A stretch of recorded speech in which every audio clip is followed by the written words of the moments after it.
Stephen King once wrote that nightmares exist outside of logic, and there's little fun to be had in explanations. They're antithetical to the poetry of fear. In a horror story, the victim keeps asking why, but there can be no explanation, and there shouldn't be one. The unanswered mystery is what stays with us the longest, and it's what we'll remember in the end. My name is Alan Wake. I'm a writer.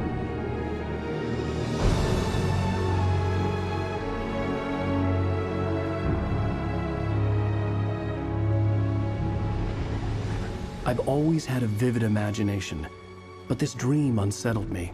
It was wild and dark and weird, even by my standards. So yes, it began with a dream. Following a typical nightmare pattern, I was late, desperately trying to reach my destination, a lighthouse. For some urgent reason, I couldn't remember. I'd been driving too fast down a coastal road to get there.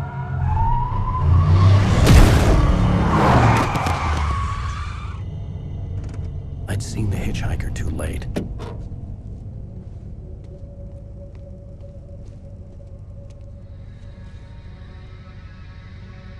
He was dead.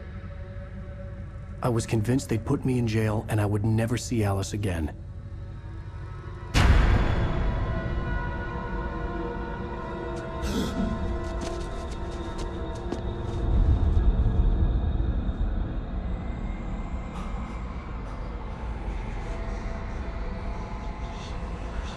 Suddenly, his body was gone. I was in shock from the crash. I could hardly stay on my feet.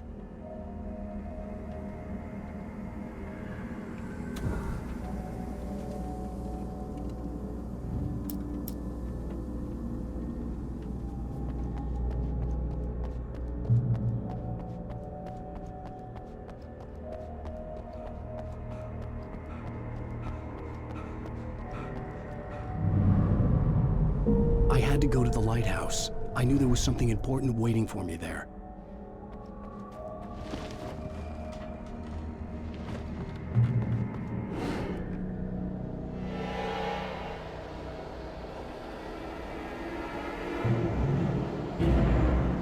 You don't even recognize me, do you, Ryder?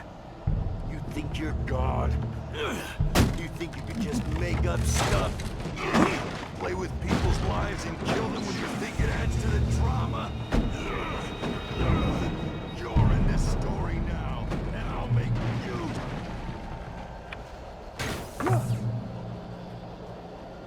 You missed your deadline! Damn.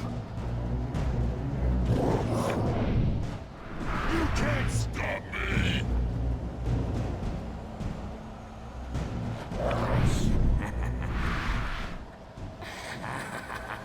I realized that the hitchhiker was a character from the story I'd been working on.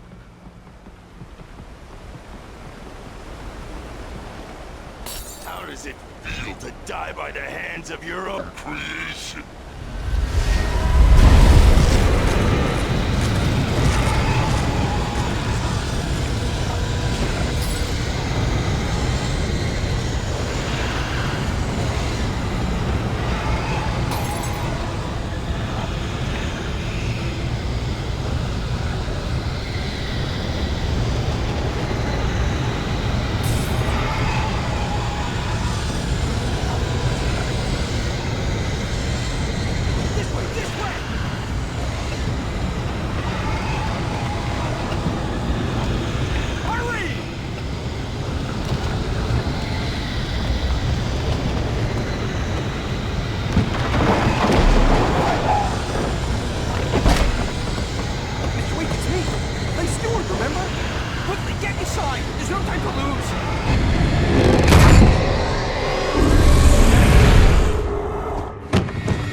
I was trapped. There was no way out.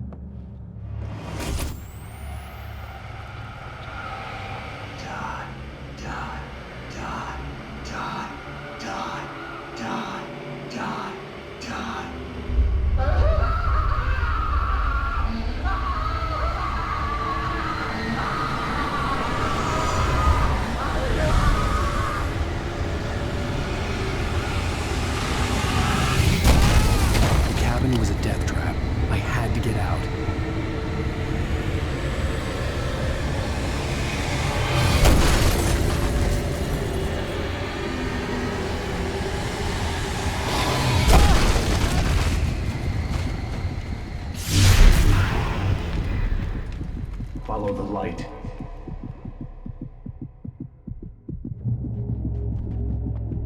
You are hurt. You should go into the light. You are only safe there.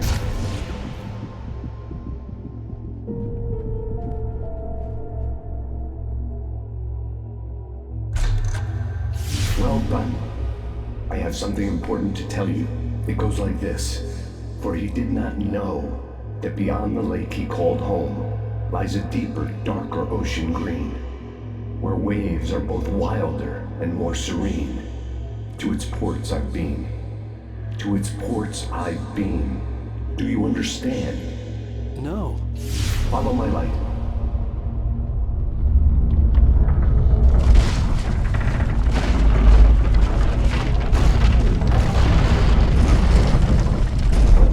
I entered your dream to teach you.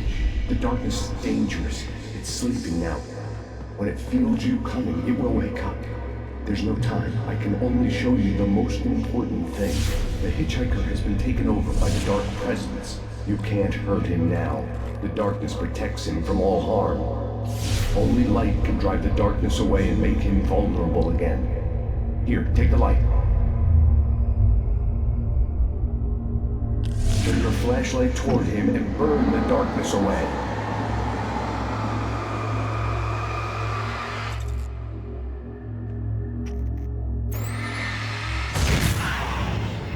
You did it. Now the darkness no longer protects him, but it's still inside, controlling him. He can't be saved. He's still a threat. He is still your enemy. Here, take the gun. Now you'll die.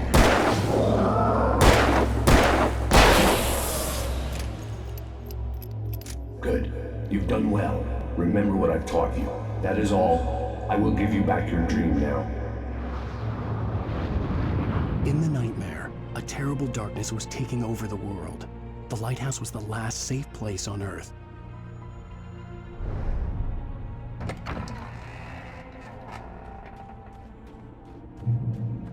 You made me this way, and now I'm gonna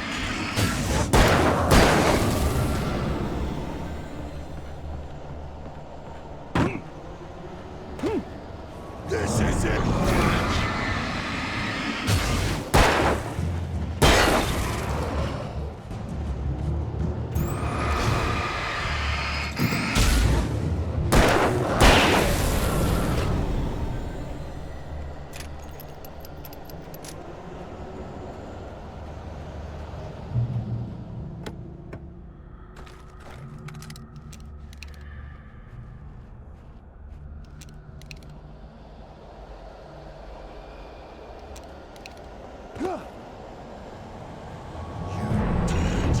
Just like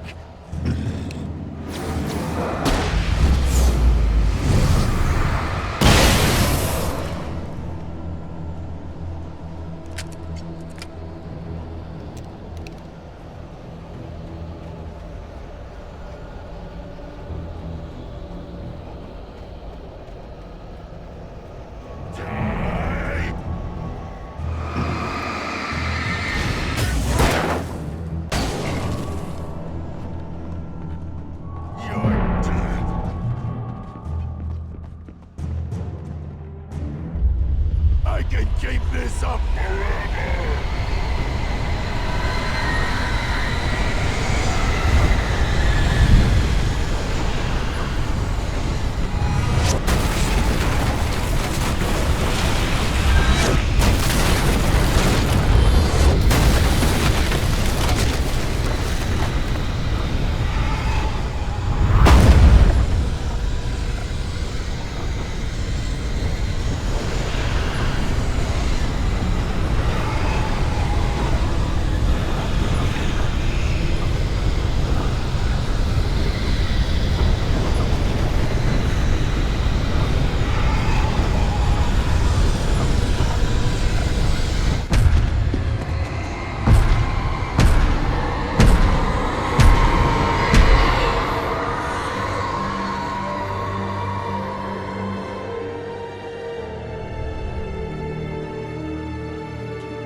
Baby, just another nightmare.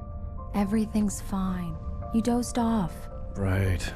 Anything more than dozed off would be news for everyone. Cheer up, handsome. We're here.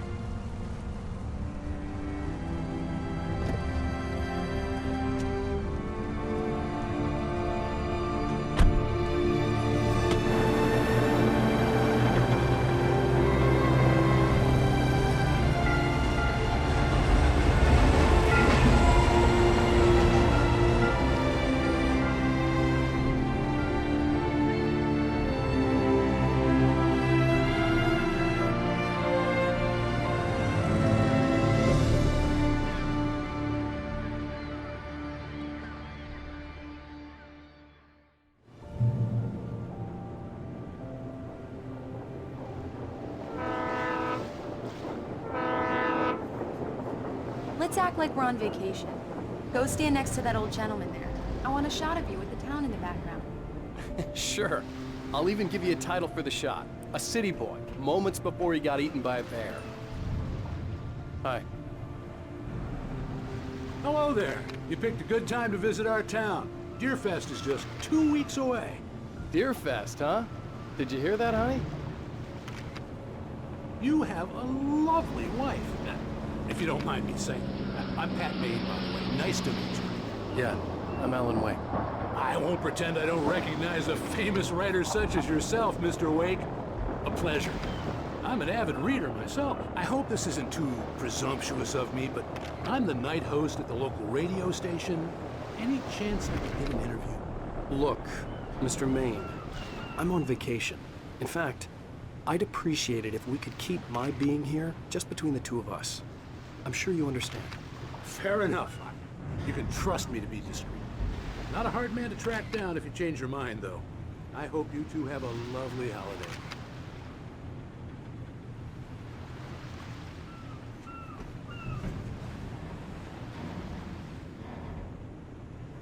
Very nice.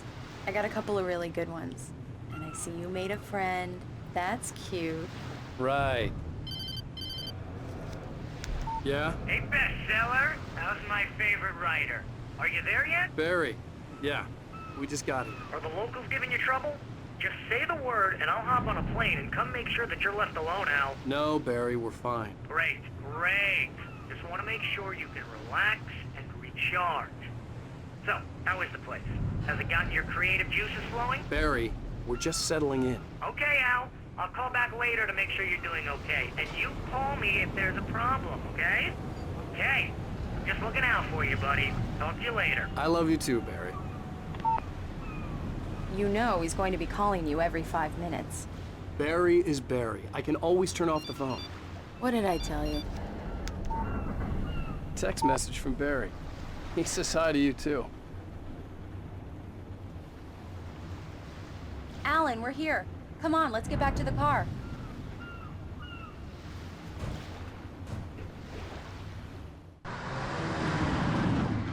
We need to stop at the local diner to get the cabin key from the landlord, a Mr. Carl Stuckey.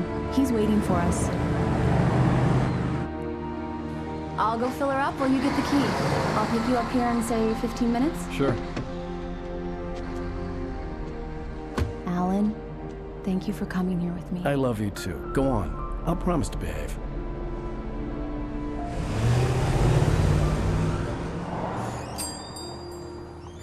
I'd forgotten there were still places like this. Towns where everybody knew everybody. Welcome to the Oh Dear Diner. Hi, I was wondering if you could help me. I'm looking for... Mr. Wake. Alan Wake. Oh, God! I am your biggest fan. I know people say that all the time, but I really am. I'm glad to hear that. Rose. Rose, I'm looking for Mr. Stuckey. Carl Stuckey? Carl? Oh, of course, Mr. Wake. He must have gone to visit the restroom. He'll be back in a moment. I can't believe it. I've got all your books. I got the cutout from the bookstore when they took it out of the window. And you keep it here. Well, okay. Good for you.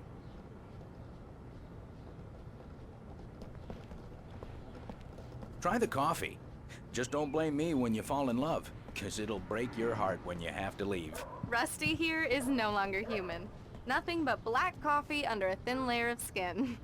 Yeah, that makes two of us.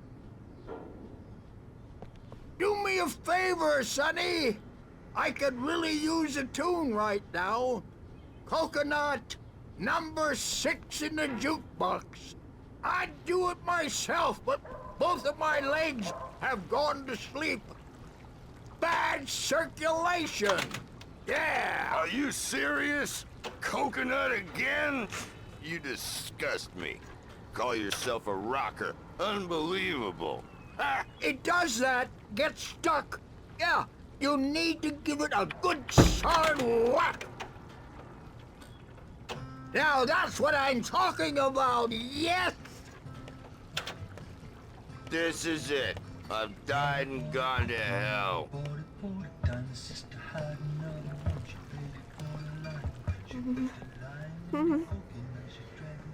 Don't go in there, young man. You can hurt yourself in the dark. I think I can handle it, ma'am.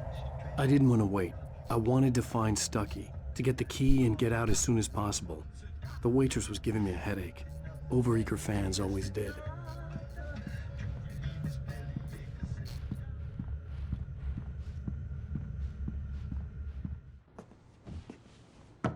Hello?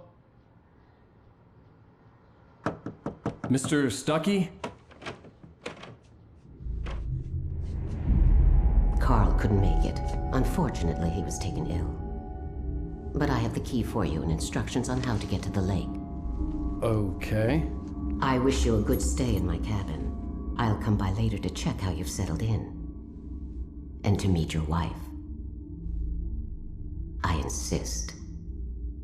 Thanks.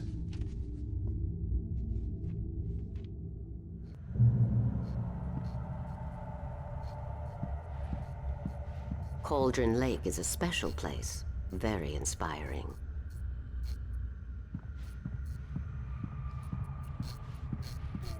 You got lucky this time, young man. You can hurt yourself in the dark. Even that sounds better than your singing. Are you all right? Splendid, splendid! Damn hernia. It swells up like a balloon if I lift anything heavier than a spoon. Yeah, splendid, splendid. It's been a long time, Tom. Good to see you. Hey, The Andersons, they're, local musicians. We're waiting for Dr. Hartman to come pick them up. They wandered off from his clinic at the Cauldron Lake Lodge.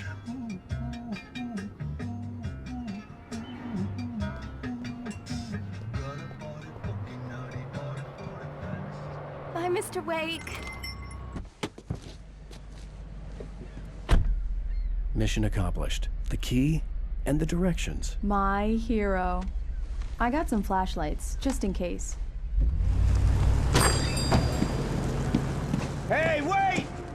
Mrs. Wake! Your keys!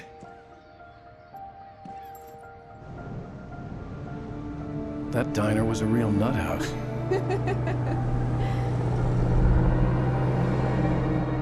Can you believe this place? This would make a wonderful setting for a book. We're supposed to be on vacation, Alice. I'll figure it out when we get back home. Okay? Okay. We can talk about this later. Bad man here on KBFF. I didn't want to talk about it. I wanted to bury my head in sand. Here's another one of my favorites to go with it. Once upon a time, I was a successful writer, but that was a long time ago. I hadn't been able to write a word in 2 years. Not since my last book. And now the weather. It's gonna be a clear night, so you folks in the big city might want to look up every once in a while, see those stars winking down at you. It gets pretty dark out here, but they'll light your way.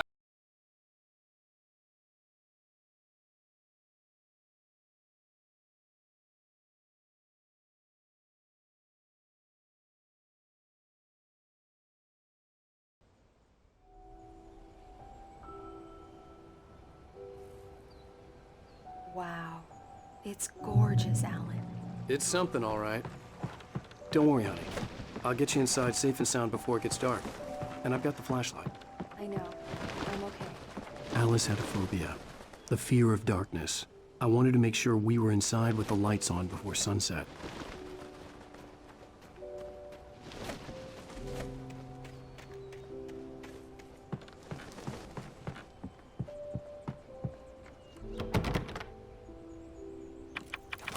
Here we go. Let's take a look inside. It's dark in there. We need lights. Can you figure out how to get the power on, honey? Sure thing. I'm on it.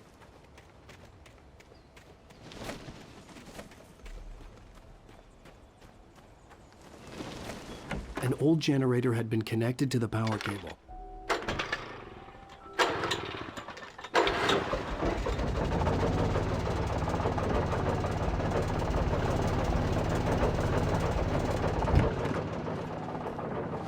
The lights are on! Good work, honey. I'll freshen up a bit and start settling in. Okay, I'll look around a bit. Sure thing! The island had once been the site for a love story. It was a beautiful place. I told myself I could rest here, sleep here, and forget about my work.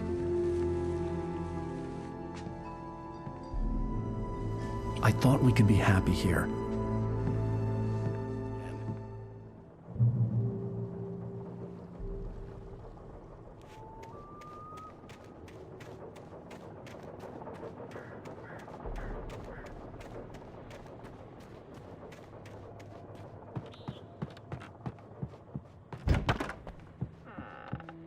Alice? Honey? The Deerfest guests have already started to arrive. Just ran into one on the ferry. A famous artist, no less, but we'll see if we can rope him into an interview later on. Now, let's go to the phones. Caller, you're on KBF-FM. Hi, Pat. It's Rose. Why, hello, Rose. What's on your mind? I know who that famous artist was. It was Alan Wake, wasn't it? He's my favorite writer. Well, Rose, I just saw him at the diner. Oh, I am so excited he's here. I'm sure he's glad to be here, too. Well, folks, I guess the secret's out. This is Pat Maine on KBF-FM. And now, some music. Great. So much for keeping a low profile.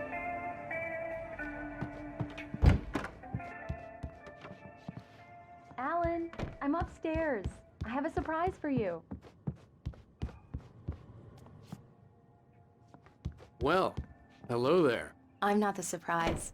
It's in the study. Go take a look. Okay. Surprise! Alice? What is this? I guess I have a small confession to make.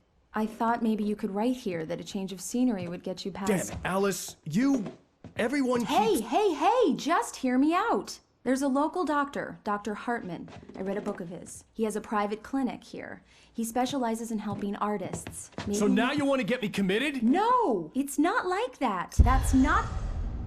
Alan? Alan? Just don't! I don't want to hear it! God damn it, Alice! God damn it! I knew she wouldn't follow me in the dark. I needed some time alone to think things through.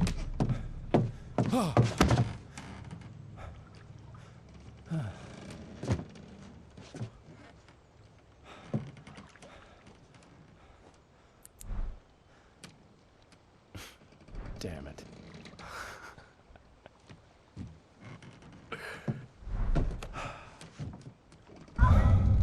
Alice? Alice? Alice! The cabin had gone dark. All the lights were out. Alan, where are you? Help! Alice, I'm coming! It's all right, I'm coming! No! What the hell? Help me!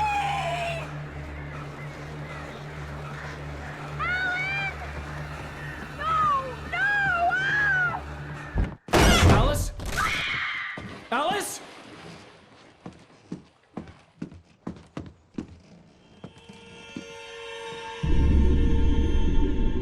Oh no!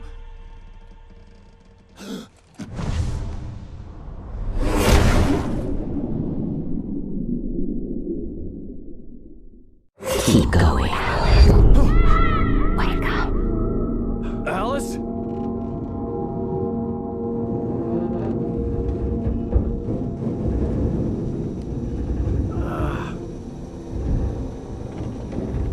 Waking up in the crashed car felt like I had woken from one nightmare and entered another. I couldn't remember how I got there, All I knew was that something terrible had happened to Alice. The phone was dead. I'd have to find help on foot.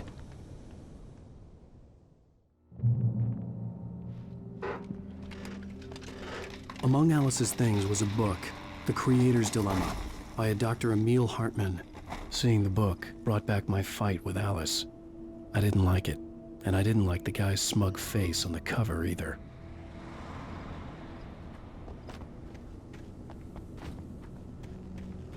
The gas station was my best bet. They'd have a phone I could use. It looked like a long hike through the forest to get there.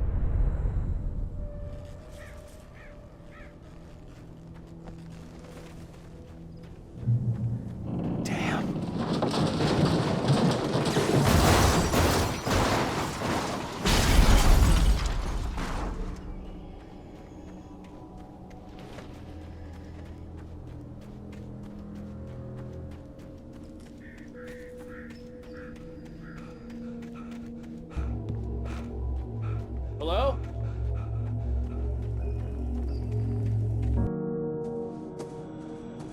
Hello? Is someone there?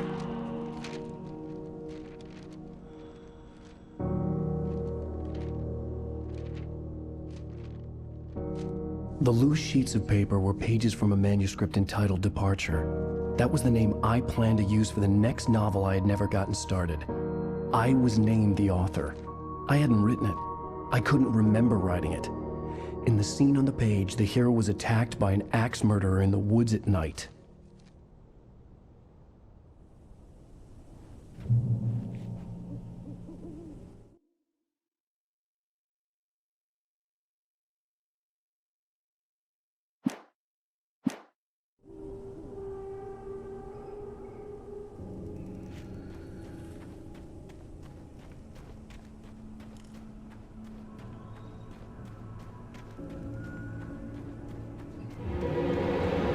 Anybody there?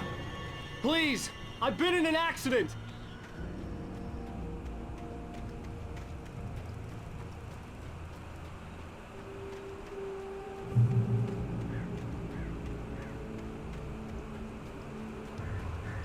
The lights up ahead were a good sign. Maybe I wouldn't have to hike all the way down to the gas station to find a phone.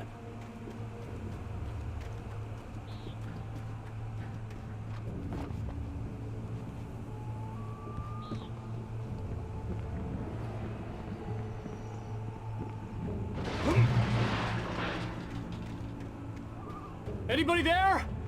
Please, I've been in an accident. Hey! Hey, you! Phil! There's been an accident. I need help. Listen, I need to... Premium cabins for rent in... Oh, hell. Carl Stuckey. Pleased to meet you. Non-refundable reservation deposit required. Fair and square. And square.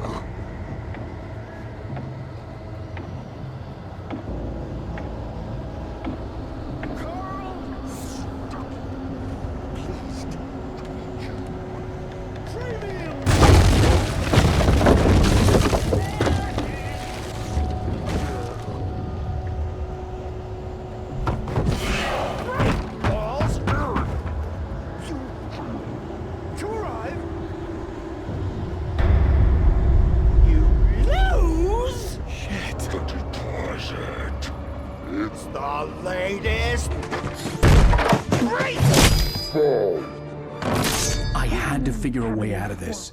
Any second now, and Stuckey would be knocking on the door with his axe like Nicholson in The Shining.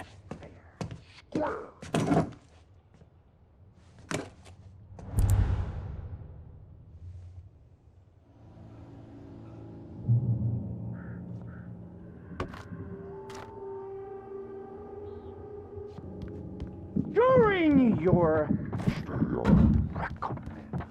trying it's the latest thing. Bright Falls Sheriff Station. Put me out. Hello? Hello? one. This is bad.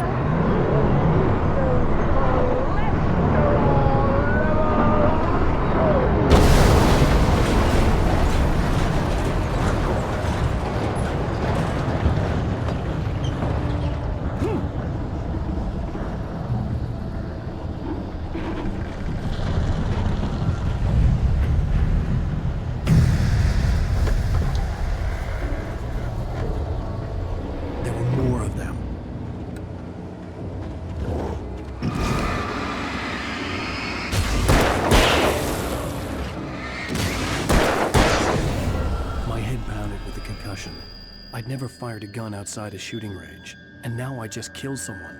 Or something. There were no bodies. They just disappeared. If I was dreaming, it felt real enough to make me sick. Eerie hand-painted graffiti was revealed by my flashlight. Someone had hidden a chest of supplies near it.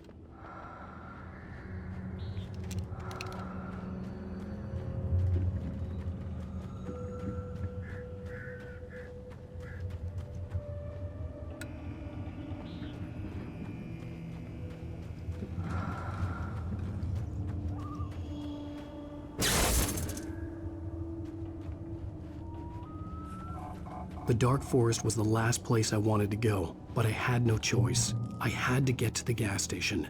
It's rabbit season!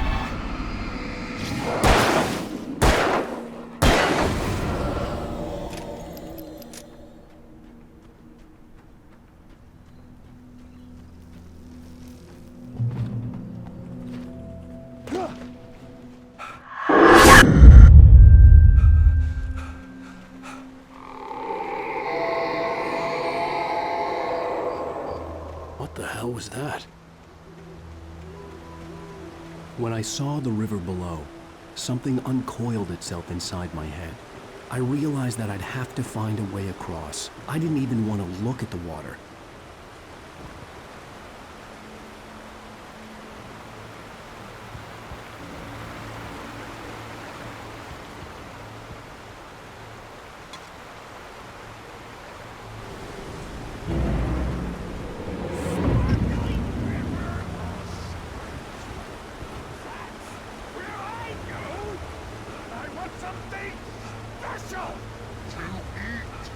Stucky was still out there, in the dark, stalking me.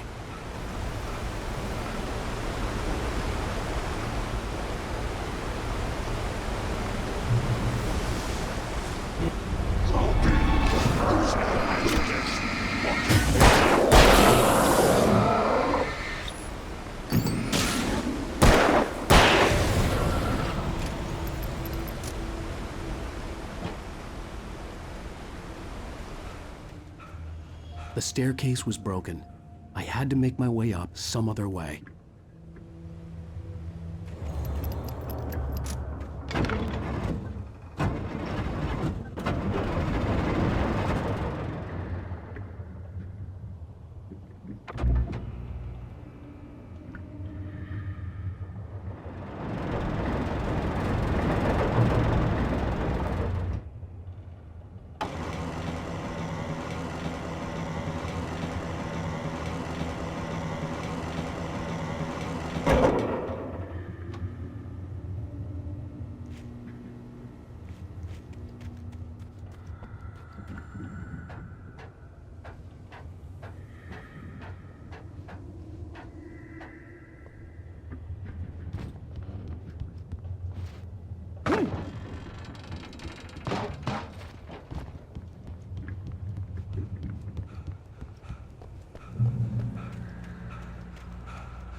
Well, I was just outside for a breath of fresh air, and what a night.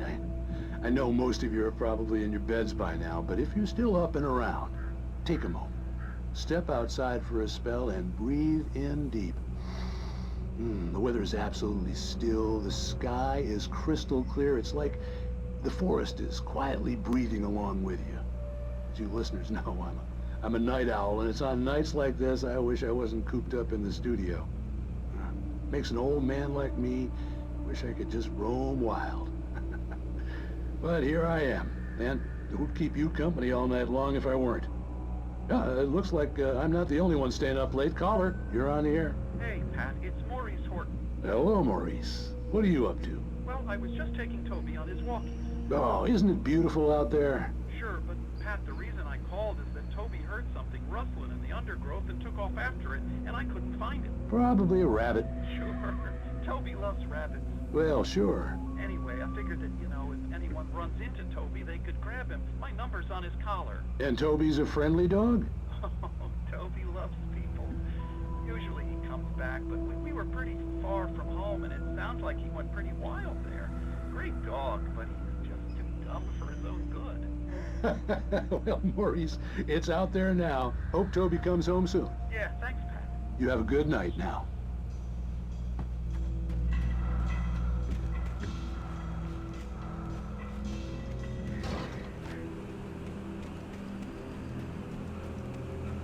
The gas station was closer now, its light welcoming in the darkness. Paul makes the best dogs in the state. Belly Burster is the best with no contest. Monster Dog is second best. The famous dog is...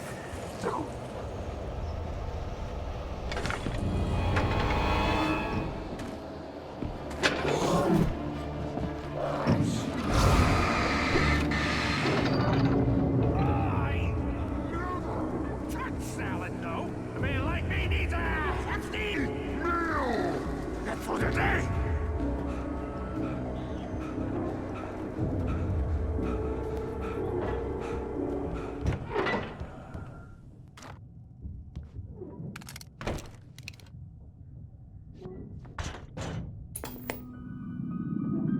Science.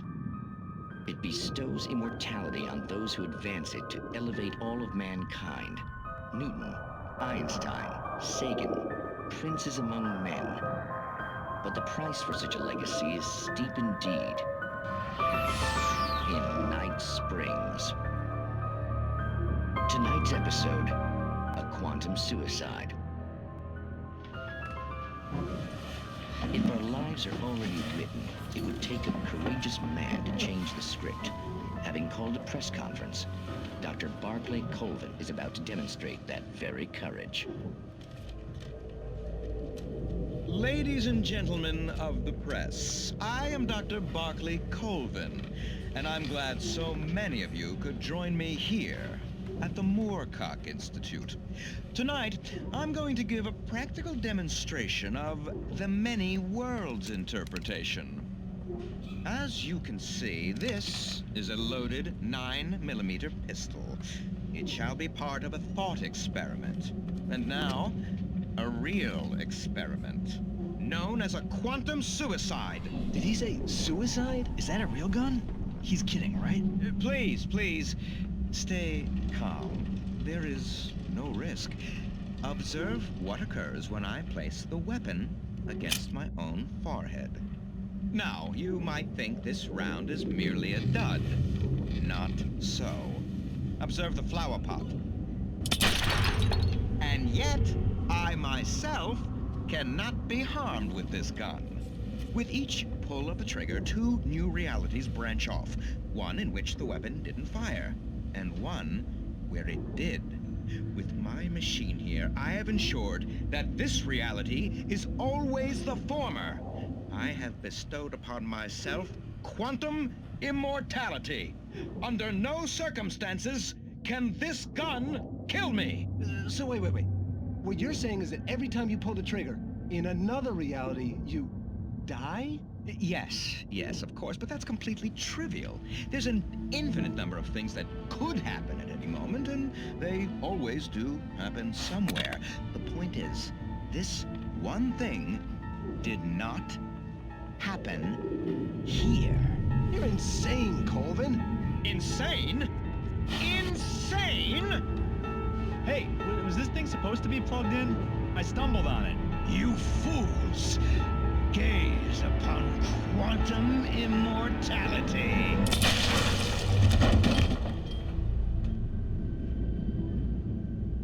Poor Dr. Colvin, felled by his own hubris or the ignorance of the masses. Perhaps he should have left the crate unopened, the decaying atom unobserved. Curiosity often kills the cat. Night Springs.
Stucky's body vanished, leaving behind only a lifetime of nightmares to come, assuming I'd reach the lights at the gas station alive.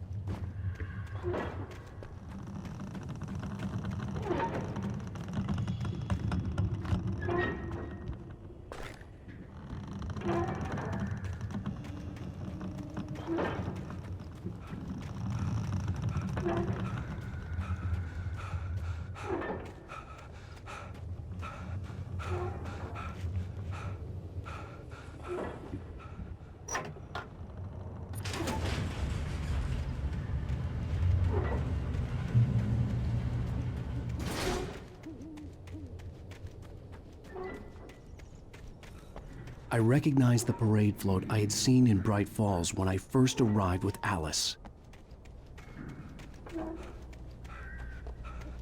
After the insanity I had just experienced in the darkness, the lights of the gas station felt comforting, at least for a moment. The sane world reasserted itself. The Deer Fest had been 2 weeks away when we arrived. If the day count on the banner was right, I was missing a whole week between the night we got here and now.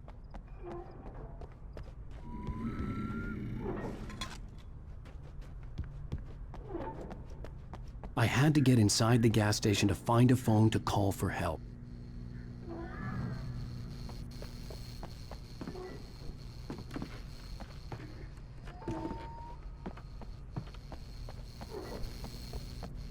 The garage was a mess.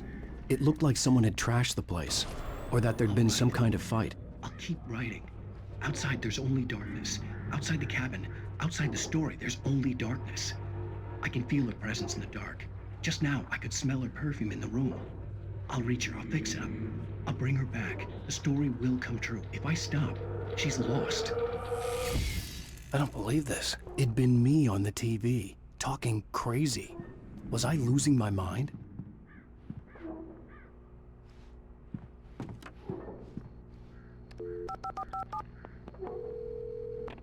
Bright Falls Sheriff Station.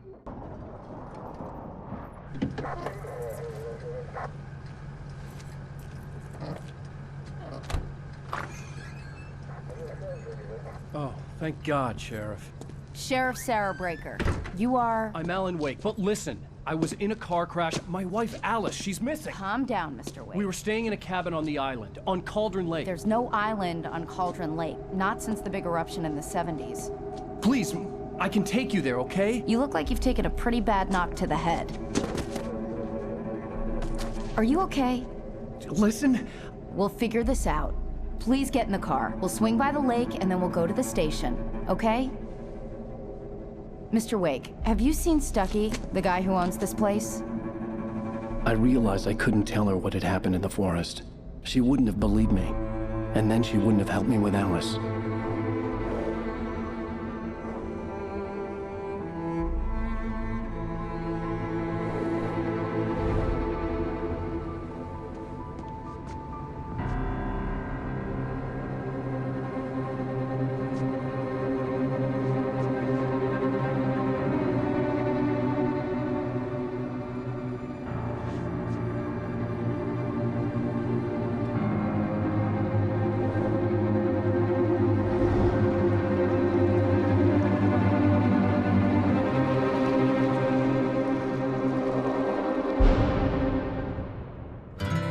a candy. I came to Bright Falls with my wife, Alice. Thank you for coming here with me. I thought maybe you could write here. I don't want to hear it! God damn it, Alice! Now, she's missing. Alice? Alice? I woke up behind the wheel of a crashed car. I'm missing a week. I was attacked by shadowy men straight from a nightmare. The sheriff took me to the lake Alice and I had stayed at, but the cabin had disappeared.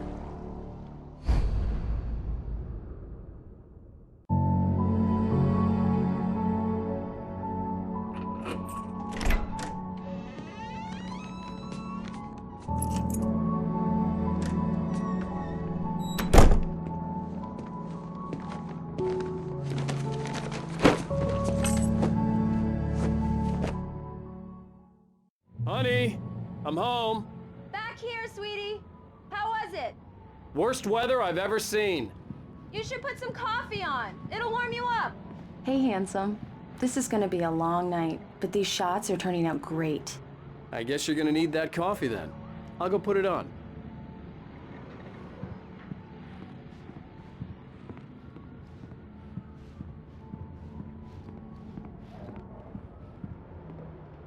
Coffee's on. Great, thanks. I'll need it if I'm gonna finish this by tomorrow.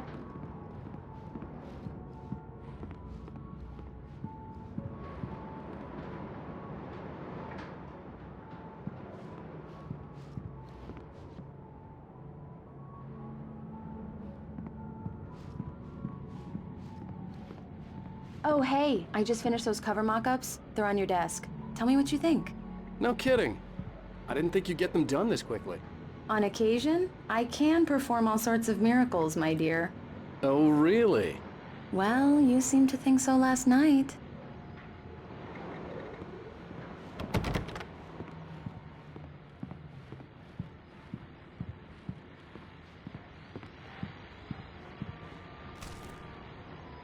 These look really good. Oh, sure, until Barry gets his hands on them. Which, by the way, will happen over my dead body. The last time was the last time. Oh, and speaking of Barry, he called. Alan! Alan, please check the fuse box. I'm right here. I'm on it, honey. Please hurry! Honey, it's a power outage. I've got the flashlight. Okay. Hi. You okay? I'm sorry. It just really spooked me. Don't worry. We'll just break out the candles. I know it's stupid, but it's just... especially when I'm not prepared for it, you know? It gets to me. I love you. Tell me a story, writer. Okay. I used to have these nightmares when I was a kid. The dark really spooked me, too. When it got really bad, my mom gave me this old light switch. She called it the clicker. The clicker, huh? Yeah. If I ever got scared of the dark, I could just flip the switch and a magic light would scare the monsters away. Oh, sure. Here it is. Alan. Maybe it'll help you, too. Yeah, nice story, writer boy. You made that up right now, didn't you? No. Seriously. I love you, even if you are a liar. Thanks for this.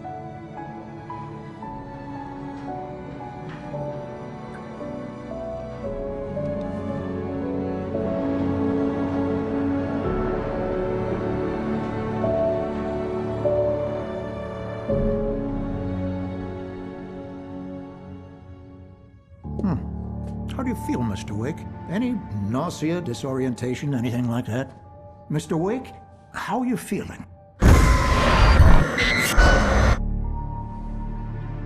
I'm okay. My head's fine. I had to lie about my headache and memory loss. He'd send me to a hospital for tests. I couldn't leave without Alice. Very well. I don't think you have a concussion, but you've obviously been through quite a shock. You should take it easy for a couple of days. Thanks. Well then, Mr. Wake, we're done here. If the pain gets any worse or you experience any other symptoms, you should come see me. I'll let you get on with it then. Sarah, Sheriff Breaker, is waiting for you.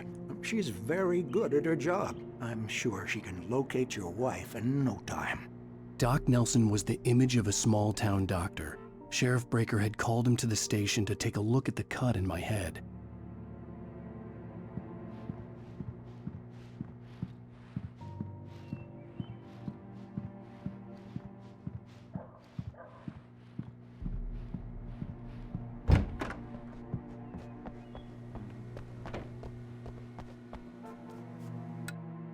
Thank you for testing the lights, Miss Weaver. Everything seems to be fine. I don't have the luxury of being complacent, Deputy Grant. The bulbs will need changing soon. You can't change them in the dark. I'll be sure to take care of it, Miss Weaver. Have a nice day now. Very good. I'll come back later on to remind you, just in case. Mr. Wake, the sheriff is waiting for you in her office down the corridor. That was Cynthia Weaver. I guess you can call her the town eccentric. She used to be the editor of the local newspaper, but she's focused on, other things these days.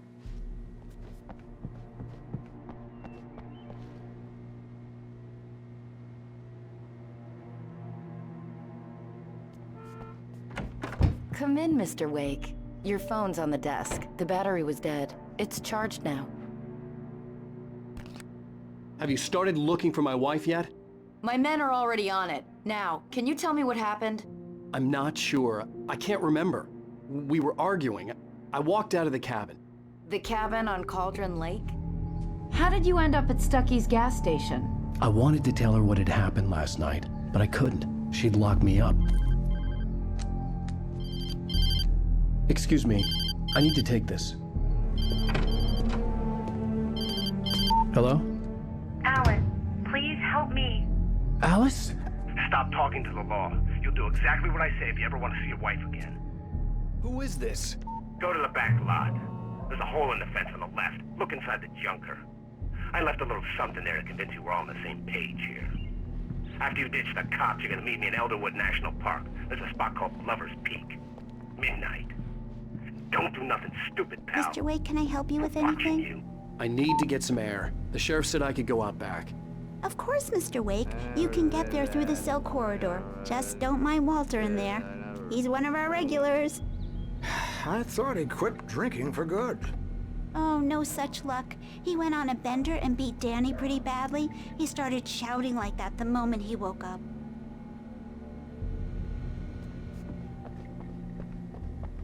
Hey! Hey! I need more light in here.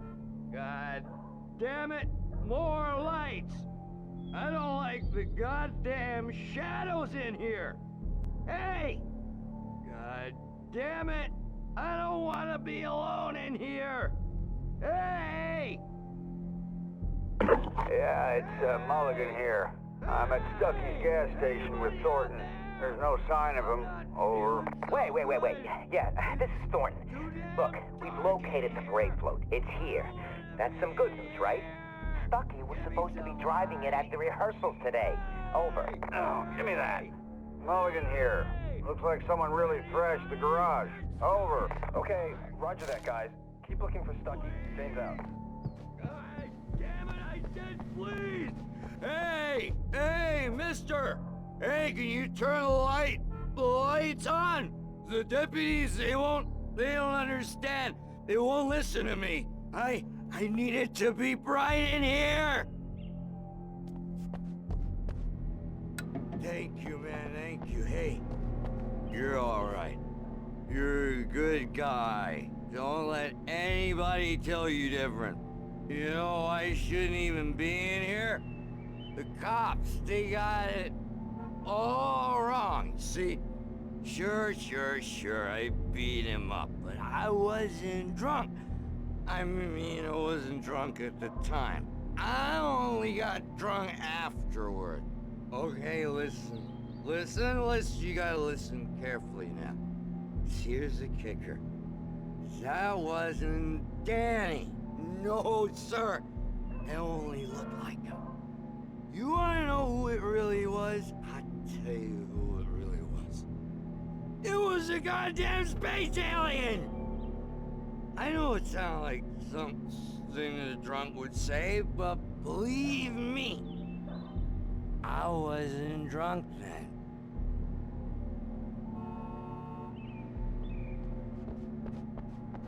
The early morning light hurt my eyes and made my head ache.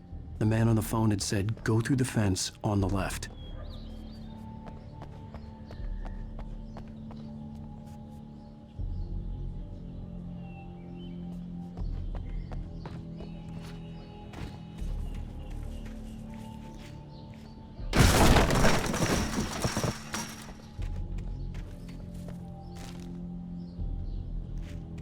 Alice's driver's license had been placed on the front seat. The caller meant business.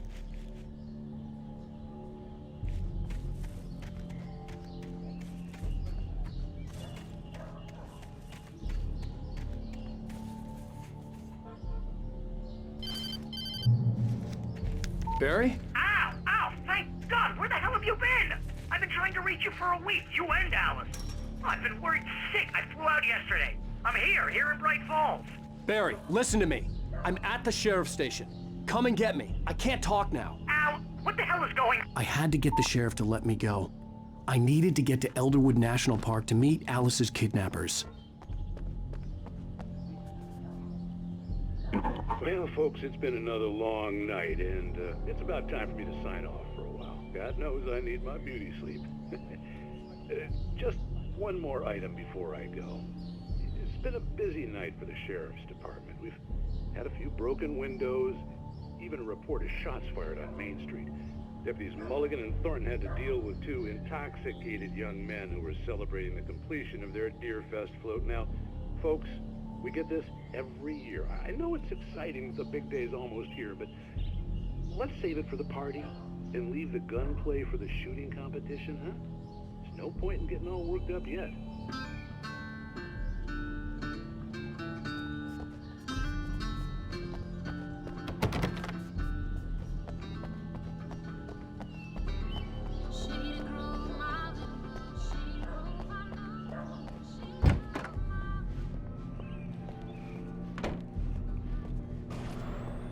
A writer is a light that reveals the world of his story from darkness, shapes it from nothingness. The way a sculptor carves a statue from a block of granite. If I stop, the world I'm making dies. Darkness will reclaim it. It's a long, hard journey into the dark. Alice's life is at stake, but I can't think about that, or I'll lose it. The dread lingers at the edge of perception. I'll push on. Anything is possible here. I'll write the story. I'll save her. Marvelous, Sarah. I just wanted to settle all the damage the Anderson brothers might have inadvertently caused on their recent and regrettable little outing. They are not accountable for their actions, of course. I can assure you that my staff has been reprimanded. Tor and Odin never caused any trouble to anyone when they were still living at their farm. Indeed. All we can do is to slow down the progress of their dementia. Are you feeling any better, Mr. Wake? I'd like to leave. Am I free to go? Well, we still need to talk about... Am I under arrest? No, of course not. But I need to know where you'll be staying so I can get in touch with you. I'd avoid the motel. The Majestic is known for its roaches. The cabins at Elderwood are pretty nice, though. That sounds perfect. I'm Dr. Emil Hartman.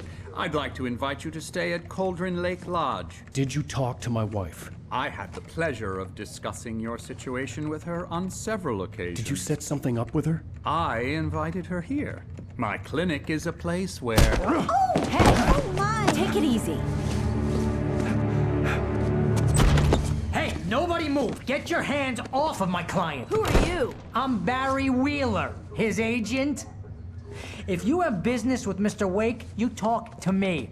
You yokels won't know what hit you once I sick my lawyers on your asses. No harm done, Sarah. I'm all right. I don't want to press charges. Mr. Wake, my offer still stands. Get me out of here. What the hell was that about, Al? We don't need a replay of that thing with the paparazzi. I thought they were gonna lock you up. I had to talk to someone. I told Barry everything. He thought I was certifiable, but when he heard about the manuscript, I had him. The fact that I'd written something, even if I couldn't remember it, was enough for him. He smelled money. And he believed that Alice had been kidnapped. Anything beyond that was another story. I had a midnight appointment with the kidnapper in a place called Lover's Peak, somewhere in Elderwood National Park. The plan was to rent a cabin. I don't like it, Al. I don't like any of it. It's not good. In fact, it's the absolute opposite of good. Mr. Wake! Barry, you found him. Hi, Rose. Oh, wow. I was just thinking about you, too. Great. I was just bringing Rusty some coffee. He's on the balcony, looking after Max. Poor thing. I really need to go. Great to see you again, Mr. Wake. Later! Who's Max? What an airhead. Jeez, Mr. Takes a swing at everybody. This is not her fault. She's a very nice girl and, more importantly, a fan.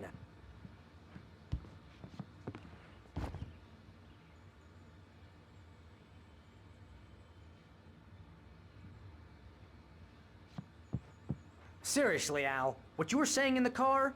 Just listen to yourself. What, you shot a guy and his body just disappeared? When was the last time you slept? What, are you high? Have you been drinking? No! Look, Barry, I'm missing a week, and someone's got Alice. Do and you everything's understand what it sounds like when you say stuff like that? Don't get me wrong, it's a good story, could be a bestseller. But when you start confusing fiction with reality, you're buying yourself a ticket to the funny farm. Wait here.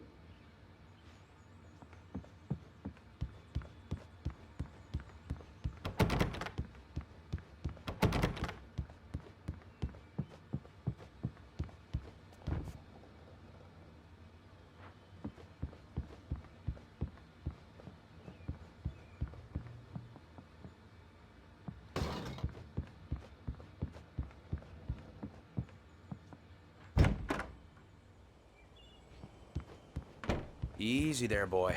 I'm almost done. Hey, Rusty, right? You rent cabins. Oh, Mr. Wake. I'd shake your hand, but mine are kind of full here. Actually, I'm sorry about this. Would you mind grabbing the registration form from the desk? It's just across from Bucktooth Charlie. Okay, sure. What happened? Crazy poachers. Max here got his foot caught in a trap. They're illegal to use here. Hell, you're not supposed to hunt within the park at all. But that doesn't stop some lowlifes. Well, at least Max is gonna be okay. He got lucky. Max is still groggy from the shot I gave him, and I'd rather not leave him alone just yet. The form's on the desk across from the mammoth skeleton. Seriously, Al, you can't just go and meet a kidnapper. Those situations always end up in disaster. You gotta talk to the cops. She's my wife, and it's my call. Can we talk about this later? No. This whole thing, listen, you hit your head. I mean, geez, Al, come on. You gotta understand how crazy all this sounds. If you're trying to pull a joke on me, freak me out, it's working. Ha ha, let's have a laugh on Barry. Well, you had me going there real funny, Al. You can quit it now.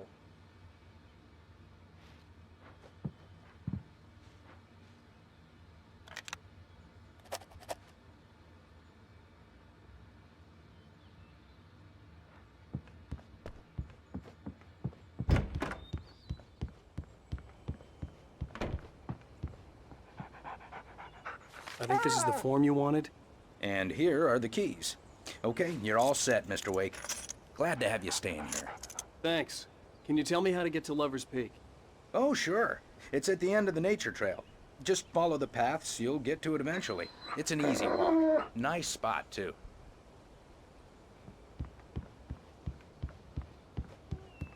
Look, Al, you're asking me to believe that you shot a dude who went poof into thin air, a guy who was bulletproof until you pointed a flashlight at him.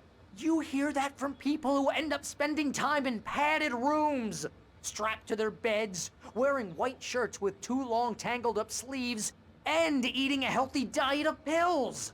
Al, you make cruel jokes about people who believe that kind of stuff. You're the skeptic. You gave me an hour-long lecture on homeopathy last month. What was it? If there's no proof, it's pure bullshit. Period. Guess the laugh's on me then. Al, come on! I mean, okay. Okay, maybe something weird happened to you, okay? Well, thanks for the heartfelt vote of confidence. All I'm saying is you gotta throw me a bone here, bestseller. What would you think if it was me? There's no way you should be going out at midnight with a gun. No one asked you to come here, Barry. Either work with me on this or go straight back to New York. Your choice.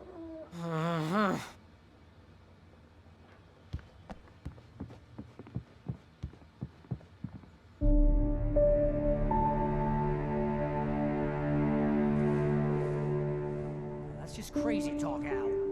Al? Al? We should go to the sheriff or call the FBI. Damn it, Barry, they'll kill her! This is not a goddamn debate, Barry. I'm going to Lover's Peak. He said to come alone. Okay then. I understand.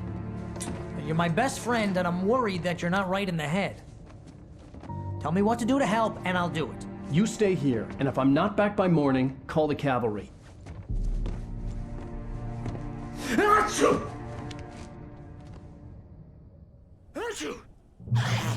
Just be careful with the natives, Al. These yokels are dangerous. Everybody hates a tourist, or it'll be Deliverance all over again. Bless you. Oh, this place is trying to kill me. I'll bet there's mold in here, spores, poison ivy, God knows what. This is so not worth a 15% commission.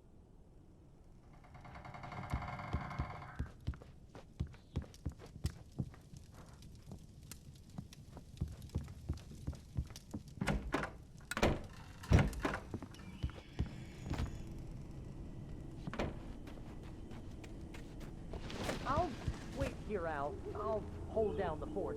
I'll be with you in spirit every step of the way, Al. Walk through the door now.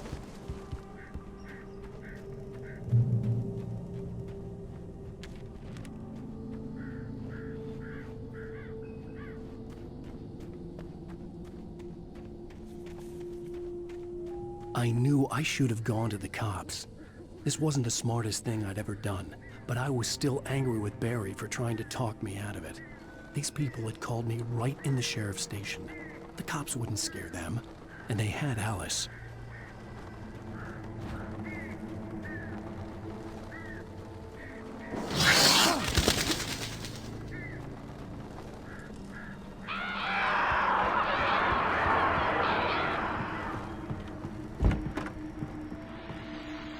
Welcome back to the show, folks. As promised, our very own Dr. Nelson has just parked his rear end in the studio. Doc, what's your Deerfest plan like? My plan? You make it sound a lot more organized than I ever seem to manage.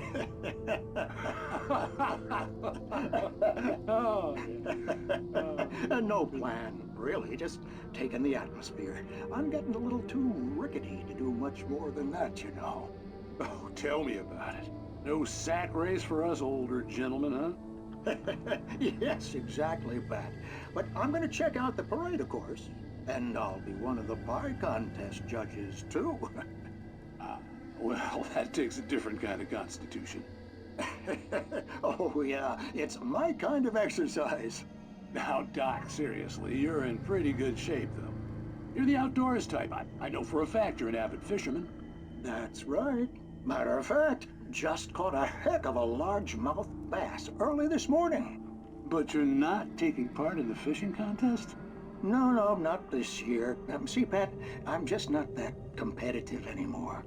Now I just like to take my time and enjoy the peace of it. It's no fun if I need to worry about what I'm catching, you know? Well, considering your track record, the participants are probably pretty happy you feel that way. Well, Pat, that's kind of you to say.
Crime and punishment. The cancer and cure of civilization. But some crimes are impossible to punish, especially in Night Springs. Tonight's episode, The Man in the Mirror.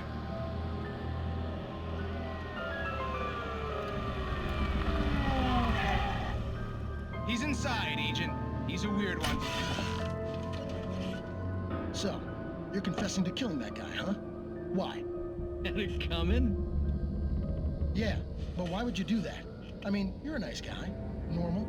Took a kid to a soccer game. So how come at the game, you pick a guy and, quoting from the arresting officer's report here, assault the victim's head area repeatedly with the weapon of choice being a pair of bare fists? Wow, that sentence really flows, huh? Maybe you're not the literary type. Okay, so you mess him up. But why? Who was that guy? We couldn't ID him. Why would a guy like you do him like that? I didn't like his face? Well, you must have hated it, because you really went to town there. I mean, there's no way to tell what he looked like. No ID on him either. That must be difficult. But then we ran the fingerprints. Got a match. Your prints. Identical. Huh, how about that? Your son said you were wearing a white shirt when you took him to the game. The white shirt is on the dead guy. It's plenty red now. You won't get away with this. Do you really think that's in any way relevant to me? I had plenty of time to talk to my boy before the cops arrived, you know? He won't stop screaming, am I right? You think he's ever gonna be okay?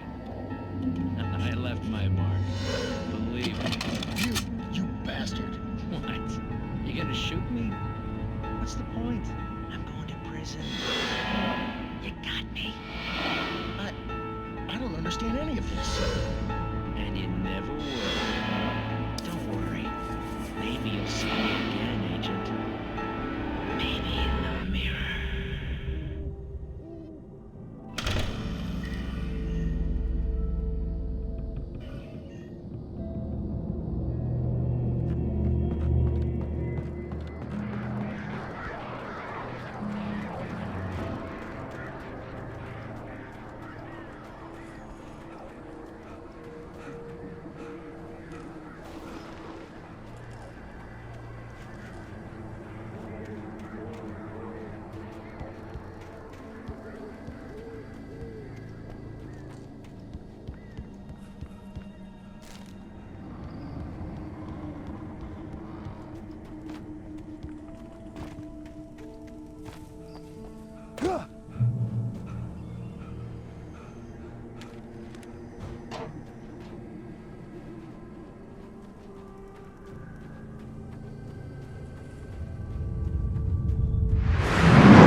vision left me weak.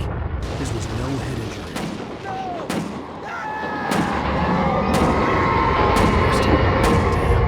Rusty, hang on! I'm coming! Please, help me! Anybody? Help me! Help me! Can you hear me? Anyone? Please, help! Help me!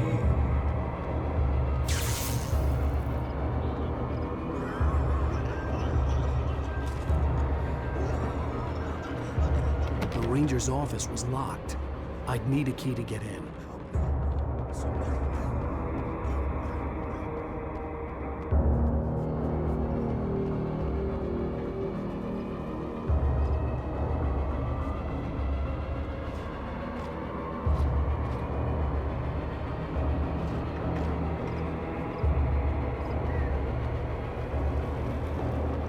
Hello?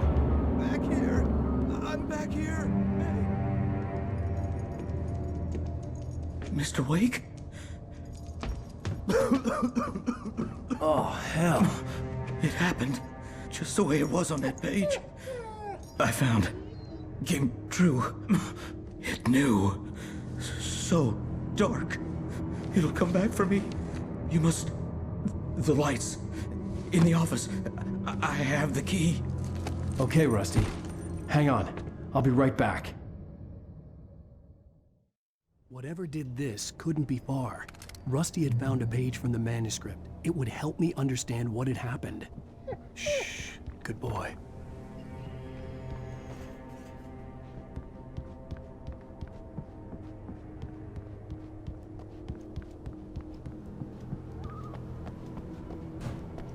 The only way to make sure that Rusty was safe was to get the power running and the lights back on.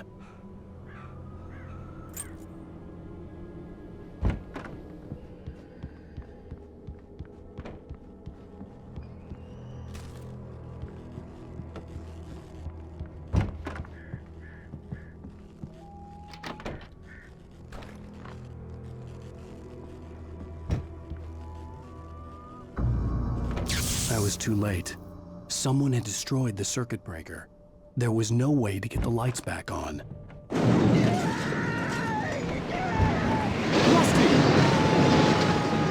Rusty! The ground was covered with golden patches. It looked like liquid darkness. I just need collecting licenses.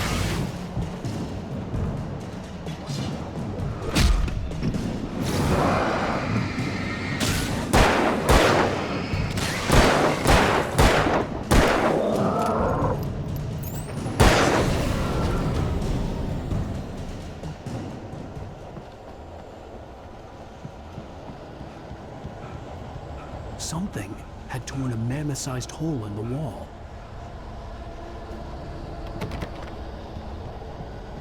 Please don't feed the animals.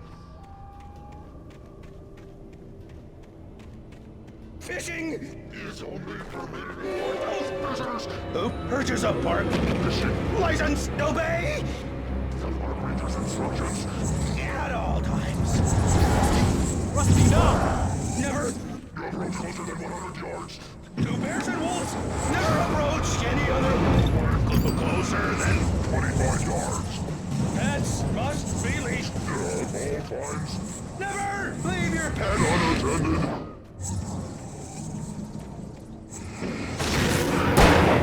Yes. Against the law. To remove any.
Forget about it, Barry. It's just me going crazy. Oh, jeez. Oh, jeez. You're not crazy. I wish you were crazy, but you're not crazy. Ow, be careful. Stay in the cabin. Don't open the door for anyone. I mean it.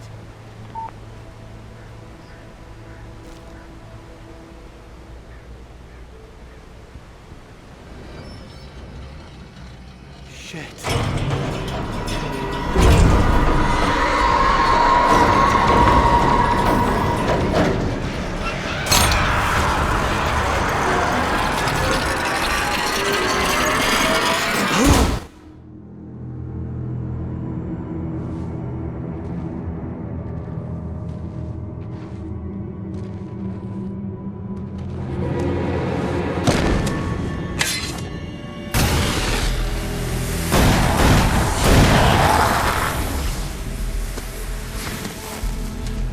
We gotta get moving. More of them coming.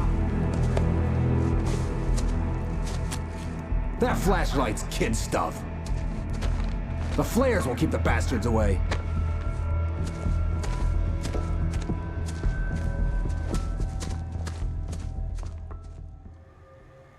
can see them too?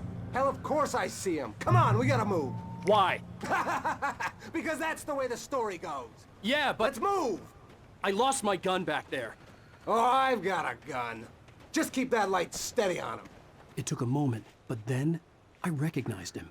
He'd been on the ferry when I first arrived here with Alice. He knew my name. We were headed in the direction of Lover's Peak. There was no way this was a coincidence. He was the kidnapper. Come on, Wake! You better keep up.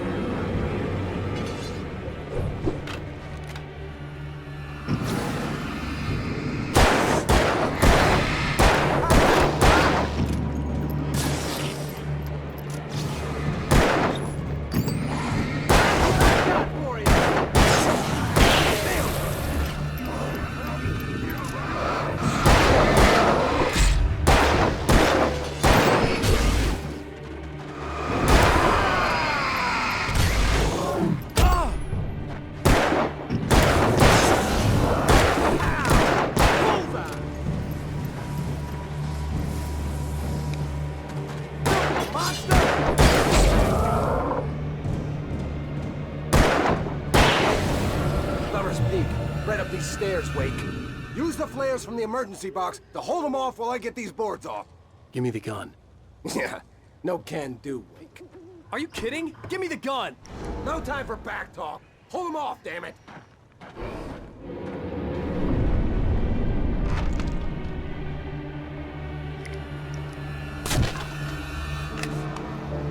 Just a little longer. Scare them off. Get some light on those bastards. That'll keep them off us.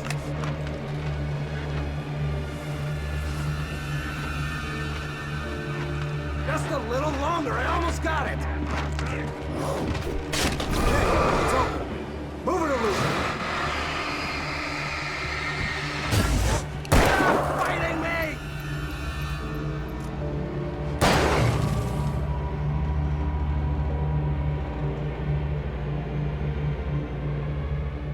Oh, you feeling better now, Wake? All cozy and safe. Better get ready. They'll be on us soon.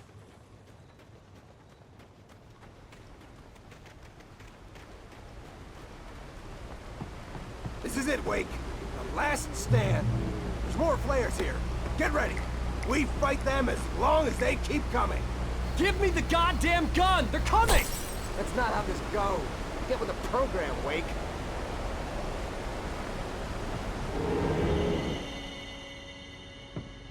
Let's cut the act now. Where's my wife? I knew you were gonna say that. I read it all before. You're a hell of a writer. Congratulations.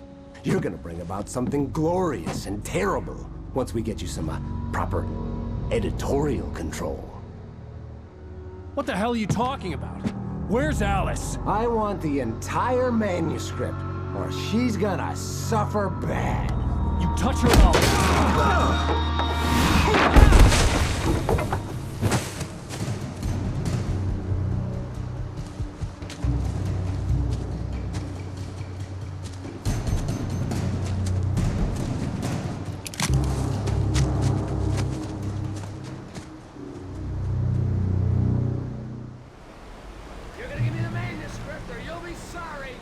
No! Come back here! I swear I'll kill you if you hurt Alice! Do you hear me? Come back here! He had Alice, and he wanted the manuscript because he thought it held some magical power. But I had no manuscript to give him. I had to get back to Barry and figure out my next move. I had heard the plane fall. It made no sense. It was clear that it had just fallen here. It was very old and obviously had been flown for decades. Looking at it sent a shiver down my spine.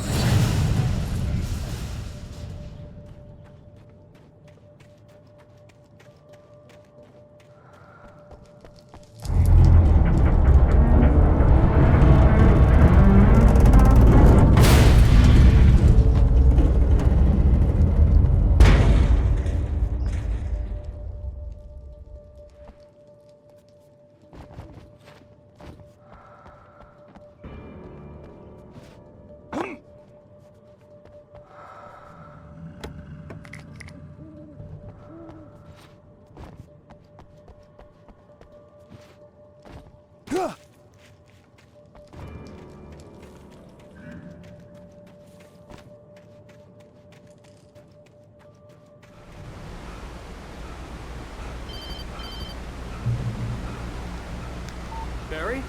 Ow! The porch is covered with birds. They've got all Hitchcock on me. Stay out of sight. I'm on my way. Don't open the door. What am I, crazy? Stay hidden. I'll be there soon. Just make sure you keep the lights on.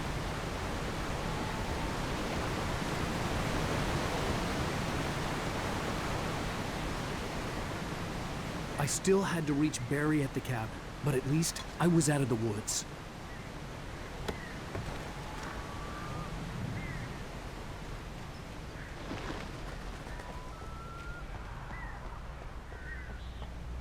I'd have to get the car from the locked garage. It would get me back to Barry faster, and the headlights were a welcome bonus.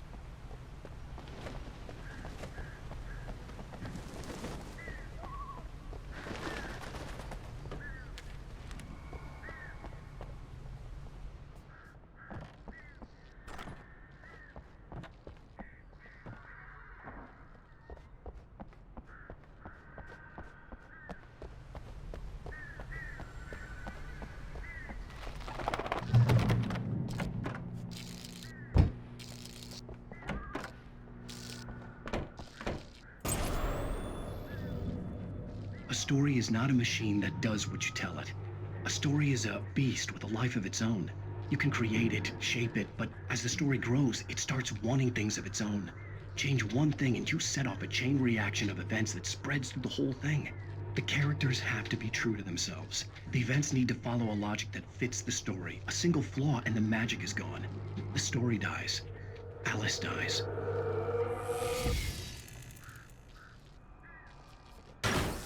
You can learn about nature and yourself.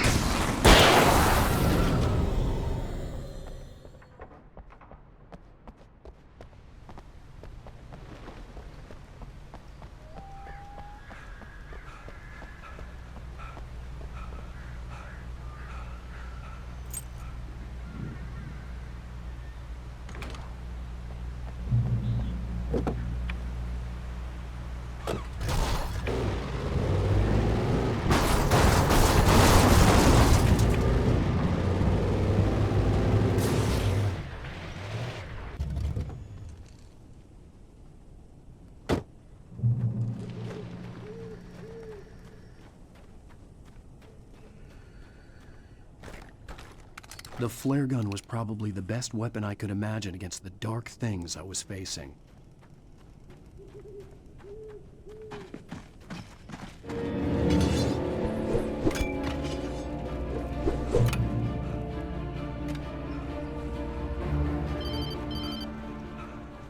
It was the kidnapper. You son of a bitch! Where's my wife? Enough horseplay, Wake. You deliver the manuscript, and you can have your woman back. Simple as that. I don't... Listen. I'm gonna need time to finish it. I still need to write the ending. I need a week. Not done? I need a week. 2 days. The old Bright Falls coal mine is nearby. You can find it easy, city boy. The main building, there at noon. You bring the manuscript, you'll get your wife. Not, well, get me? Yes, I get you.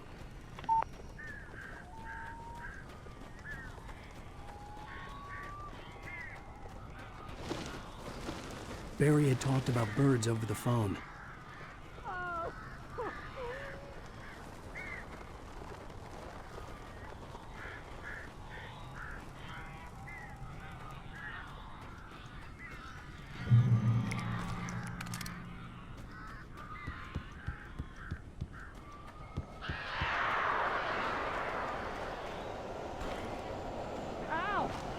I am so glad you're here.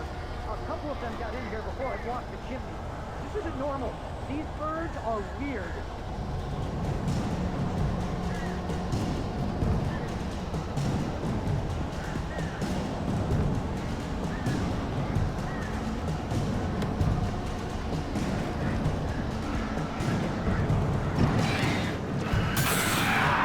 Barry, you can open the door now.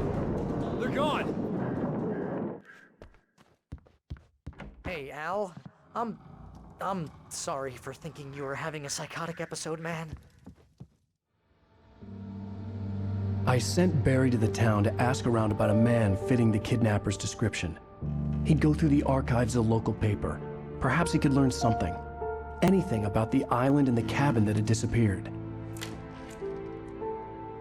The man wanted a manuscript. I had to try to write him one to get Alice back.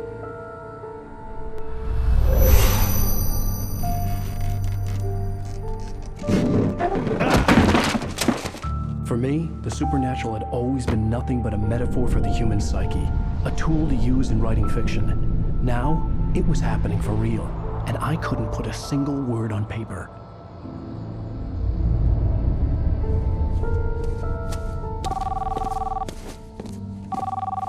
Barry Wheeler speaking. This is Rose. Rose? I found Mr. Wake's pages. Oh, you sweet, brilliant girl. Could you and Mr. Wake come get them? I live in the trailer park outside the town. We'll be there in less than an hour. Bye now. See you soon.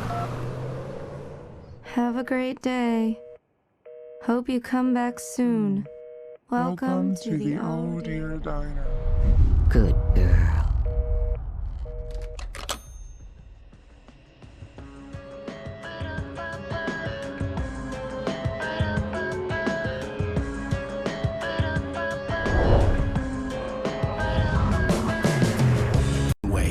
Alice has been kidnapped. Alan, please help me. Alice? You'll do exactly what I say if you ever want to see your wife again. I can't tell anyone except my agent Barry. Damn it, Barry, they'll kill her. You're my best friend, and I'm worried that you're not right in the head. The ransom is a manuscript I supposedly wrote that's coming true before my eyes. It happened just the way it was on that page. So dark. I have found only a few scattered pages. I want the entire manuscript. The deadline is in 2 days. I found Mr. Wake's pages. Good girl. How the hell did she get her hands on the manuscript anyway? I don't know. She's resourceful. I told you you were too hard on her. Listen, I found out all sorts of interesting stuff while I was digging around. Yeah. Mr. Wake, it's Sheriff Breaker. We have an FBI agent here, Agent Nightingale. FBI? He's anxious to see you. You'd better come to the station. Okay, I'll be right over, Sheriff. Let's make this quick, huh? Help you folks? Name's Randolph. I'm the manager. We're looking for Rose. Works as a waitress down at the diner. Rose, sure. Nice girl. Who wants to know? I'm Alan Wake. The writer, huh? I heard on the radio you were visiting. Well, I'll show you her trailer. That Rose, she's a nice girl. Always pays her rent on time. As I was saying, Al, I found all sorts of weird stuff from the local newspaper's archives. This place is crazy. Disappearances, mysterious deaths, urban legends come true, and get this, most of this stuff takes place around Cauldron Lake. Well, you ain't wrong, mister. The Indians thought the lake was a doorway to the underworld. I'm the God-fearing type myself. I don't hold with that sort of thing. Yeah, okay. Anyway, there was an island there owned by a guy called Thomas Zane.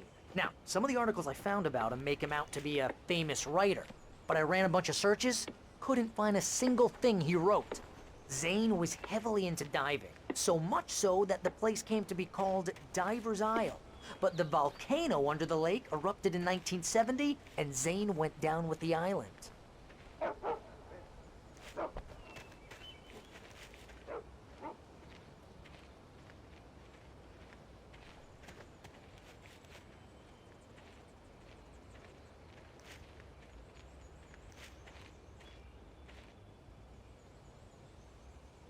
It gets better. A local girl, Barbara Jagger, drowned in Cauldron Lake just a week earlier. They were lovers. Sure, Jagger's a local spook story. The Scratching Hag comes for you in the dark. Childish stuff like that. Anyway, Al, I'm just getting to the best part. All of the articles about this stuff were written by Cynthia Weaver. I asked around, and she's that crazy bag lady you met. What, the lamp lady? She can be a little loopy, but she's not homeless or anything. Yeah, anyway, she knew both Jagger and Zane before they both died, and she had some kind of a breakdown.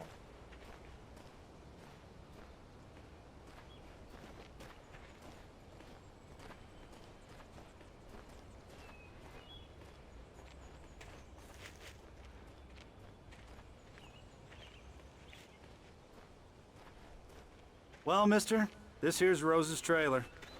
You mind me asking what you want with her? We're just here to talk to her, pal.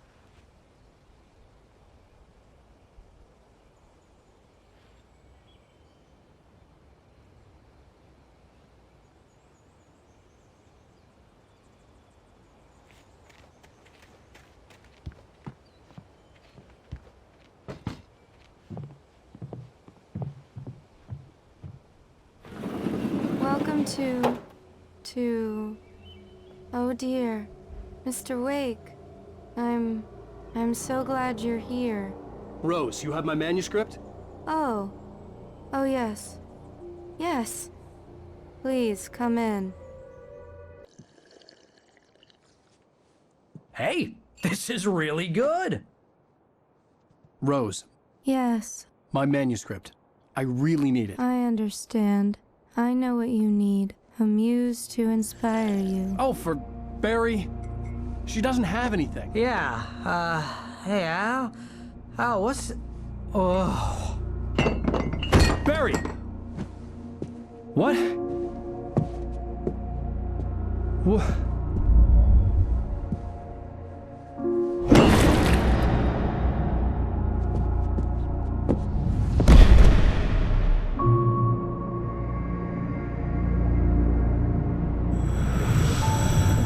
It's coming for you, hiding in my barber's skin.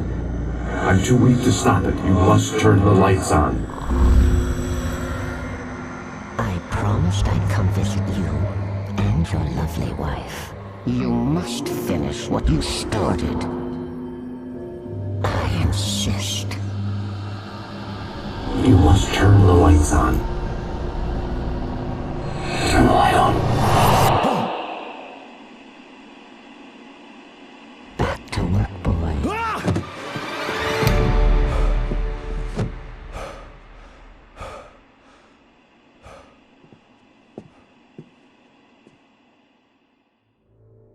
I felt nauseous, hungover. Only anger kept me going. I can't tell reality from dream anymore, but it seems I have an imaginary editor to help me. She's an old woman in a funeral dress. I call her Barbara Jagger. She's very strict. I'm writing faster and faster. My manuscript is being heavily revised. The edits are getting very aggressive, and each day there's less of me and more of her. I hate it, but I know she's right. She promises me I can save Alice this way. She knows more of this than I do. About the complex incantation I'm attempting. About this place. She's worked with another writer under similar circumstances, Thomas Zane. The genre of the story seems to be shifting. It's turning into a horror story. I'm getting close. I can feel it. Rose took a day from me. I had less than 12 hours left to meet the kidnapper. All I could do was get Barry into the car, work something out once I got on the road. Welcome to the Oh Dear Diner. What can I get you today? Coffee? I couldn't work up much hate for Rose. Something had used her to get to me and left its mark. First refill is free. Milk and sugar on the counter there. Would you like to hear today's specials? Thank you. A nice day. Come back soon. Barry was out of it. He was way too heavy to carry. My gun and flashlight were gone. I'd have to find a way to get Barry into the car as quickly as possible. There was no time to waste.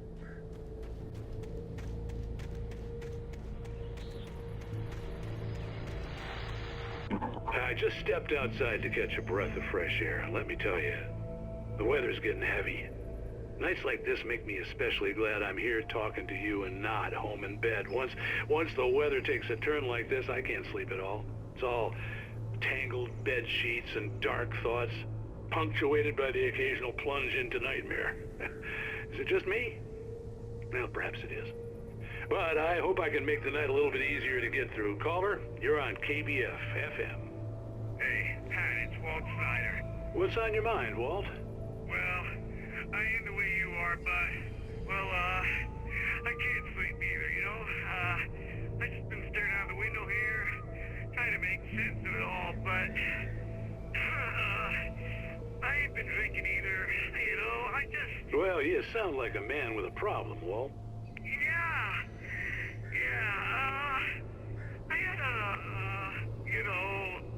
argument with Danny. You know, Danny, and, then I get in trouble with the law. You know, and, I'm just, well... I heard something like that, Walt. Yeah. Well, you know, Danny's my best friend, and, they let me unveiled today. And now I'm just alone here at the window, you know, waiting.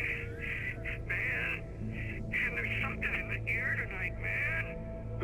I was just outside looking up at the sky above our broadcast tower thinking the same thing. What are you waiting for, Walt? I don't know. You know, something's gonna happen. You know, I think I better go. Well, Walt, maybe... No, thanks, Pat. Well, good luck to you, Walt. Hang in there. Let's take a little break, folks. This weather's really something else, huh? How can I be sure?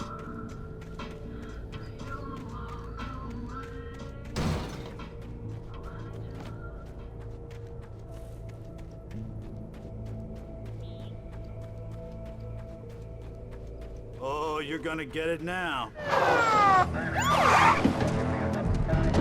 God knows what you've done to that poor girl. This is Agent Nightingale, FBI! Get him up, Hemingway! You're under arrest. You move a muscle, I'll unload right in your goddamn face!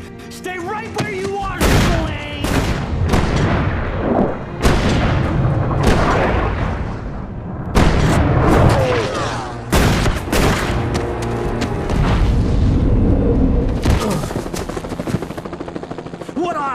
I'm standing right here, you goddamn maniac!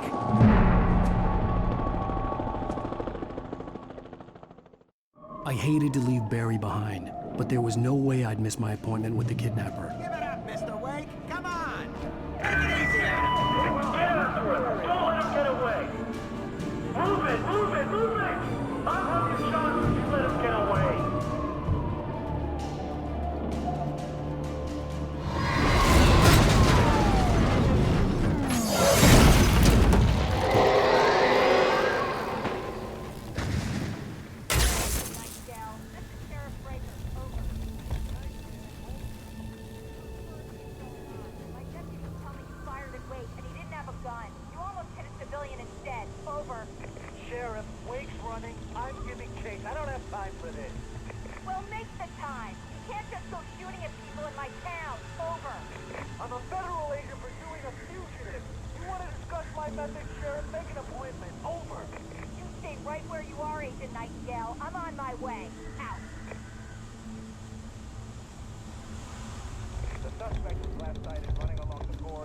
Westward from the trailer park.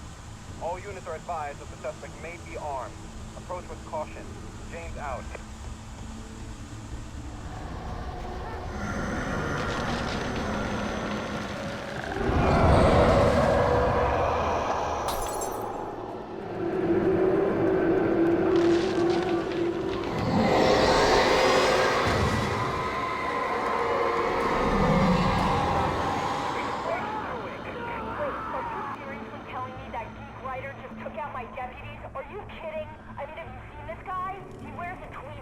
This horror was everywhere I went, circling me. The cops didn't stand a chance. They were after a writer, not a monster. That tends to come back and bite you in the ass. Out.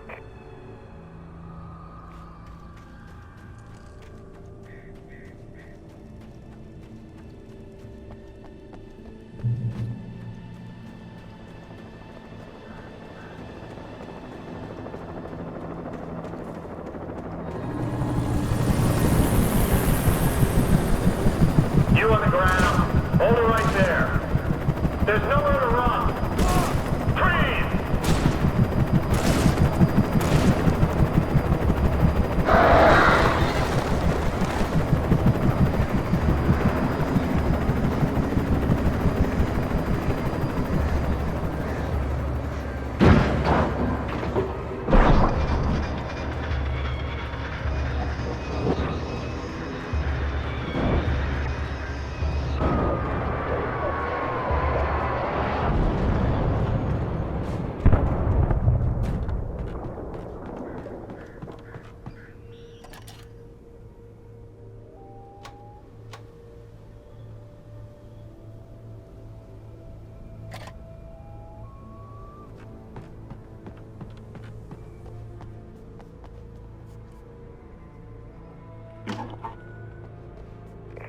This is James. Mulligan, Thornton, come in. Over.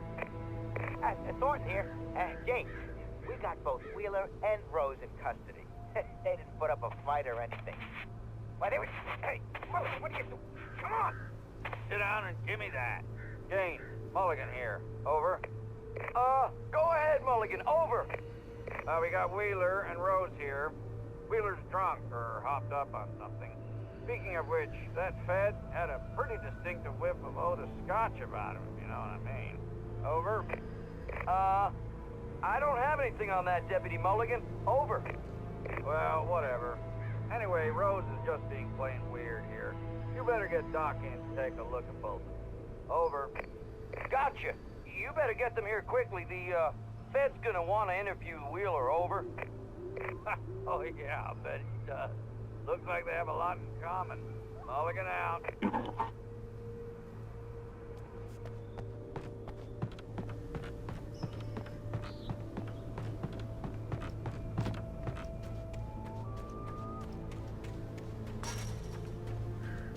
I imagined that the broadcast tower in the distance was part of the local radio station. Maine seemed like a decent guy. Perhaps he could give me directions to the coal mine.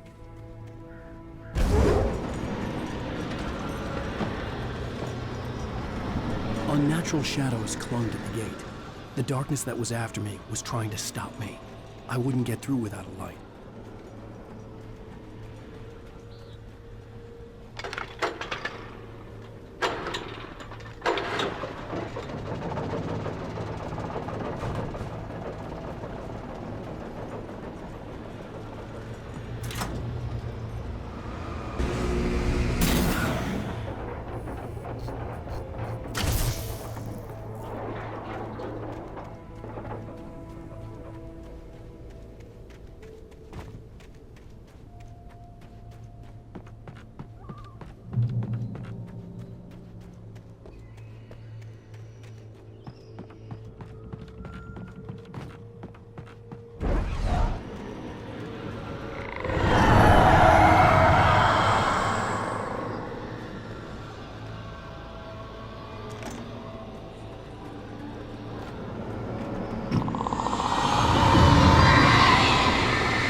It took me a moment to recognize the flashbang grenades. They were an ideal weapon for my situation. Team 1, come in. Over.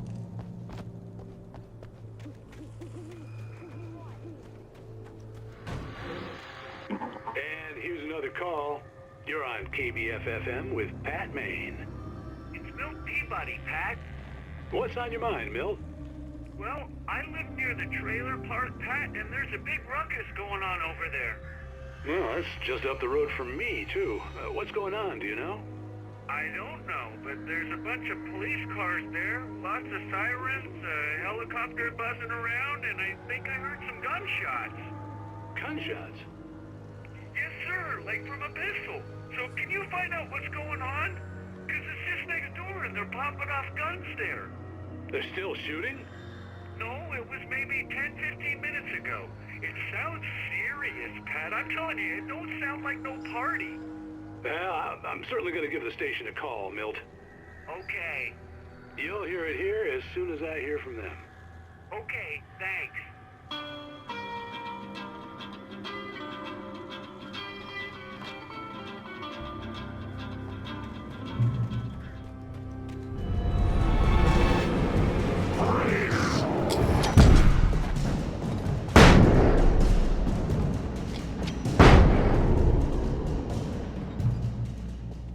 I hope Maine could lend me a car to get to the coal mine. Why, hello, Lorna. What do you have for us? Well, I just don't see why the cops bother with the trailer park. What do you mean? It's a trailer park. Of course you're going to have trouble in a place like that. I mean, what do you expect? The sheriff should be helping us normal citizens instead of wasting resources on those people. Well... Let the trash sort themselves out. I'm sorry, but my granddaddy settled in Bright Falls in 1911. Well, thank you very much for that compassionate viewpoint, Lorna. Oh, here's a little surprise. The famous writer Alan Wake just walked in, folks. I'm gonna see if I can talk him into an interview. Come on in, Mr. Wake. Oh, I'm so glad you could find the time to do this, Mr. Wake. Nowhere to run now, Dan Brown. You back away from me. Don't hurt.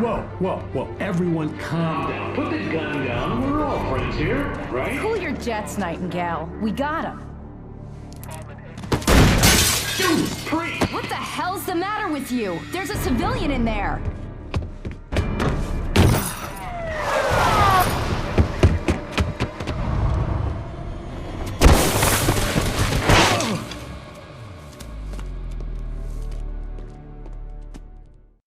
I'll get you yet, even if it kills me. You hear me? You hear me, H.P. Lovecraft? I had fallen off so many cliffs it was ridiculous. That's what you get for naming a book The Sudden Stop.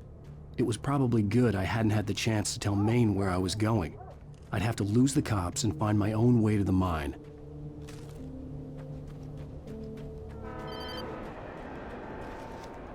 Hello? The most stubborn man I've ever met. Alice? Alice? Alan, I'm so afraid. Keeps me in the dark. Please help me. I look at you, Alan, and it's not you. Something else. Looking out from behind your eyes. Alice, I'm here. I'm so alone here. It's all gonna go to hell. You need to be careful. Cooperate. The connection had been terrible, but that wasn't the only thing that hadn't been right with the call. She sounded wrong somehow. But she had called me. I could see a railway bridge up ahead, and a warehouse of some sort on the opposite shore. I hoped I could find a car from there.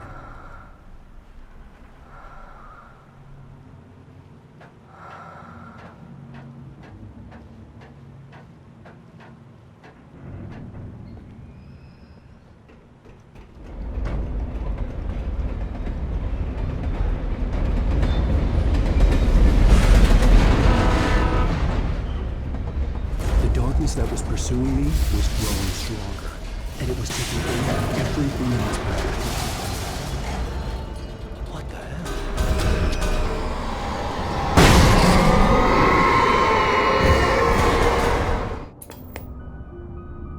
We take the facts of our existence for granted, unaware that they are merely a thin veneer of desperate self-delusion, covering a vast cosmos of madness and horror. All too often, the stars are right. In Night Springs. Tonight's episode, a family occasion. Journalist Alvin Derleth's trip to study the local customs of an insular community in Night Springs has been less than successful. Until tonight. Well, I'm glad you changed your minds about this. Ancient customs, local mythology. My editor loves this kind of stuff. Well, Mr. Derleth, we don't want to feel like we're on exhibition, but you have demonstrated the seriousness of your intent. Oh, I am serious. Really, just do your thing. I'll stay out of your way and observe. Actually, I thought you could assist us. I'm afraid we are a man short. It would provide you with an intimate perspective. Could I really? Of course, Mr. Derleth. Well, I guess that's the least What would I have to do? Oh, here. Let me show you with a kiss. What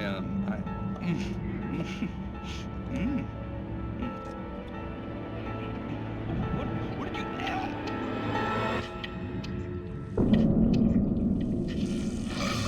Oh, Mr. Derleth, you have well pleased Nixie Perka, the dweller in flesh.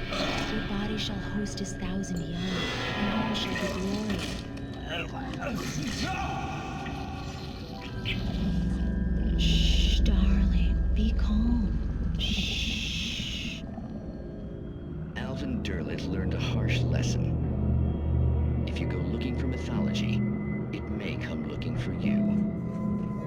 And such quests always bear fruit. In Night Springs.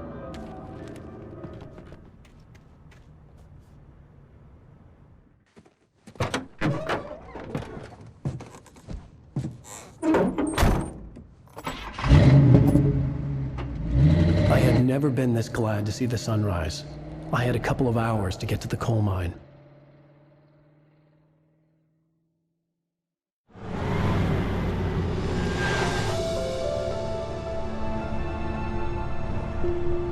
The coal mine wasn't far now.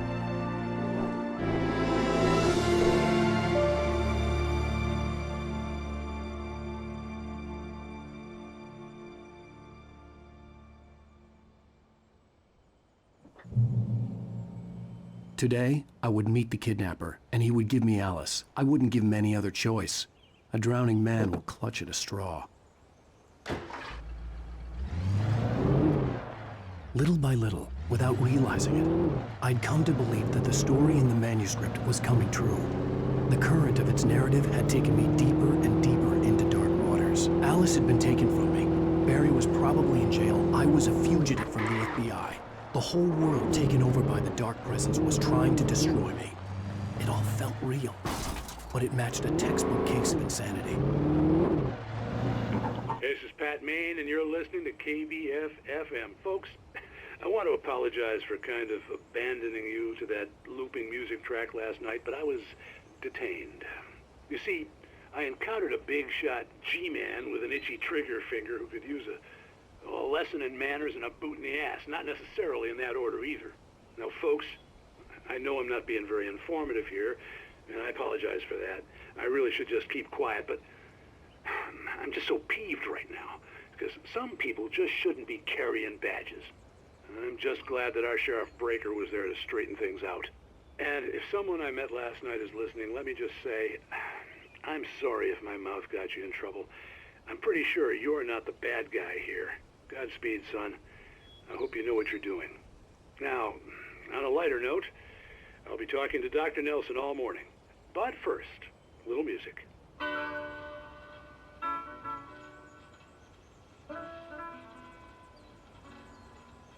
Nobody cares about me. Ain't even got a friend. Baby's gonna have me.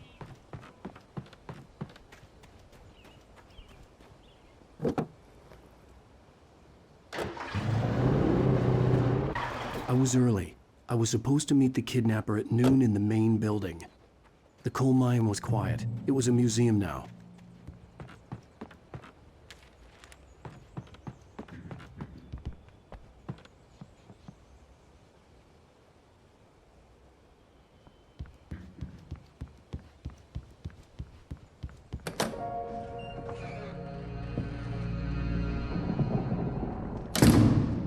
I didn't want to go outside. Cops had to be looking for me.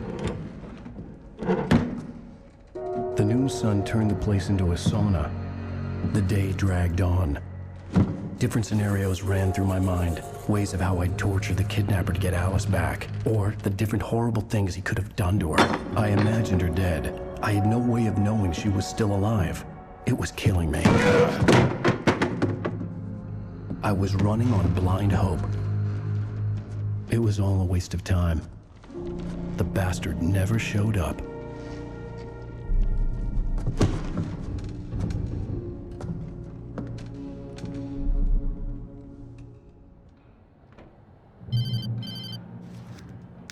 Wake! Where the hell are you? Change of plans. You know where Mirror Peak is? It's a big mountain north of where you are. You follow the path from the mine, you can't miss it. There's a lookout point there. I'll be waiting. I'm through being jerked around by you. You want to see your wife alive? Because if you do, you better watch what you say to me. Do we understand each other? I want to talk to Alice. Yeah, and I want the manuscript. Don't keep me waiting, Wake. Hello? Hello! Ah! I'm gonna kill him!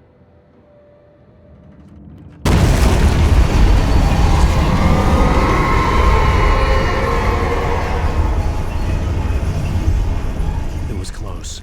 Maybe closer than ever before.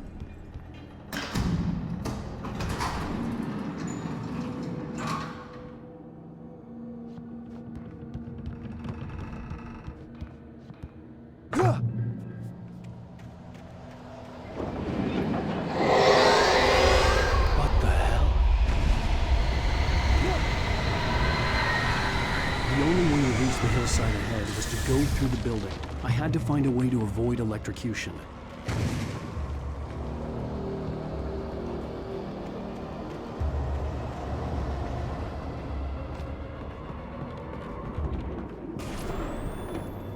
Anything outside of writing is a struggle. I feel ill. I managed to make my way downstairs. There's a shoebox filled with books and papers by Thomas Zane. It's very hard to focus, but I managed to read some of it. He's a poet, and a good one. He writes of muses and creators summoning fabulous things from a magic lake, using his powers to shape the world of a realm of gods and dreams and demons, dark things that wait for a chance to slip through, wearing the flesh of men as disguise.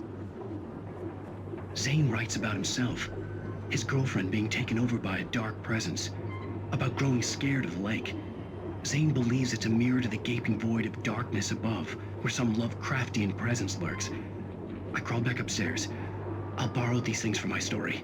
They ring true. They fit.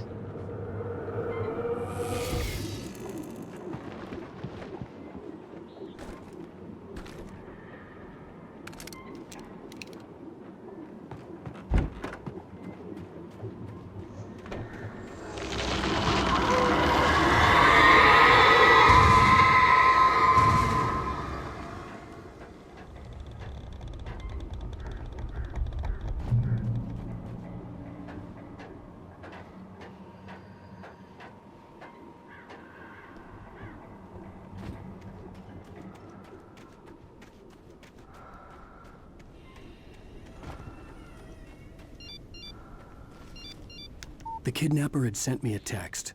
The message was full of spelling errors and insults. It was telling me to hurry up.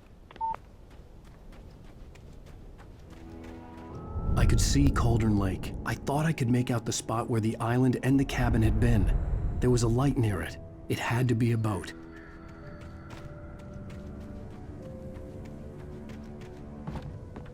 I was close now. I had to get there fast.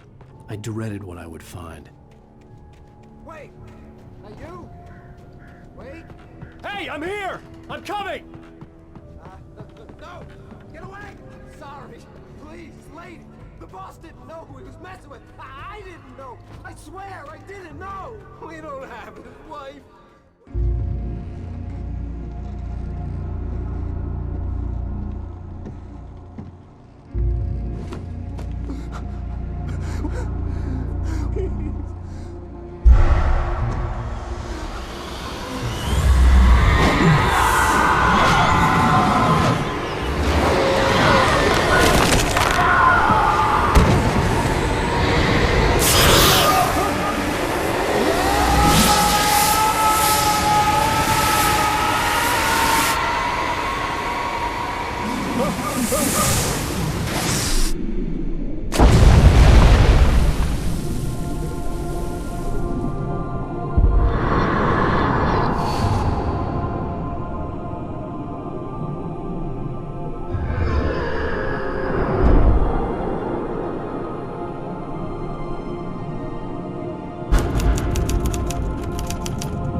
I'm hunted by the law. Sheriff, Wake's running. I'm giving chase. Are you seriously telling me that writer just took out my deputies? A thriller I supposedly wrote is coming true. The genre of the story seems to be shifting. It's turning into a horror story. I was told that Alice had been kidnapped, but that was a lie. We don't have his wife. We don't know where she is. Her purported kidnapper was eaten up by the dark presence before it attacked me.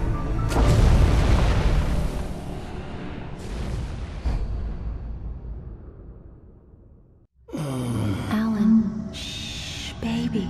It was just a nightmare. Alice. There you go, Alan. Hartman, I fell. I had to give you a sedative. Don't fight it. You went through another rough period. What? Right now, it's very important that you stay calm. We don't want you to have another episode. You're a patient at my clinic. Have been for a while now. The shock of your wife's death triggered a mental illness. No, You lie. You're suffering from various symptoms of undifferentiated schizophrenia. Bastard. It's okay, Alan. Just let go.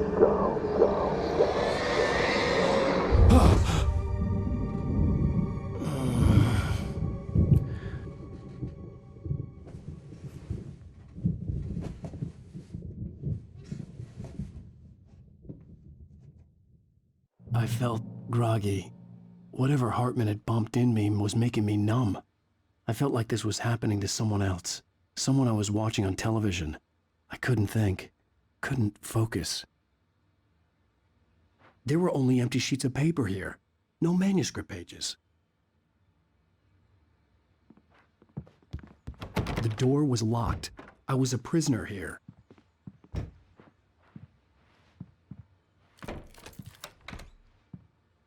Good evening, Alan. Are we feeling better now? Feeling calm? Yeah.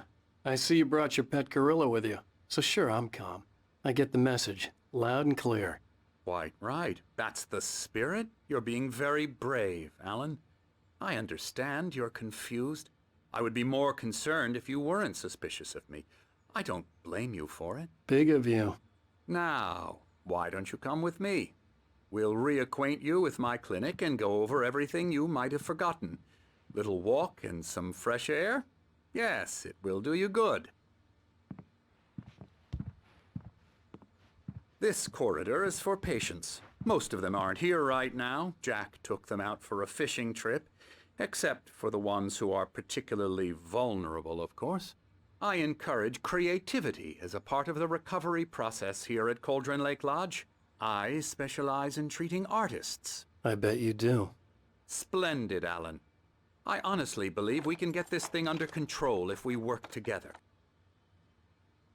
This way, Alan.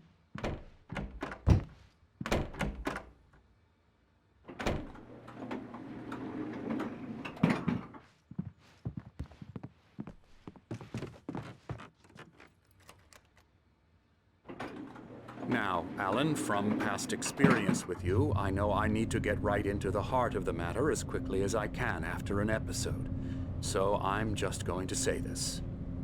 Alice is dead. No. You're in a very vulnerable state until you understand and accept this. Alice drowned, and you couldn't face that. You're suffering from hallucinations, paranoid delusions, unusual thinking, an obsession about light and darkness, a feeling that everything revolves around you, your thoughts and dreams. Your mind has constructed an elaborate fantasy scenario in which your writings are affecting reality. She has been kidnapped and supernatural forces of darkness are trying to stop you. We go this way, Alan. I wasn't ready for another shot, so I went along with it. He had to be lying. But under the influence of the drug he had given me, I had to fight not to believe his words. It's all in your head. You've been making it up. Apart from the tragic accident with your wife, no one has been killed. Your delusions are just a manifestation of your subconscious mind trying to protect you from the too painful truth. Unless we fight the fantasy, it will return.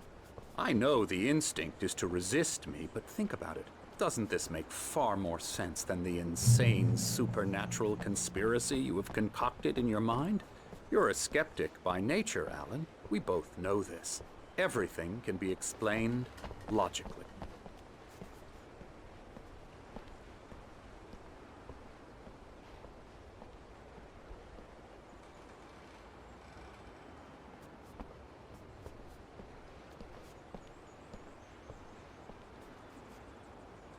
I never get tired of this view. Very inspiring, isn't it? Cauldron Lake spread below us. I could see Mirror Peak on the other side of the lake. I thought I could make out the spot where Diver's Isle had been when I arrived with Alice. Now there was nothing but waves. It seems there's a storm coming. Funny, I don't recall there being a mention of that in the weather forecast. Well, no matter. This way. Follow me. Alan, what I'm telling you is good news. Right now we're in control. Every time you have a relapse, it gets more and more difficult to resurface from the dark depths of your imagination. Not surprising, considering your profession. Imagination is what you work with. After all your nightmares, this should come as an immense relief to you. If it doesn't, why is that? Because I'm lying? Or because you don't want to admit that you're not well? It's very natural for you to think of me as your enemy. It's part of the illness. I let him talk. Hartman obviously loved his own voice. His words echoed madly inside my head. But I dug my nails into the palms of my hands to stay focused. You need to work with me. Once you accept that, we can begin the journey towards your recovery. Come along. Let's go inside.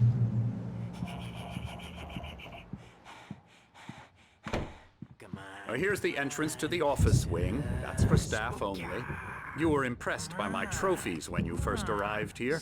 I do love to hunt. The great outdoors, man versus nature. It's wonderful stuff. Pretty damn wonderful, yeah.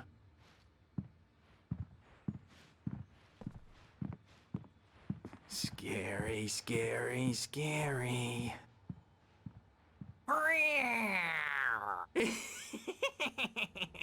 Emerson.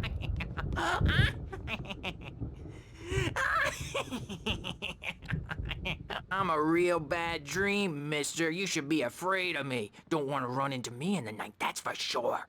Please, Emerson. Mr. Wake is confused enough as it is. Yeah, you'd like me to go away so you won't be scared. But you can't just decide what kind of dream you have or when you have it. Emerson. Okay, sorry. Boo. That's Emerson. We're actually making some progress with him, I'm happy to say. He works on video Elbow games. strike. It's trash, of course, but it does involve some small creative effort, which makes him receptive to my therapeutic methods. No kidding.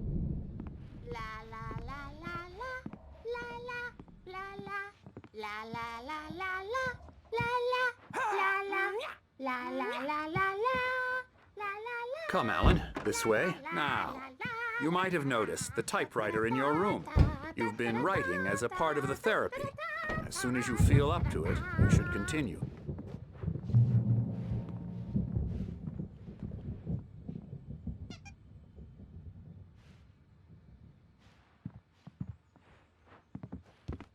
My rheumatism's killing me. There's a storm coming. Oh, what a storm. I hope it wipes this place off the face of the earth. And these two are the Anderson brothers, Odin and Tor. They had how should I put this? A heavy metal band in the 70s and 80s called Old Gods of Asgard. They even adopted new first names to complete the image of Viking gods. After the band broke up, they lived on a farm nearby. They are, well, in advanced stages of dementia. They're well cared for, TLC and all that. There's nothing more that can be done. I'm afraid that the rock and roll lifestyle has left its mark. Oh, that won't do. I'm so sorry to cut this short for now, Alan. The power has been acting up. I'd better go check on it. We'll continue this soon. Meanwhile, when you feel up to it, return to your room and try to write. It really is for the best. Don't you think? I'd like to bash his head in with a hammer. Oh, he'd love to fish out our secrets, but he has no clue. He's not crazy enough. Not crazy like us, Sonny. Yeah! Being crazy's a requirement, Sonny. Who else could understand the world when it's like this? It takes crazy to know crazy. That's the sanest thing I've heard in a while.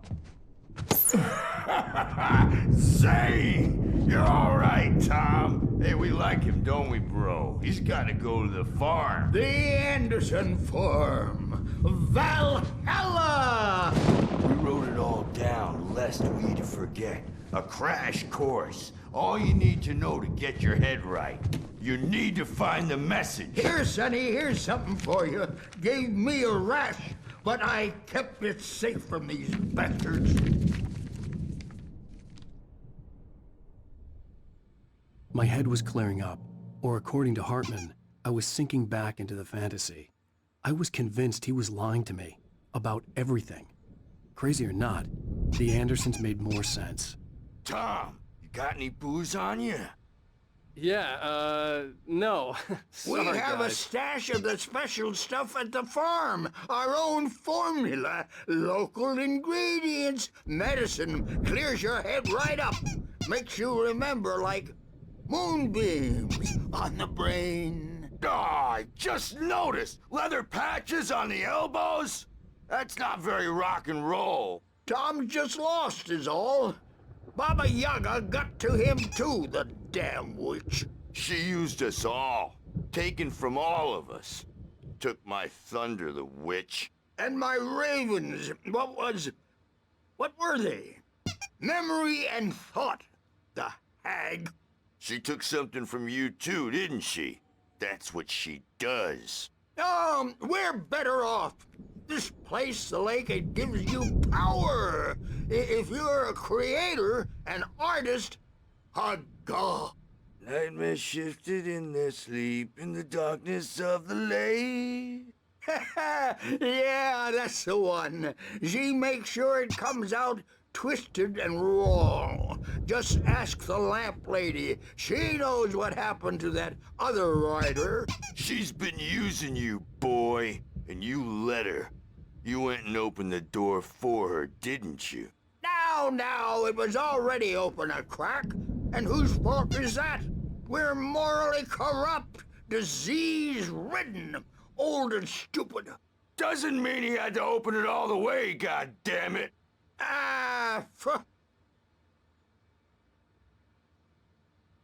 So tired. Built the farm close to the lake. A place of power. We had parties there, man. You should go there and have a party.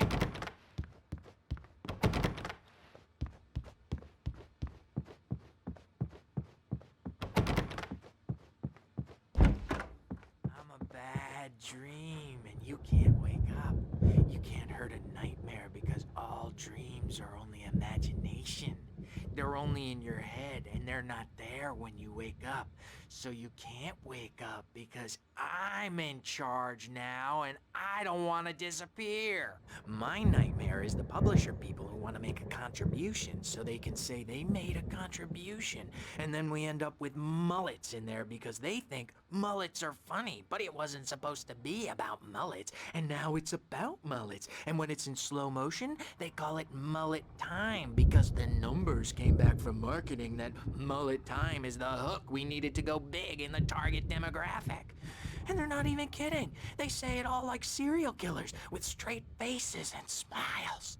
My nightmare is the writers who want to make everything from the characters to the toasters talk all the time and express their feelings so they won't shut up. And the writers won't shut up either because they have feelings too. And I have to listen to them because they're not scared of me. And everyone should just shut up. Shut up. Shut up. But I don't see nightmares anymore because I'm too scary for them. I take 2 pills every morning and 1 with every meal and 4 when I go to bed. And that makes me the scariest nightmare of all.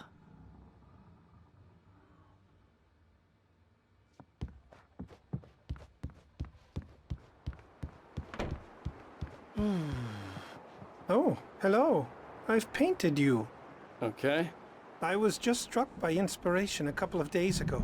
Dr. Hartman wanted me to paint landscapes, and that's what I was doing. But now I've been doing these things, a lot of them. The images just keep coming. Dr. Hartman likes them. He has them in his office. Yeah? He's very proud of me. He says I'm getting much better. I think I'm getting better.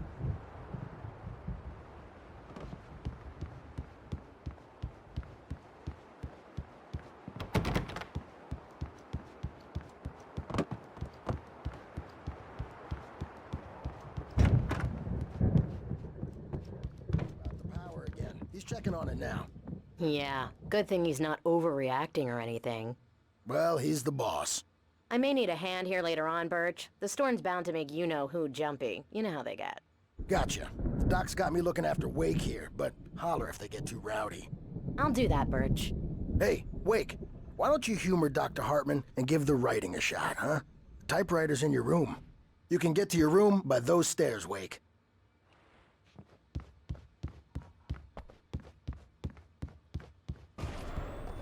Something's wrong. I'm not myself. It's hard to think that there's a shadow inside my head. I can only focus on writing. Everything else is a blur. I'm trapped in this cabin. Have been for days, but it's always dark outside. My editor is real. I saw her again. She's not human. It's not human. A dark presence is wearing the old woman's face. She was covered in clinging shadows. There's a hole in her chest where her heart should be. I think I've made a horrible mistake. I don't think I'm any closer to saving Alice. It's been lying to me, using me to get the story it wants, and the story will come true.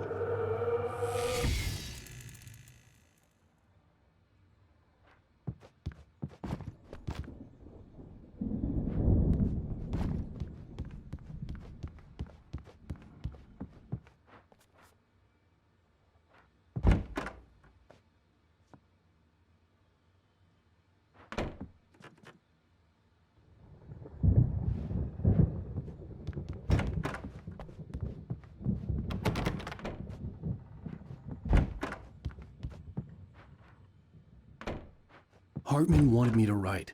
I knew I couldn't, but I figured I should just play along for now. It was the only thing I could do with Nurse Birch. The white glare of the blank page in front of me hurt my eyes. My hands began to shake uncontrollably. Everybody, calm down. Put that down. Birch, I need help. Hey, Wake, you stay here. I'm gonna go see what's up. You just keep doing what you're doing. Be cool, okay? I didn't know what the chaos was all about, but it could be my only chance of getting out of here. Where the hell did he get a damn hammer? I don't know. The angel. Here's a friendly poke from Mjolnir, wench. Oh, Hartman had mentioned that the power had been acting up. Maybe that was the reason for the generator and the work light on the balcony. The generator hadn't been activated, and there was no key. Fast, aren't they?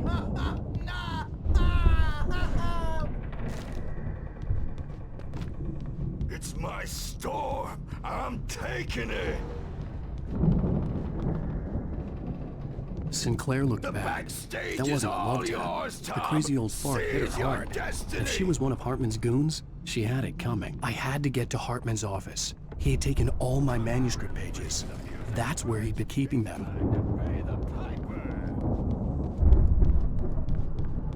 Maybe you could come out and beat our wrinkled adult diapered asses for it, since you're so tough, Birch.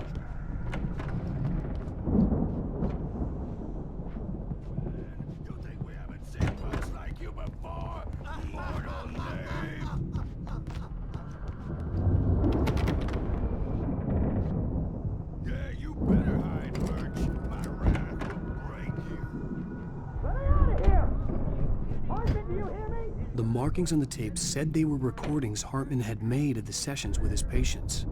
I saw Alice's name on one of them. For a moment, I couldn't breathe right. Now, Mrs. Wake, can you tell me about Alan's problems? He's more and more out of control all the time. The parties, he's so angry all the time. He's getting violent. Do you mean with you? No, not with me. No, never. Sometimes I almost wish Alan would take a swing at me, because at least that'd lead to a conversation he couldn't just march out of. But no. Alan doesn't really sleep. And the work, well, he's not writing at all. He sits there for hours and just gets more and more frustrated. And I can't talk to him. Yes. Tell me, Mrs. Wake, what would you say to him if he'd listen? I don't know. I want to say, I look at you, and it's not you. Just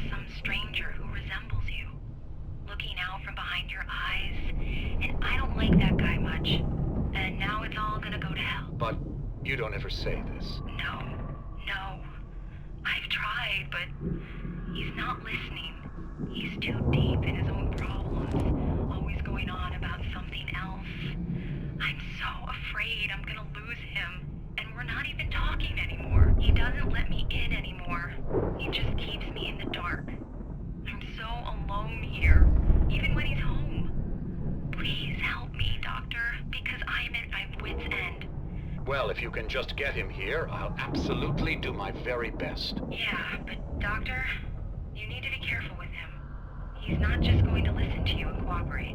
He's the most stubborn man I've ever met. Well, I'll be sure to bear that in mind. Hearing her voice, what she was saying made me happy and sick and guilty all at once. Worst of all, I recognized the words. The phone call from her. It had been a cut-up of this. Just a recording.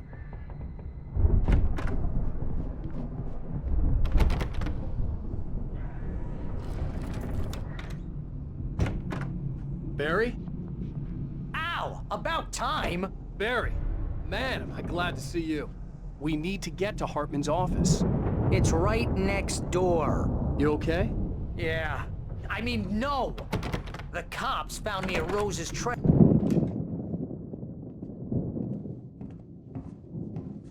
These were all the pages I had on me. And more.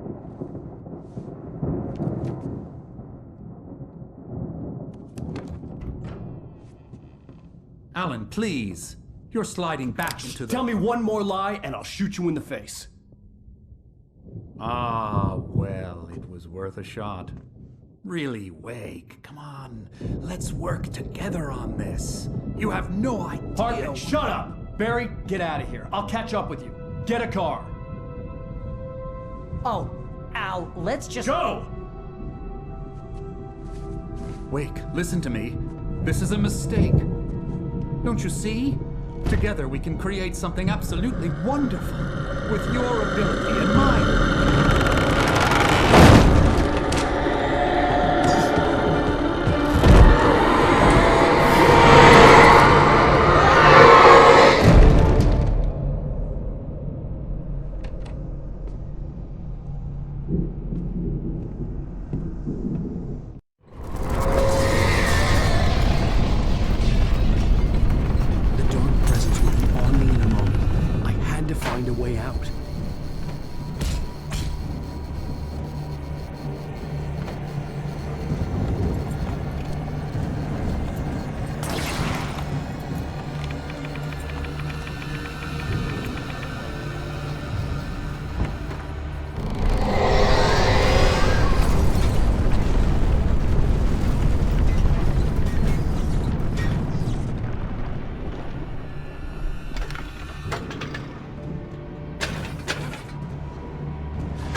car, but the gate's locked. You're gonna have to go through the hedge maze over there. Barry, I don't have a light. Take this, Al! Oh, God! Look at the house, Al! Look out!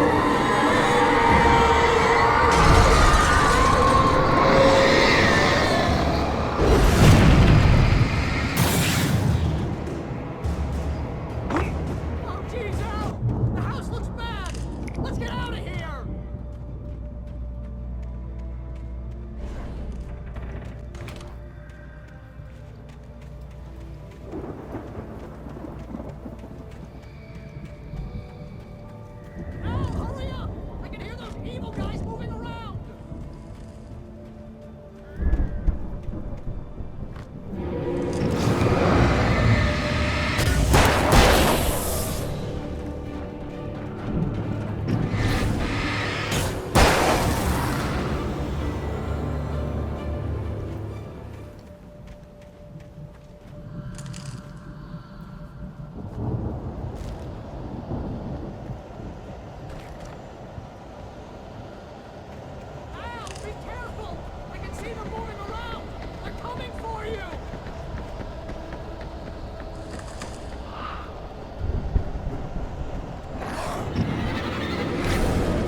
Fighting it makes me sad.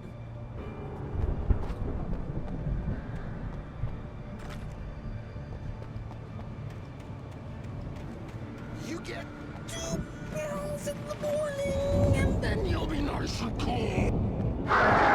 You get 3 pills in the evening, and then you'll sleep like a baby.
alive! Let's get out of here. Can you open this gate? Maybe. Barry.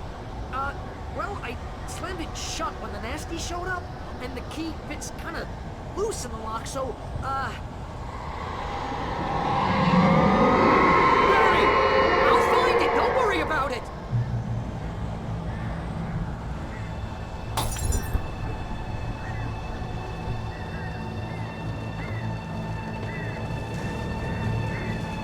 Hurry up, Barry! I'm on it! I'm on it!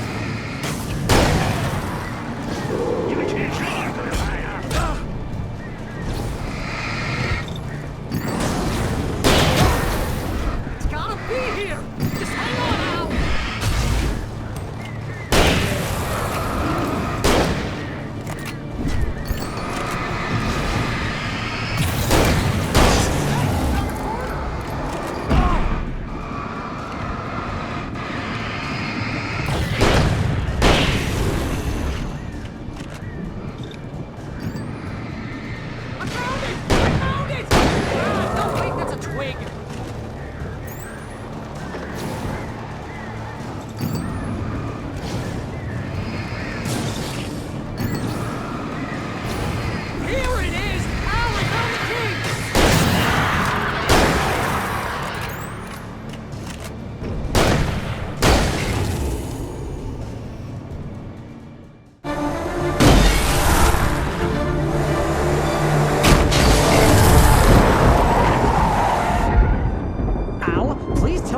For the nearest, you're now leaving Bright Falls. Come back soon sign. We're going to the Anderson farm. I knew you were gonna say something like that. You know what? You owe me big time for this. When this is through, if we make it, I don't care what anybody says, I'm done with darkness. You're gonna buy me a tanning bed as a gift, and I'm gonna live in it.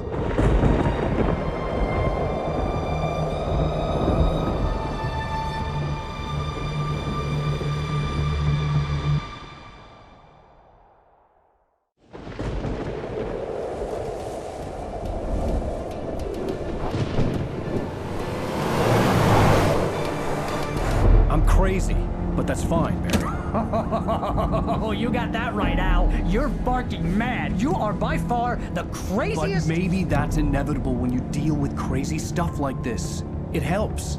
This is happening, Barry. Alice, they never had Alice. She's trapped in the darkness at the bottom of the lake, but she's not dead. Al, how can you know that? I know, Barry. I can— Al, No, listen. I can bring her back. I can find her. There's something special about this place. The lake, it does something to the works of art created here. It makes them come true. But there's a catch. The dark presence, whatever that thing is, twists it to its own ends. That's why all of this is happening. It's using my manuscript to take over everything. Al, I believe you. It happened to Thomas Zane before, it happened to the Andersons. I believe you. Crazy or not, you're not delusional. Weird shit's going down. That's a fact. I'm on board, man. I'm with you. The Andersons knew about it, but they were too far gone to tell me with all the drugs they were on. But they wrote it down. There's a message somewhere at their farm, Barry. We just need to find it. Look out!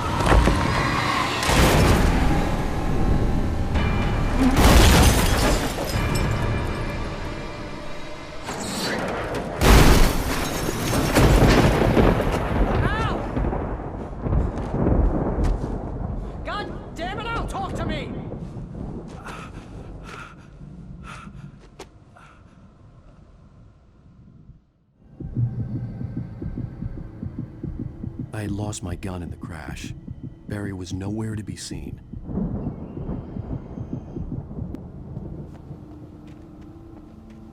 Barry! Barry! Oh, man, you're okay! Jeez, it's good to hear your voice! I was trying to get out of the car, but the ground gave way! Man, what a drop! And don't worry, your cutout is fine! Forget that! Are you okay? I hit some bushes, didn't get a scratch! There's no way you can climb down, though! It's like a sheer wall! Al! There's something moving down here! Barry, it's a taken! Use a flare, Barry! Oh! Yeah! Barry, are you alright? I'm good, Al! I'm great! Guess you never messed with anyone from New York City before, huh? You're gonna have to find your way around to the farm, Al! I'll be waiting! Barry, just wait for me, okay? Al! I'm not staying here! It's suicide! I'm going to the farm! I'm gonna go ahead and secure the area. You can catch up. Don't worry about it. I'm on the case. Now he's Rambo. This would turn into a disaster if I didn't catch up with Barry.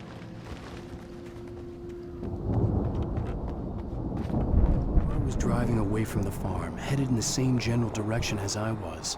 For all I knew, it was Barry, caught in the consequences of leaping before looking.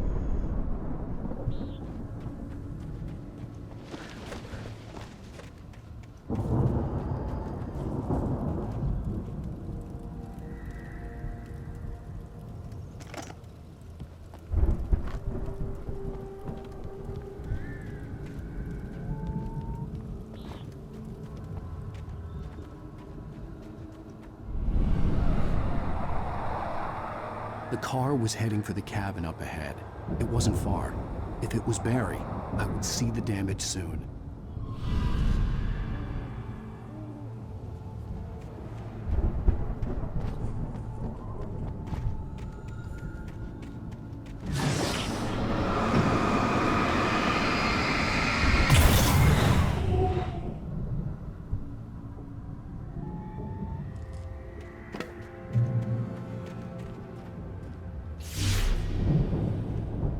I'm trying to deliver each page to the right time and place. I'm trying to show you how the story goes. I had seen glimpses of the light before. I had seen it in my dream. It was a strange spaceman or a diver in a bulky suit. He was the one who'd been placing the pages on my path. I could see the car, but there was no sight of the driver. Hello? Anybody here? Ah! Barry! No! Danny, you're not! Ah! Please! Ah!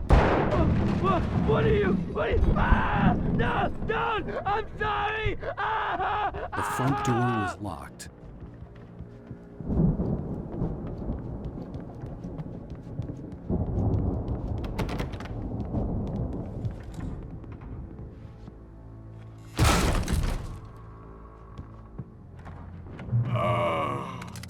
I know you. You were in jail the other day. I went to the farm again for the moonshine, you know? It makes you see. They're not gonna miss it. They're in the loony bin. But my buddy, Danny, I lost him. Something's gone wrong with him. It's not him.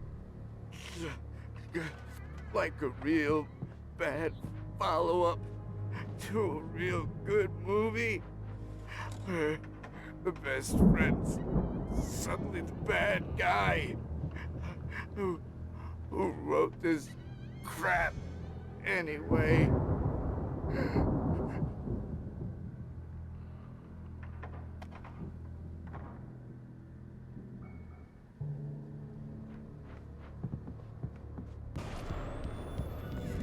I've run through every possible course in my head. If I continue like the Dark Presence wants me to, the story I'm writing won't save Alice. It's a horror story, and it's going to kill her, and me, and everybody in this town. No one will survive. Darkness will consume everything. This is what it's wanted all along. It will be free, unstoppable. It used Alice to get to me, dangled her in front of me to keep me going. It was never going to release her. I'm going to change this. I'll escape. I've written myself into the story. I'm now the protagonist. This feels like a terrible risk, but it's the only way to save Alice. I'll be bound by the events of the story just as much as anyone else who's been woven into it. The story must stay true for this to work. There have to be victims along the way, near escapes, cliffhangers. In a horror story, it can't be certain that the hero will succeed or even survive. He almost has to die. I'll write my own escape into the story next. I need help. Zane's going to be the one who will help me. I'll make it happen.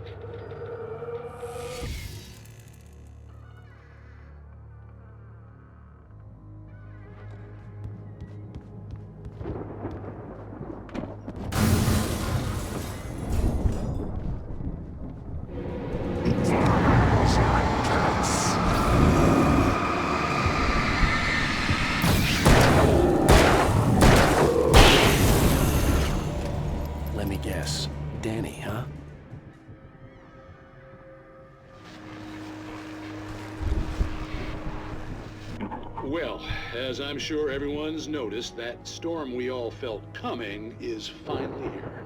The boys at the Weather Service reckon it'll last until morning at the very least. Pertaining to that, let me read that missing persons alert again. The Sheriff's Department's still looking for a Caucasian woman, 30 years old, slim and blonde with blue eyes. She may be lost in the woods, and it's possible she's been injured in a car accident. If you see her, please make sure you get her indoors and call the sheriff. It's bad weather to be caught out in, so if you see someone in the area who maybe looks a little confused, give him a hand, all right? This is Pat Maine on KBF FM, hoping you're all safe and warm tonight. I'd known the brothers used to be some kind of rock stars, but it hadn't really sunk in until I saw the stage.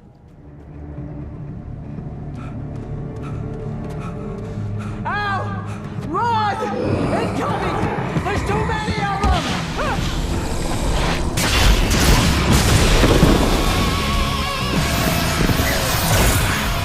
God damn!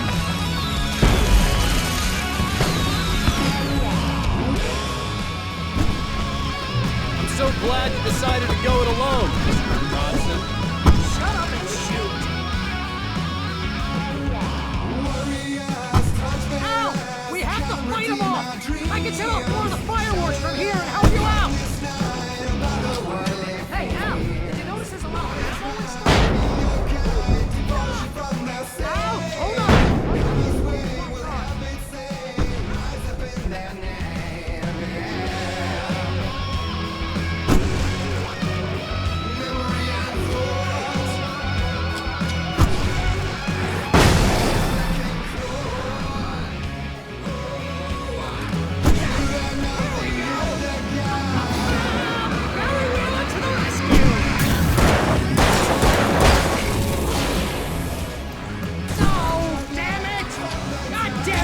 Century wire!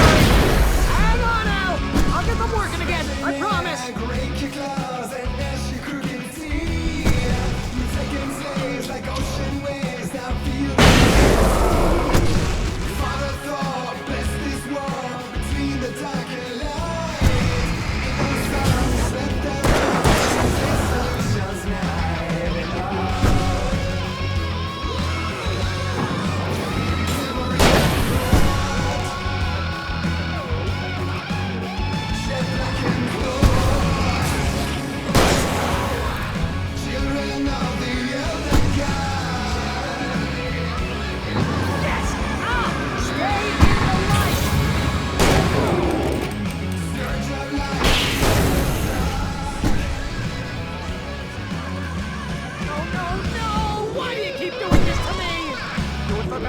Please, please!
White Falls, rock and roll capital of America. Hey, Al! This way to the farm!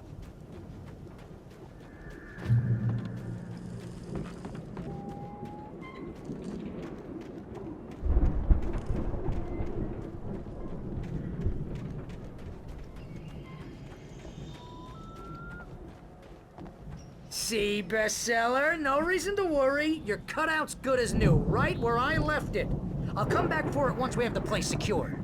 Yeah, that's been my biggest worry all this time.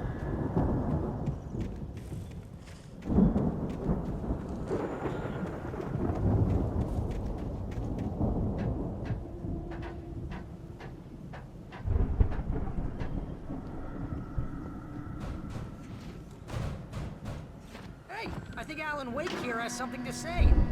What's that, Al? Ooh, I'm Alan Wake. I'm always right about everything. And if I don't get my way, I'll sulk all day long. I'm always intense and moody. It makes me very attractive and mysterious.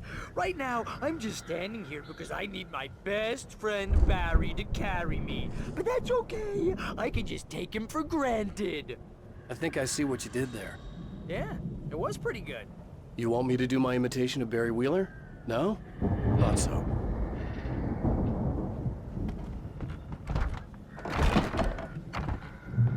Wow!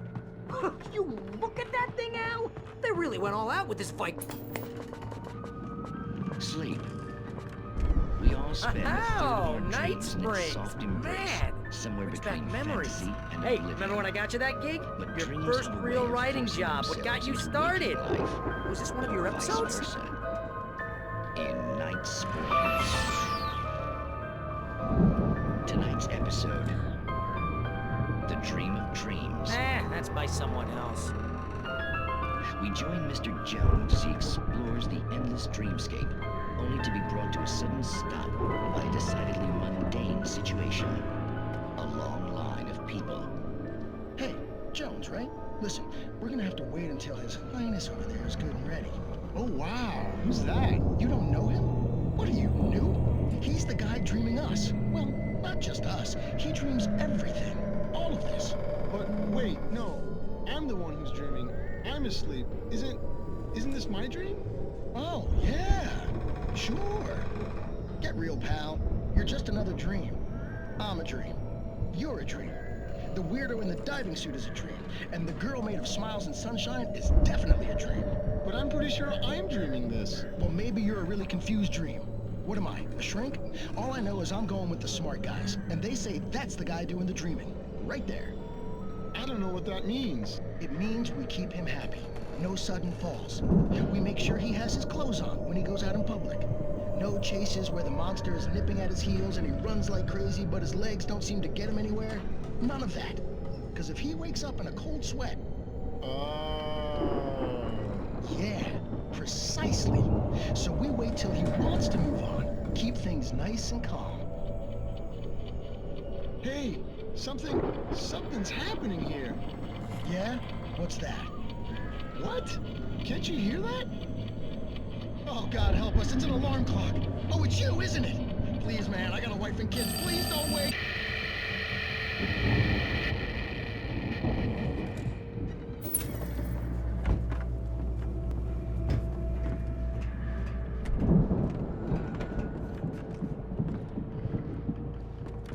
Wow! Those geezers had quite a production going on. Ooh, you know what, Al? If we make it through this alive, I'm gonna start representing them. Yep, sell this stuff online, maybe get a reality show going, release a new single. Good luck with that, pal. Hey, you find us a way out of here, okay? I'm gonna take a closer look at this stuff. The door was barred from the other side. I'd have to find another way.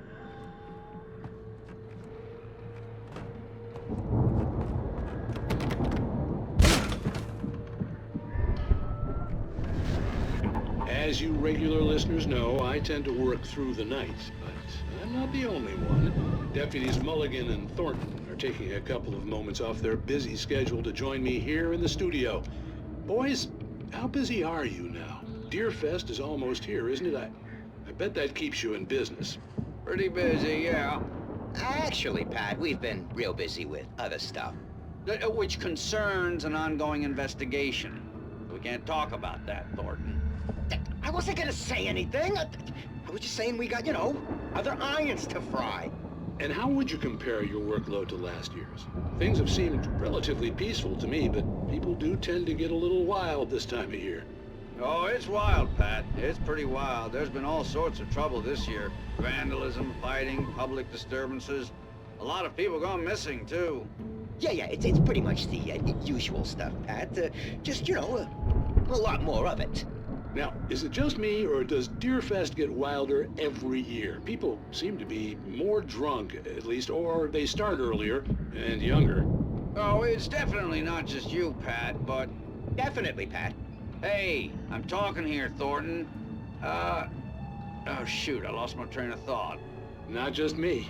Oh, yeah, it's wilder, Pat, but actually most of the trouble seems to be coming from grown men.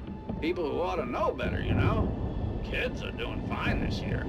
Well, that's nice to hear at least. Boys, I want to thank you for stopping by. I'll let you get back to your patrol. Sure thing, Pat. Yeah, sure thing, Pat. Al? Is that you out there, buddy? Yeah. Hey, let's go, man.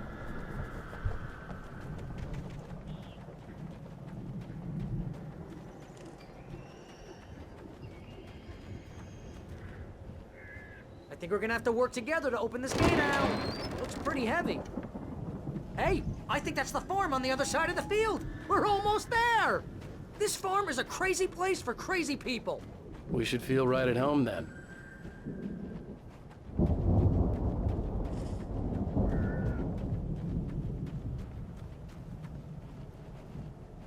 Come on, one more gate. Let's do this thing.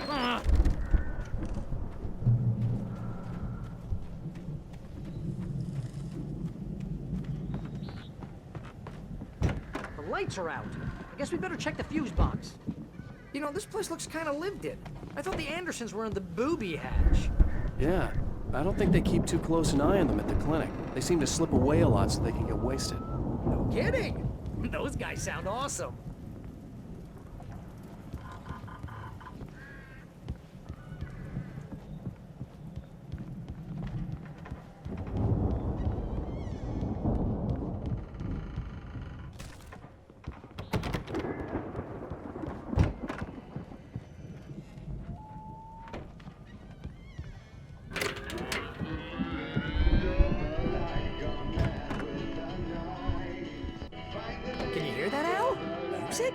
Of course. We need to find where it's coming from. That's the message the Andersons talked about. That's the whole reason we're here. Lady of the Light? Oh, that's gotta be... What's-her-face? The crazy lamp lady from the town. Cynthia Weaver. Right. Must be.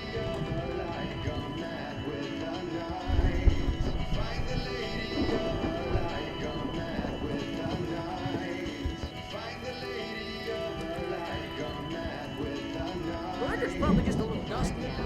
Give it a little thump. I want to hear this song.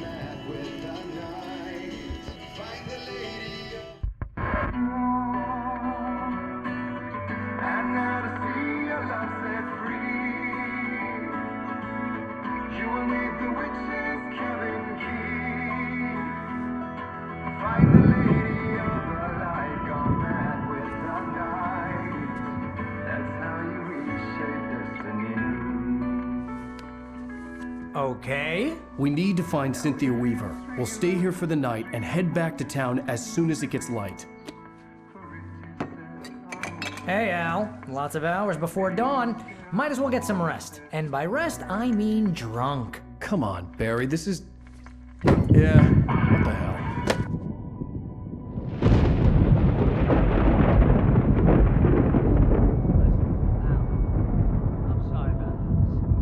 Seriously, because I know we don't get along, but we're gonna find her, right? And even though you're a crazy bastard, I'm gonna stick by you, no matter what, ever, Al. Sure, like a brother. I'm a writer, goddammit. Correct. If I just wanted to, I could write 10 books a year. And they'd be the best books that year. No, you couldn't. That's right, I couldn't. But I could, because I'm a writer. What? What do they put in this stuff? I feel like my brain is coming out of my nose. I'm gonna get the recipe off those coots and be a booze millionaire. I just miss her, Barry. I just want her here with me. I know, Al. I know. It's gonna be okay. We're gonna make it okay.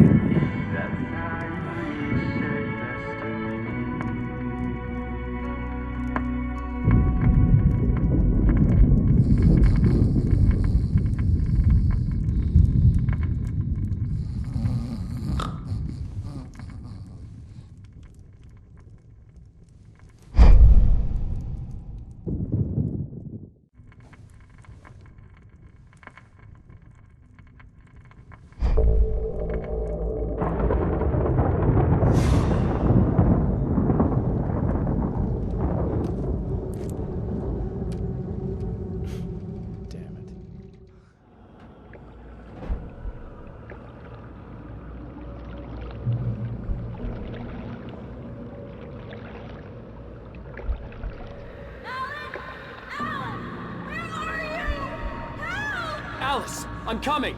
It's all right. I'm coming.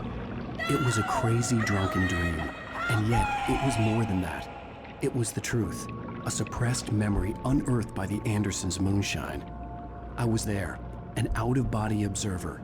This was the night Alice and I had arrived at Bright Falls, the night Alice had disappeared.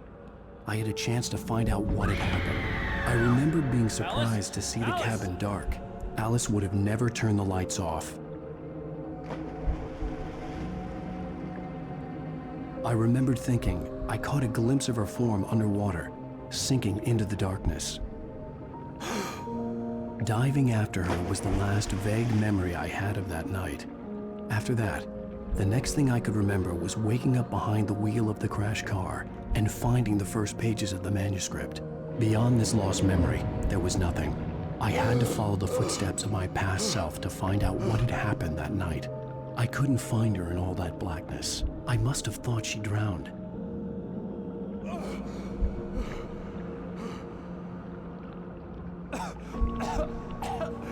Alice! Jagger had Alice, and so she had me. Alice!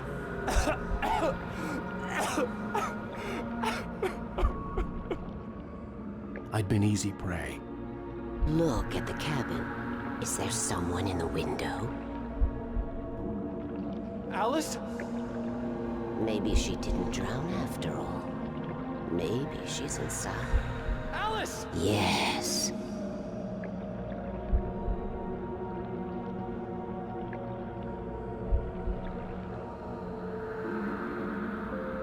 The dark presence had touched me. She had dug her nails into my brain and used me, made me her puppet.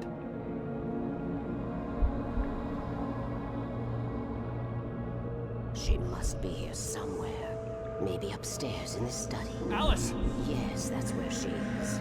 You can apologize. Alice! You'll laugh at the whole thing together and put it Alice? behind you. She's not here. You were foolish to think so. No, she's dead. She drowned. No, no, no! It's your fault your wife is dead. You are guilty. All she wanted was to help you right. You killed her. Ah! Oh, hush. There's still hope. Cauldron Lake is a special place. Here, you have the power to change things. She wanted you to write. I will tell you what to do.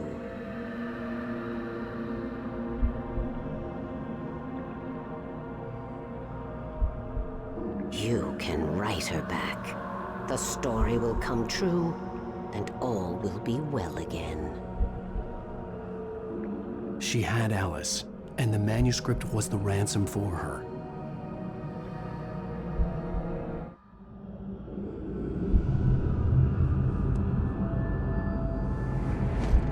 Yes. All right. I'll fix it. I'll bring her back.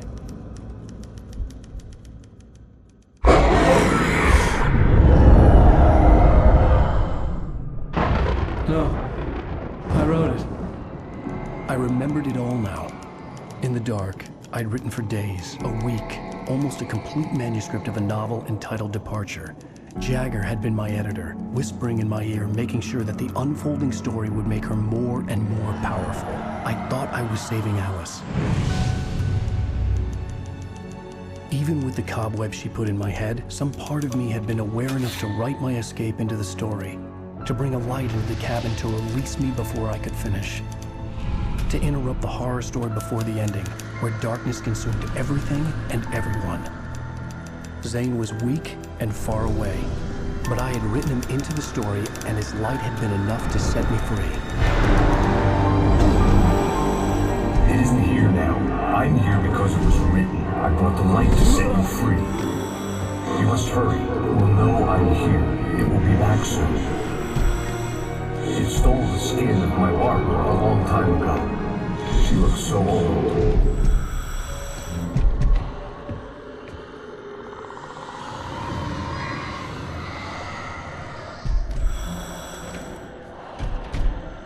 I'd woken up, confused and groggy, my mind consumed by darkness and fear. All I could do was to escape.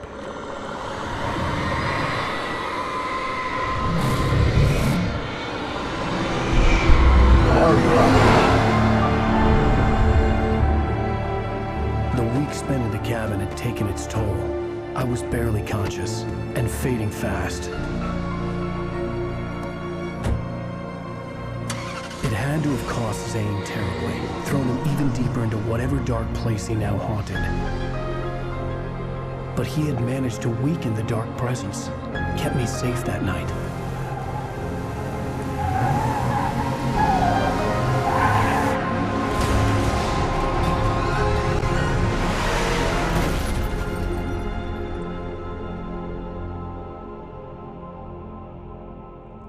I wrote it. It's my fault. That's right, James Joyce. It's your fault, and you're gonna pay for it. Easily on Alan Wake. Under the influence of the dark presence, I wrote a horror story that is coming true. Jagger had been my editor, making sure that the unfolding story would make her more and more powerful. Some part of me had been aware enough to write my escape into the story. Together we can create something absolutely wonderful. The leg, it does something to the works of art created here. It makes them come true. My mom gave me this old light switch. The clicker. Alice is being kept in a dark prison. I need to find Cynthia Weaver to fix this. It's your fault, and you're gonna pay for it. Well, we're expecting a record crowd from the neighboring counties. Naturally, we hope to break the record set by last year's Moose Fest in our neighboring town, Watery. Ladies and gentlemen, some people have asked me, what's the big deal about Deer Fest? And I think that this sums it up. It's about friendship and community. We've got a great party coming up. Let's try to hold it in until tomorrow and get through the night in one piece, all right?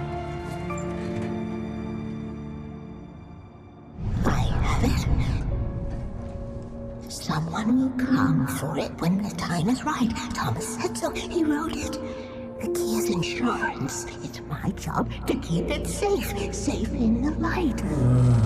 Always in the light.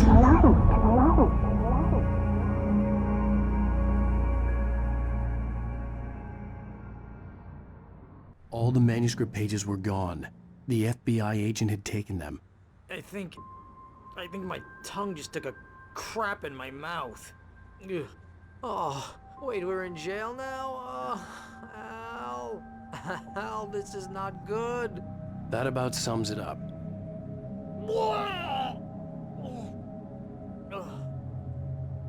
Oh, I am never drinking again. I need to talk to Weaver. She's the one in the song. The Lady of the Light. What, the crazy lady? Ugh, whatever you say, Al, but we're stuck here. They're not gonna... even interviewed Wake. I had some reading to do first, Sheriff, and let me tell you, it was an interesting read. Well, I've got you now, Raymond Chandler. It's all here. All the evidence, including conspiracy to murder a federal agent. There's no way you're walking out of here. You hear me in there, Bret Easton Ellis? Huh? Agent Nightingale, I want to talk to your superior. Well, we all want things, Sheriff. I wanted my... Look, that's not possible right now. Agent Nightingale, I insist.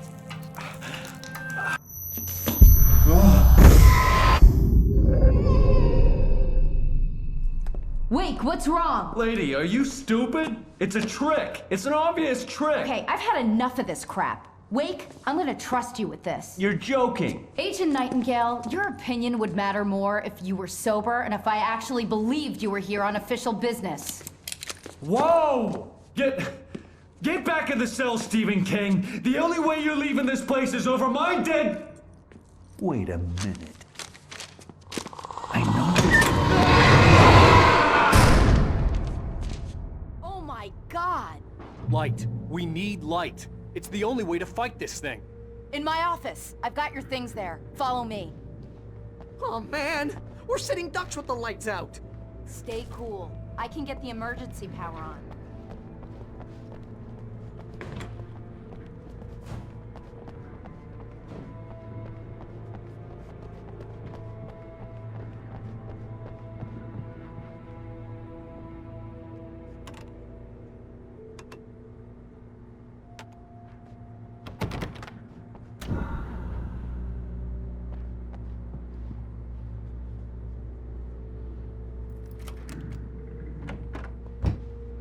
Here are your things. Wake, what do I need to know? What do you need from me? They can be hurt in the light, only in the light. And I need to find Cynthia Weaver. She can help me stop this. Light. Check. Cynthia. She lives in the old decommissioned power plant. I can get you there pretty quickly in the rescue chopper. Come on, let's get back to your friend. Wheeler, I need you to stay here. What? No! We're going to fetch our ride, but I have friends who need to be warned about this, and I can't be in two places at once. I need your help. Well, okay. Here's a list of people and phone numbers. I need you to call them and tell them you have a message from me. Night Springs, okay? They'll know what to do. Night Springs? Like the TV show? Gotcha. Oh, hey, that radio guy is on the list, Maine. Who's Frank Breaker? He related to you? My dad. Hey, is this like a secret society? Can you do this? You'll be safe here. The backup power's on. These guys need to be alerted, just in case we don't come back. You'll come back for me though, right? As soon as we get the chopper ready. Thanks, Wheeler. I owe you one. Okay, let's go, Wake. Through the back. My hangover wants a pizza. You think there's any way I could order one, Al?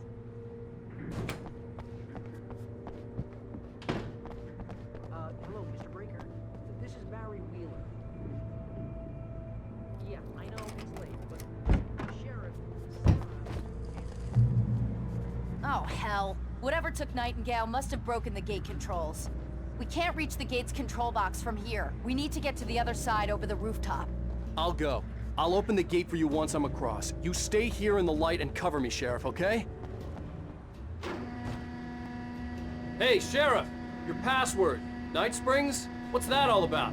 It's a stupid joke we have. That Bright Falls is the original inspiration for the TV show. This town can get weird at times. Never this weird, though.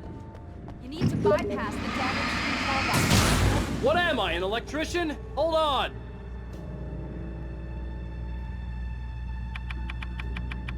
Ah, damn! That's smart. Good job, Wake. Okay, stick close. Our first stop is the town hall. The keys to the chopper are there. I'm gonna want explanations, you know. For example, what the hell happened to Rose? She's seriously messed up now. The same thing I think happened to me after I arrived. During this week, you can't remember? Oh, I remember now.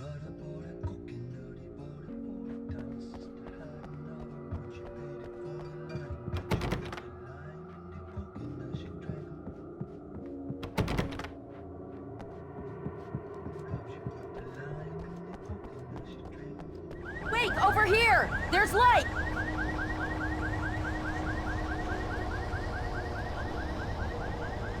I have a key. Watch my back, Wake.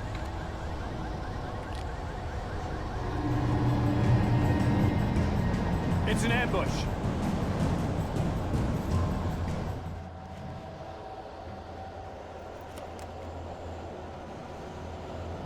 Let's go, Wake.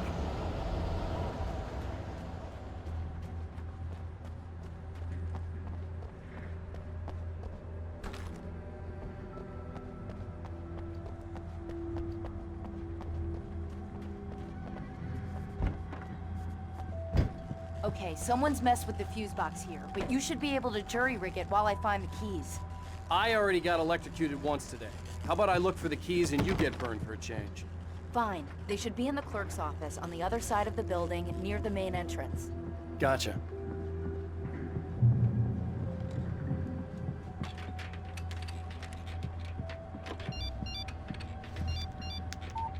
The message was from Barry. He was getting worried at the station. He wanted us to hurry. The keys aren't upstairs, Wake. I'm just gonna take a quick look.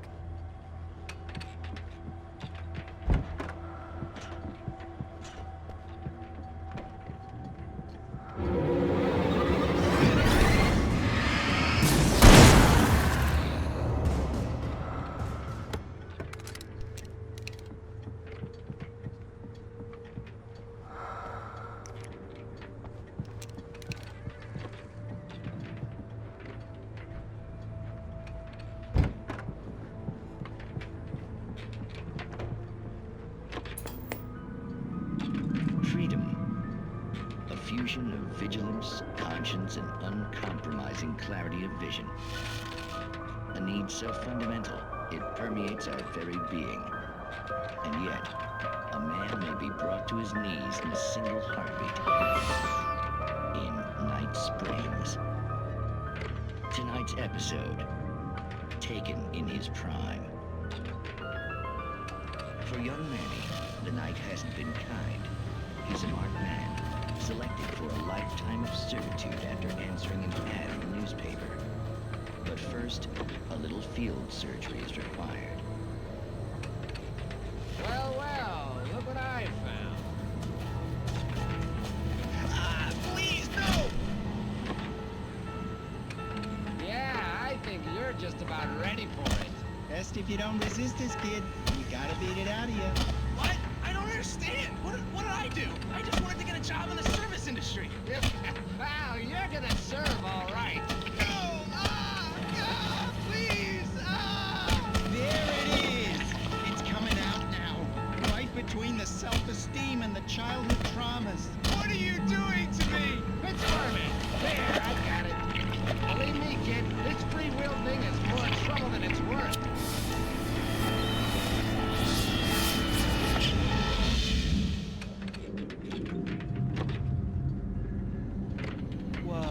What was that?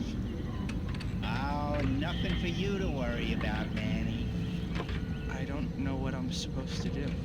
We'll tell you all about that. Don't you worry.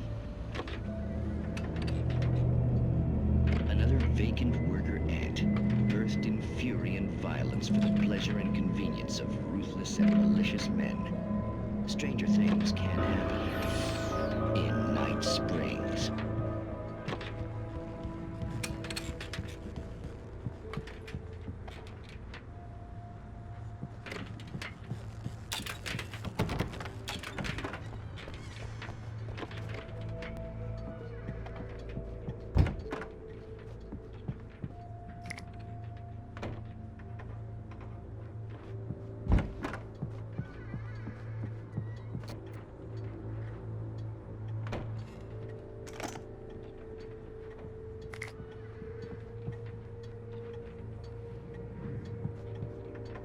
Okay, Sheriff, I got the keys.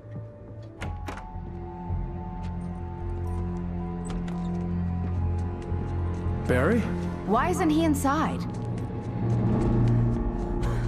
Oh God! Oh God!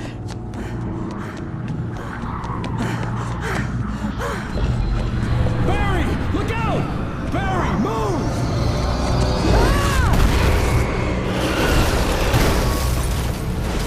Barry! He made it inside, Wake. He's okay. The storefront's blocked. Come on, Wake, let's go around. We can meet him in the back. We can make it through the bookstore. Wheeler should be waiting for us in the backyard. Get the hell down or I'll call the sheriff. Oh, hi, Doc. I've got it. Don't worry about it. Sarah, about time somebody showed up. All this shooting in the air is idiotic. One of these days they'll kill somebody. And over Deerfest. I know. Go back to bed. He's got a point, Wake. Look, this town can't take this. It's me they want. The sooner I get out of here, the sooner you can all get back to life as usual. I hope you're right. Come on, let me get this door open. Wait, you got the keys to the bookstore? Perks of being the sheriff. A girl needs to get around.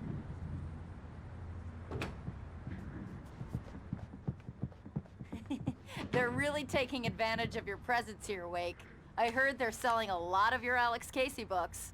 Right now, I'm not a big fan of my own writing. I don't see Barry. Look, Wake, maybe that's him. That's the way to the chopper.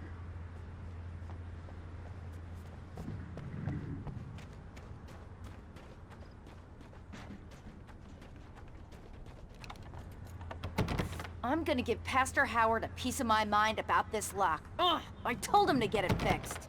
Here they come. Let's take a break.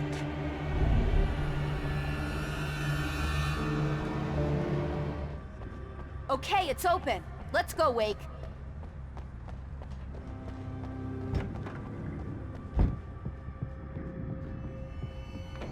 Wow. We keep them lit all night long on the night before Deerfest. Why? Well, it's tradition. We're almost there. We'll have to go through the basement to get to the parking lot. Yeah, there's no way going through the crypt will turn out to be a bad idea.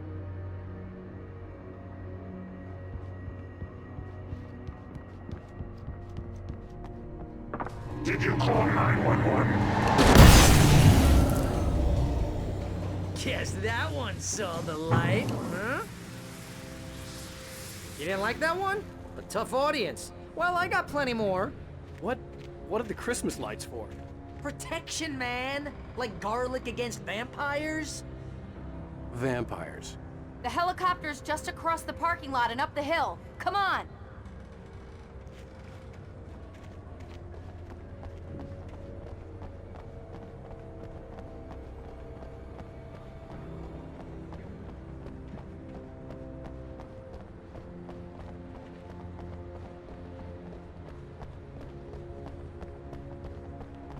The Bright Falls General Store is now my favorite place in the entire world. See this headlamp? It's like a superpower. I can just look at one of those things and they die. It's my flaming eye of Mordor. I wish I didn't say that. Yeah.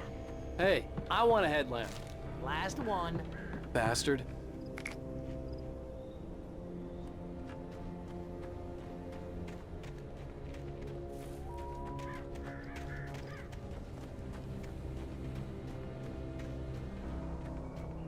Someone throws a damn school bus at your head and you're about to take a helicopter ride with someone who may or may not have a pilot's license or cleared for departure to Night Springs. No offense, Sheriff. Oh, I'm never gonna get used to this. The helicopter's just up ahead. I'll need a while to prep for takeoff. Don't take too long. I want to get out of here.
couple of days ago. Well, my dad used to be a cop there. Tells some pretty wild stories. Stuff like this? No, just normal bad stuff. Kinda like your books, Wake.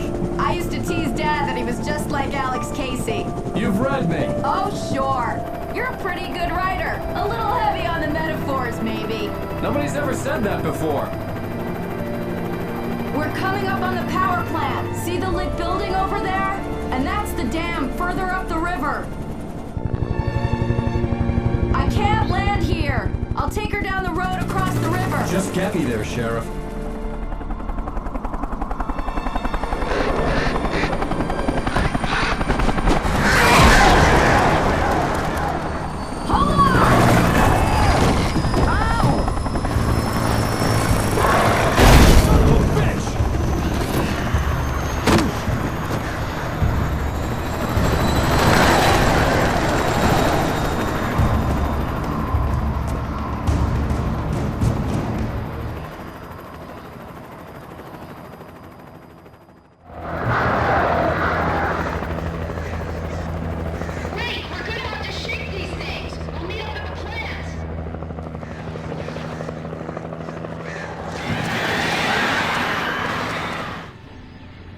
And here's a new song from a band that they always remind me of our local rock legends, the Old Gods.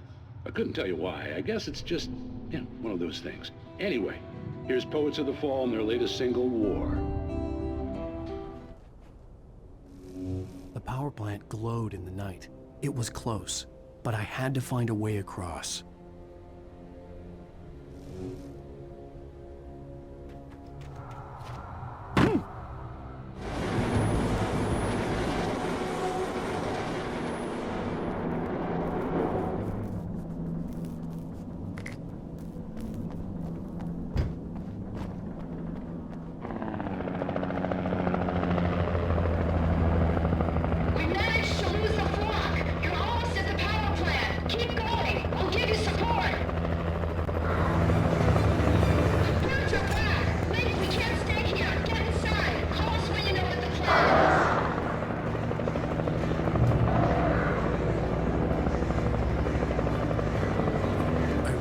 The logo on the power plant sign.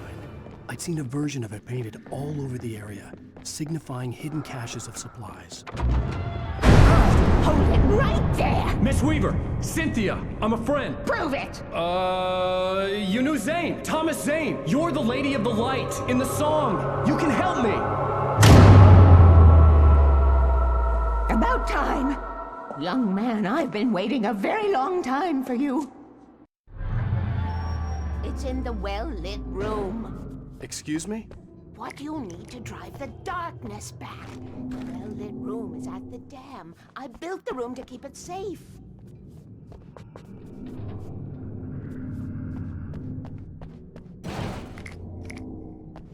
Will it help me find Alice? Will it get me back to the cabin? Fine, let's go. I can get my friends to come back with the helicopter.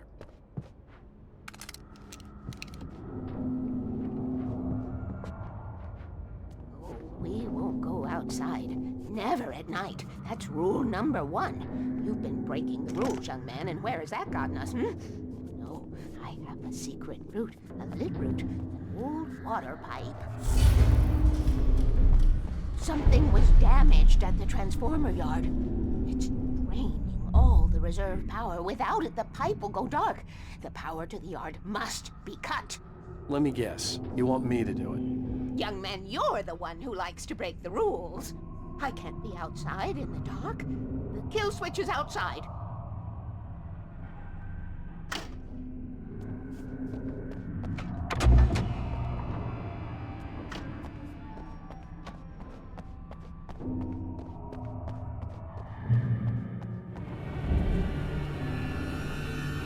I could see the kill switch that would cut the power to the transformer yard. Now I had to find a way to reach it.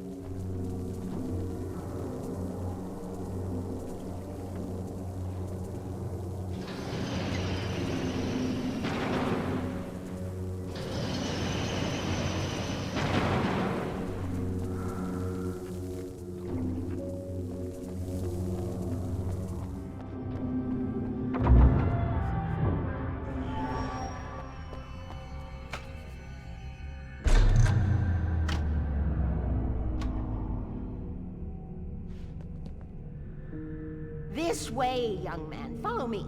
Come, come. The pipe's empty now. We're ready to go. This way. We need to go. I knew them both, Tom and Barbara. I had such a crush on him. Such a beautiful man. I was jealous. There was a part of me that was maybe a little glad when she had the accident. And then Tom started writing and woke the darkness up. He tried to bring her back, but you can't do that. There are no free rides like that. I'm starting to realize that. In that case, young man, perhaps you're a smarter man than Tom was. The witch looked like her, but it wasn't. Barbara was sweet. He didn't understand until it was too late. He tried to undo it, wrote himself, her, everything he'd ever written out of the world. Oh, he was so famous. And afterward, no one knew. Oh, Tom.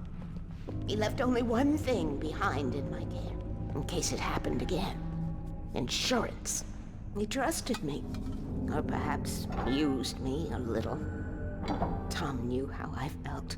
Knew I wouldn't refuse him. I built the well-lit room and put it there. It's been waiting for you. We are characters trapped in a story you have written, and none of us will survive to see the end of it if the darkness isn't stopped. She'll twist the story to her own dark ends. How do you know all this? Tom, that's the way he wrote it. He still talks to me, you know, in television, from beyond, from below.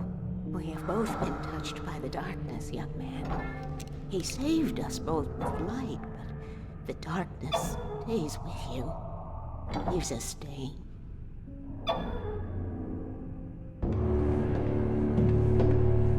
This pipe will take us directly to the well-lit room. Okay, I need to call my friends, tell them where we're going. Hello? Al! Barry, we're headed to the dam in one of the pipes. Meet us there. Okay, I'll tell Sarah. It's Sarah now? Whoa! No! For the sweet love of... Barry! Barry! We gotta go see if they're okay. They're probably dead. You must reach the well-lit room. This is no time to be a selfish idiot. That's my best friend!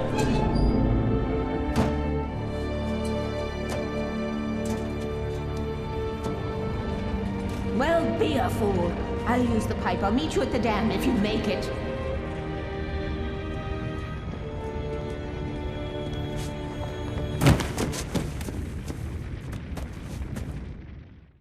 At least I didn't have to worry about her. She knew how to stay safe. Barry! Sheriff Breaker! Sarah! The crash site looked bad, but as far as I could tell, the wreck was empty.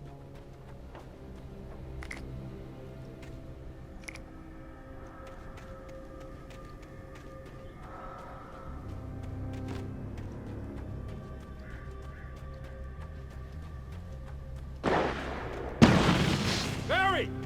Barry! Oh! Over here! Hang in there, I'm coming! Get the hell back, you freaks! No, you don't. No, you don't.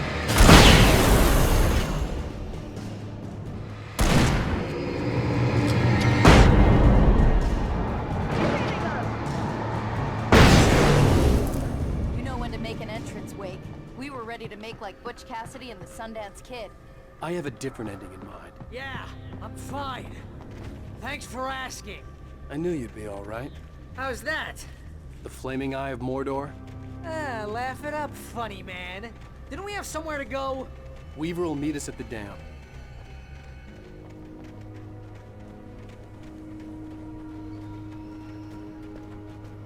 When you spend most of your night running uphill while a crazy bunch of demon hicks try to take your head off with an axe, you know your helicopter crash landed in Night Springs. Ooh, I should have kept that gym membership. You see those lights? That's the elevator we need to take.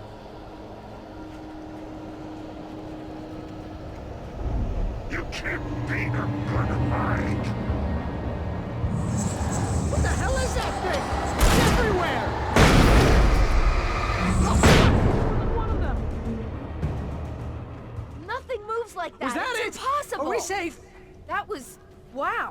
I think we're okay. Hey, Al, I got a bad feeling. Let's keep our eyes open.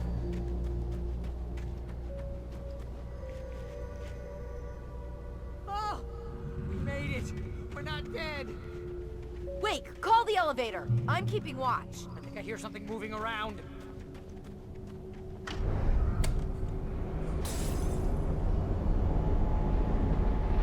Heads up! Here they come! Oh no! Oh no! It's here! Al, let's go!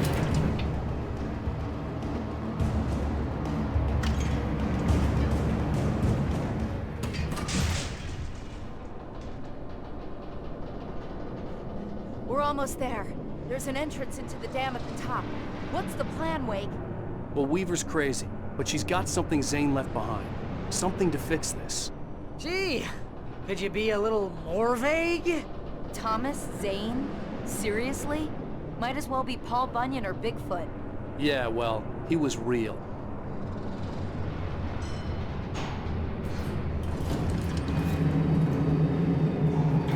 Let's be careful, okay? Oh, geez, I hate this.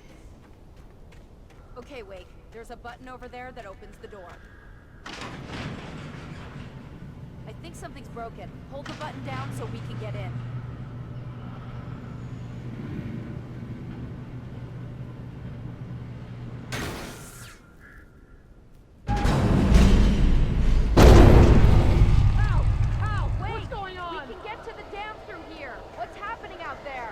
You guys go ahead and find Weaver.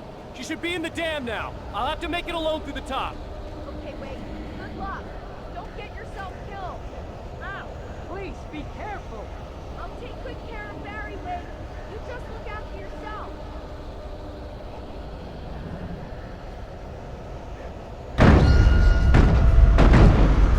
You gotta be kidding me.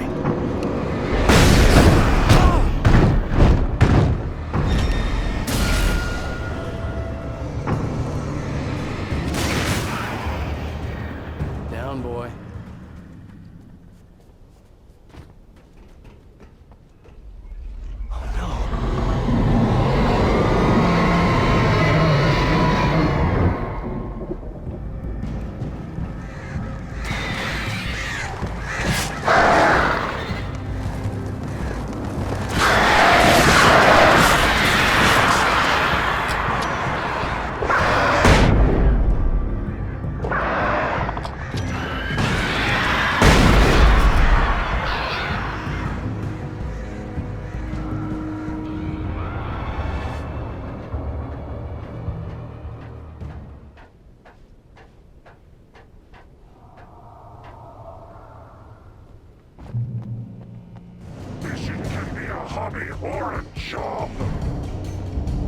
I was ridiculously outnumbered. The searchlight could even the odds.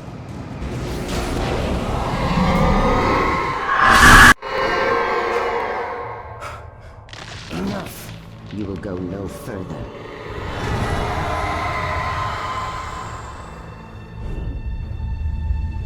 Stop now.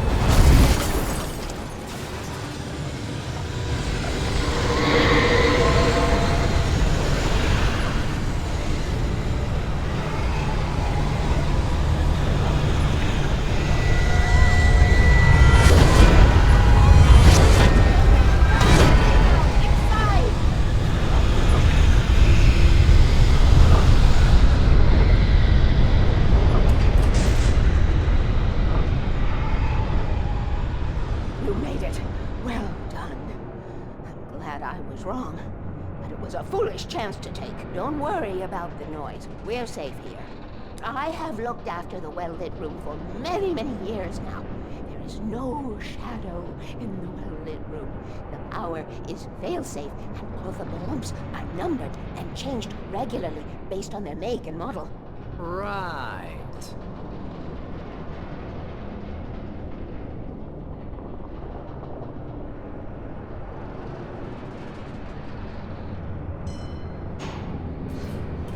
There's an old army base at Raincoat Point, north of here. It was active during the Second World War. They operated here back then. They must have built this. Yes, they did. It's my place now.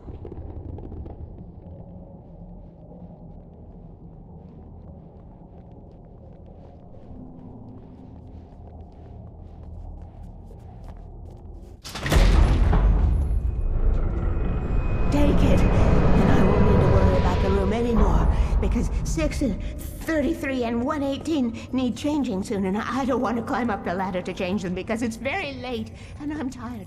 And if you take it, I won't have to do that anymore. The page was autobiographical, a memory from my childhood.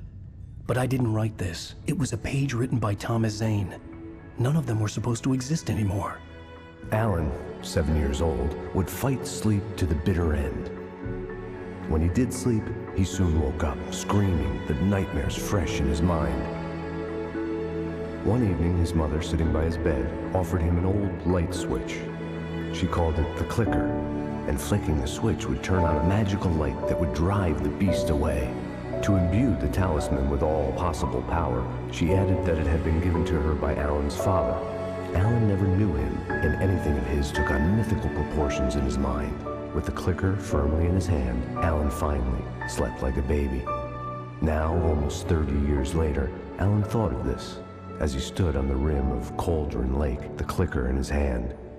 He took a deep breath and jumped. My mind swirled. I'd given the clicker to Alice, yet it was here. Zane had written it into existence in a story I had written. I can get to her now. I can finish this.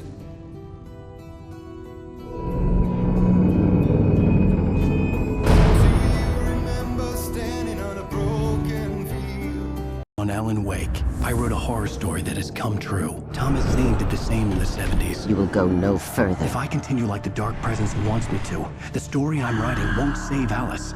It's a horror story. No one will survive. You knew Zane! Thomas Zane! You're the Lady of the Light in the song! He left something behind to help me. The clicker. Alan thought of this as he stood on the rim of Cauldron Lake, the clicker in his hand. He took a deep breath and jumped. I can get to her now. I can finish this.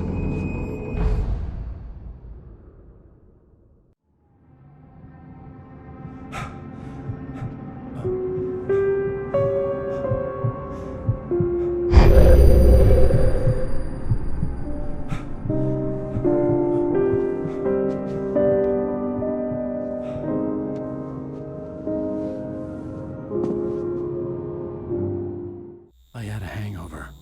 My head was about to explode and the light hurt my eyes.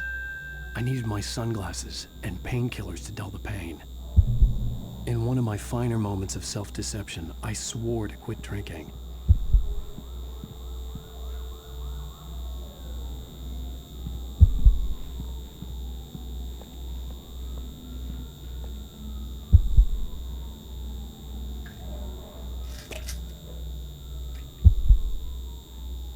The pills worked fast.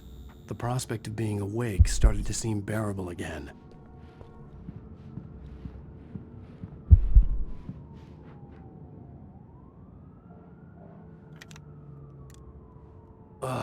The sunglasses made the world look bearable. Now I could keep my eyes open without feeling like a vampire in the sun. There was a message waiting for me on the machine. You have one new message. Ow! Are you still asleep? Wakey, wakey! You should have your show on your TiVo. If Alice wasn't too mad to record it. As she called me earlier and really chewed me out. Yeah, we went a little overboard last night. But parties are a part of this business. Al, look, I'm saying this as your friend. She's not doing your career any favors by trying to run your life like that, okay? I'll talk to you later, Al. Watch the show!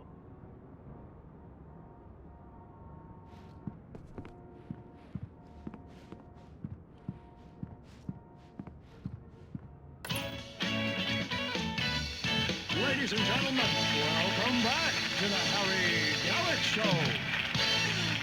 Thank you. Thank you, everybody.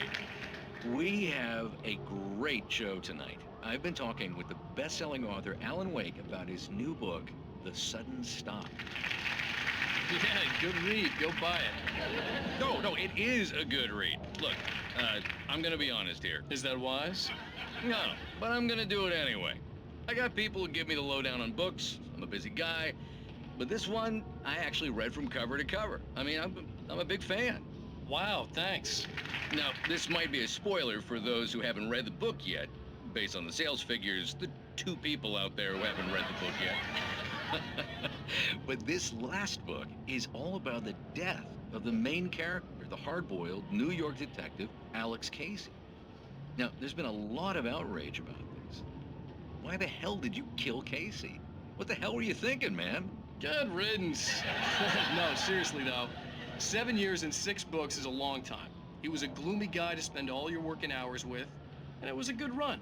But it's time to explore new things. My next book will be a departure from the old for me. You selfish bastard, always thinking of yourself. Well, you've certainly given us a lot of entertainment over the years. And now that you mention it, Casey was a gloomy guy. Never had much luck with his love life with the ladies. Was that autobiographical in any way? Yeah, no kidding. Casey's lady friends tended to die on him. With Casey, it was all about his pain.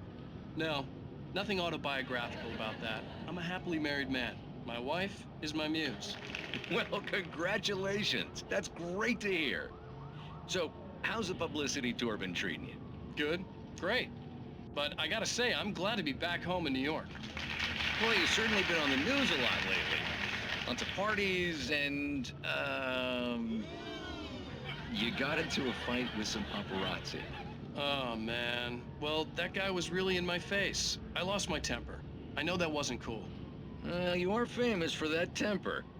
Well, I did also write several books. Well, your latest novel is called The Sudden Stop, and it's in bookstores now. Go get it. That means the 2 of you out there who haven't bought it yet. Ladies and gentlemen, that's all we have for you tonight. I want to thank all our guests for the evening. Alan Wake, Sam Lake. Once more, do the face for Sam. And our musical guests, Poets of the Fall. Thank you, and good night. At least I've been funny. I told myself I could live with that. Did you watch the show? I didn't say anything stupid if that's what you want to know. Okay, Grumpy. You want an announcement or something? Are you going to start with me about drinking now? You know what? Go back to sleep, Alan.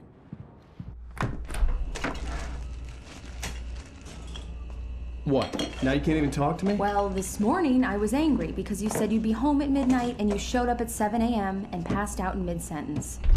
Now I'm over it. Are you angry? This goddamn tour. It's gotten out of hand. Oh, honey. It's almost over, right? We can get back to normal. Then you can start writing again. I'm sorry, honey. Alan, you're not thinking straight. Just take a shower and go back to bed, huh? Yeah, you're right, honey. I'm sorry. Once this is over, let's go away together. A vacation. Just you and me. Some peace and quiet.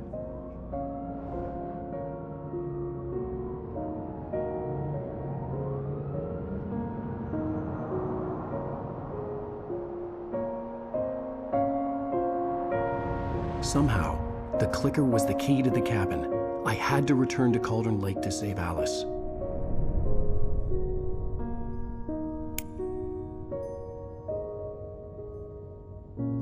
I'm going back to the lake to finish this.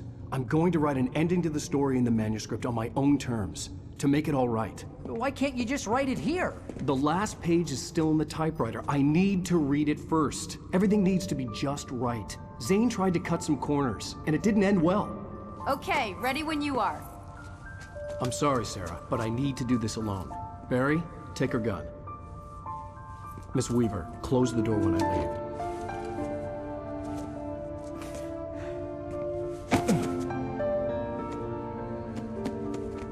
Good luck, Al. See you later.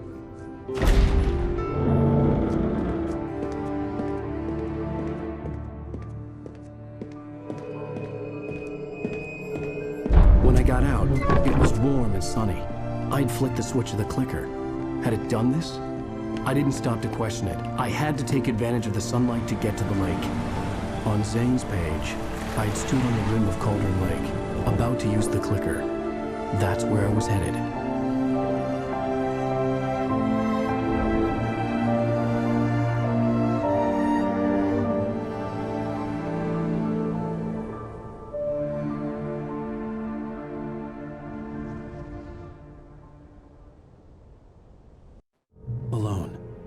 daylight, surrounded by the beauty of the Pacific Northwest landscape. It was hard not to let doubt creep in one last time. I could still chalk everything up to a dream, a delusion. I had enough imagination to make up something like this, having been in the cabin all this time, trapped in a story inside my head, gone mad from grief over Alice's death like Hartman had claimed. There would be no way of knowing. I told myself it didn't really matter. My course was set.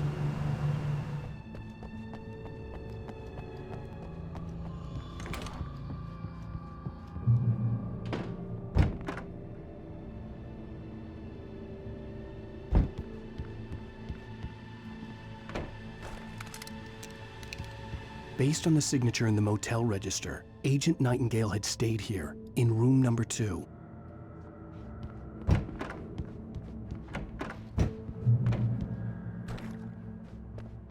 This had obviously been the room where Agent Nightingale had stayed when he hadn't been busy harassing me.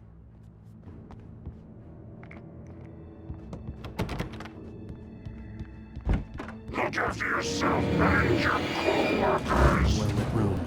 I'd acted as if I knew what I was doing. I didn't. I was operating on the shifting logic of a dream. I had to fight my way to the lake through the horrors of the night. I had to flick an old battered light switch imbued with childhood magic. I had to write a happy ending to a horror story. I had to save my wife from the dark prison she was being held in.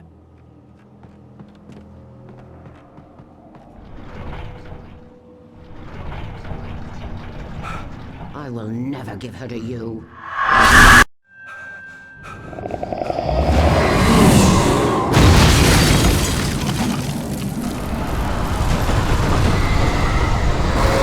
Come back now.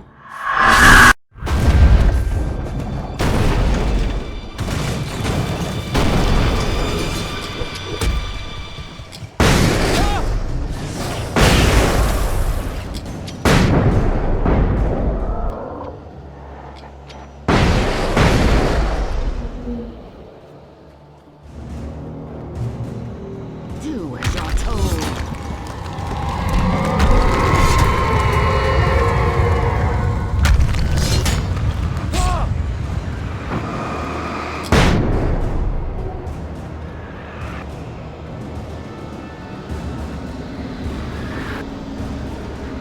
Alice never loved you.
Baby, you were having a bad dream. It was just another nightmare. No. Everything's fine. You're home. It wasn't a dream. Everything's fine. Turn the lights on. Turn the lights on! Shh, baby. The power's out. There's no light. Come back to bed and I'll make you forget all about your fear in the dark. My fear? It's your fear. Why aren't you afraid? You're not Alice. Turn the lights on now. Where's the clicker? What did you do with it? Alan, you're scaring me now. Come back to bed. Have you taken your pills? Do you want me to call Dr. Hartman? Come back to bed, Alan. Come back to bed, Tom. I read your manuscript. It's brilliant. Departure is your best work yet. You're...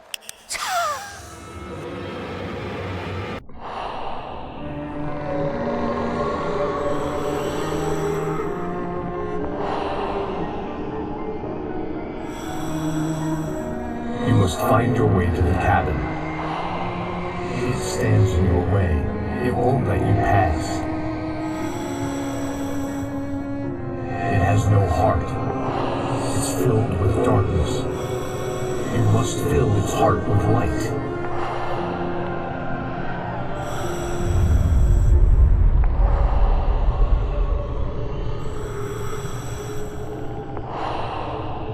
Don't mind him. He's Mr. Swift.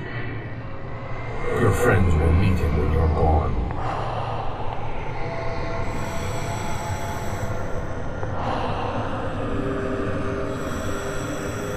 Use the clicker.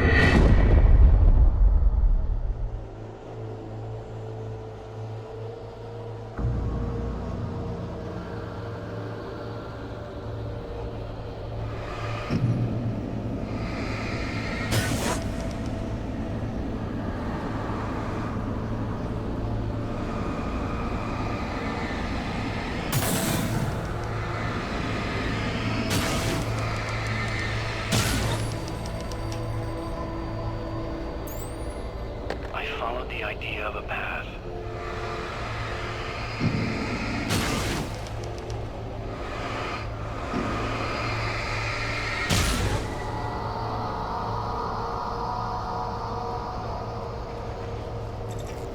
I'm leaving you. What? I'm leaving you, Alan. I met someone. I'm in love with someone else. Alice? No, what are you saying? You can't... You don't love me. How could you when you don't even love yourself?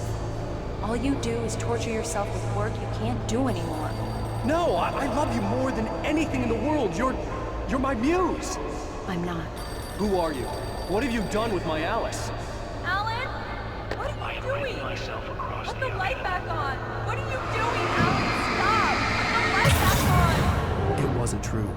Nothing like that had ever happened. You're not my Barbara. Tom, let me go. I promise to be good. Please, untie me, you naughty boy. I will help you write your masterpiece. I will love you forever.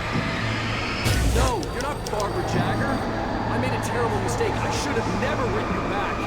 You came back wrong. Your heart is filled with darkness. Put that knife away, Thomas. Put it down. Mine was filled with darkness. Cut it out. You'll be back to the concentration.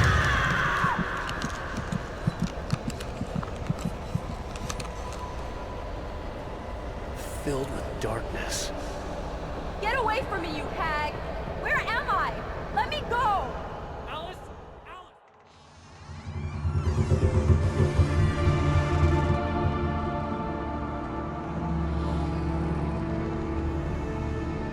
Now you will never get her back.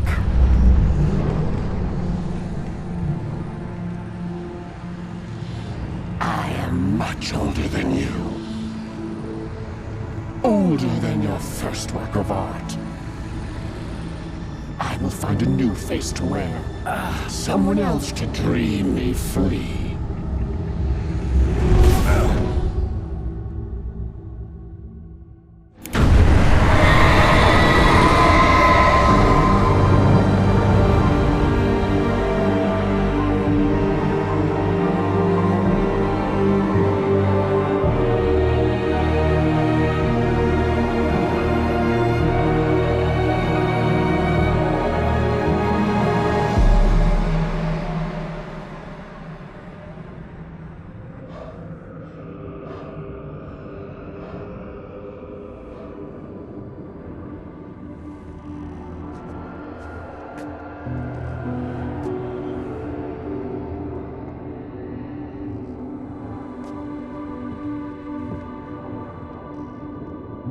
I could feel Alice's presence close by.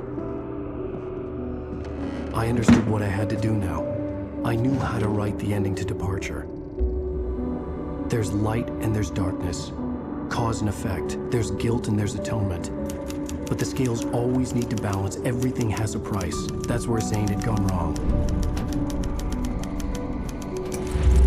There's a long journey through the night back into the light.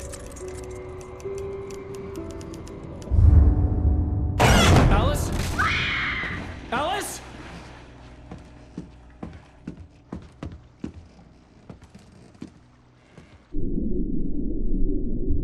Oh no!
It's not a lake.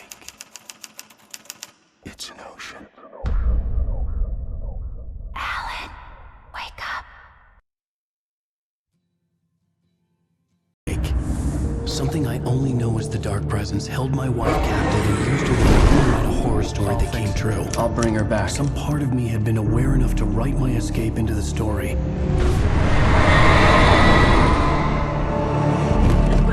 Alan? I saved Alice, then wrote a better ending for the story.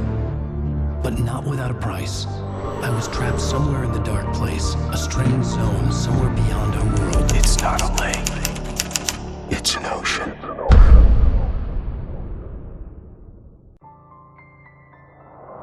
After the completion of any difficult undertaking, there are mixed emotions.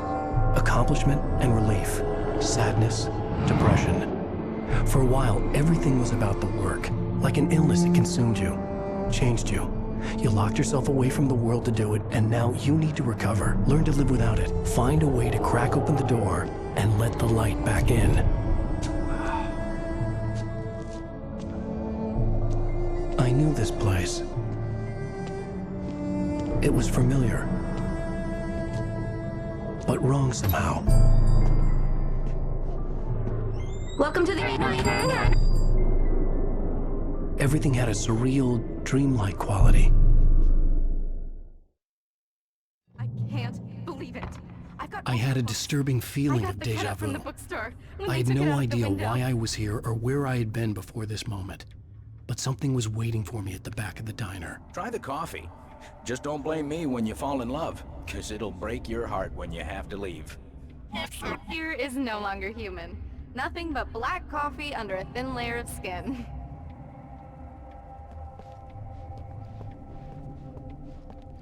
Are you Do staying me a on? favor, Sonny. I could really use a tune right now. Number 6 in the jukebox. I'd do it myself, but both of my legs have gone to sleep. Bad circulation. Don't go in there, young man. You can hurt yourself in the dark.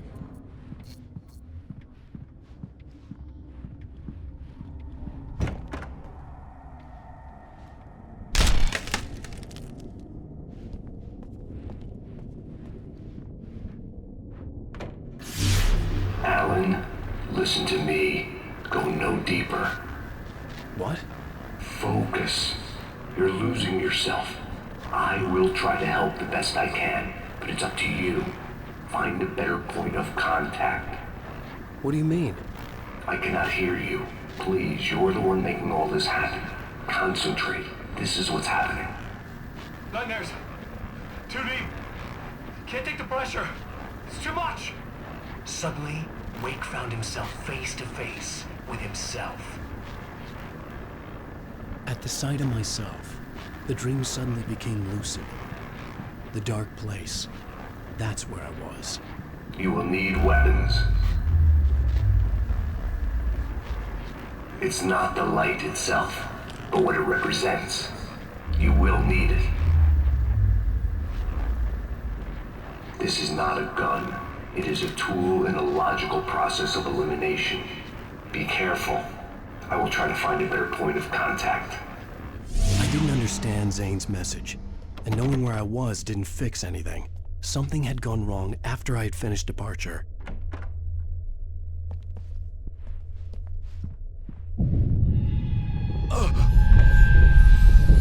What the hell was that? Days come night. The diner had become deserted. Then the door was smashed off its hinges and Wake had to fight for his life.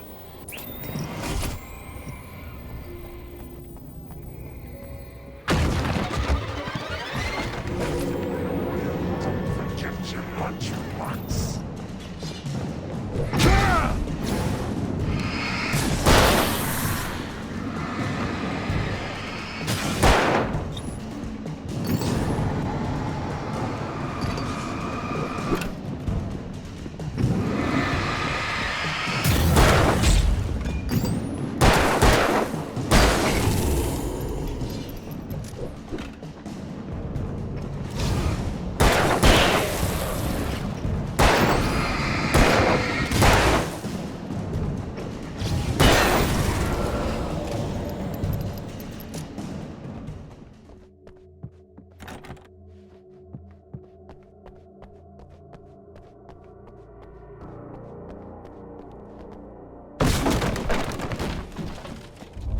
Zane! Wait for me! The world had become twisted. These trees didn't belong here.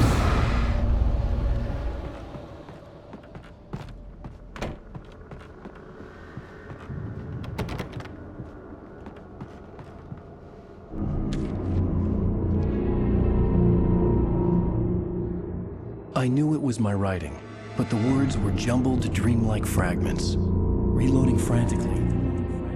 The rounds slippery stones throw away from the tent. The bed looked inviting, but it was just the radio. I had to go on. She was startled by the phone.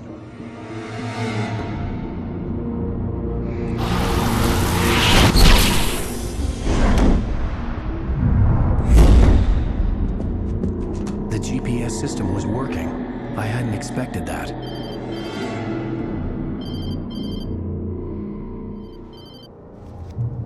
Hello? I'm trying to reach you. Can you hear me? Can you hear me now? Yes. Listen, I can help you, but you're drifting deeper. I can't reach you. You must come to me. I can't maintain the connection. Use the words. Follow the signal. It made no sense for the GPS system to work. I doubted any satellite was in range here. These were alien skies, but it was guiding me towards something. Towards Zane?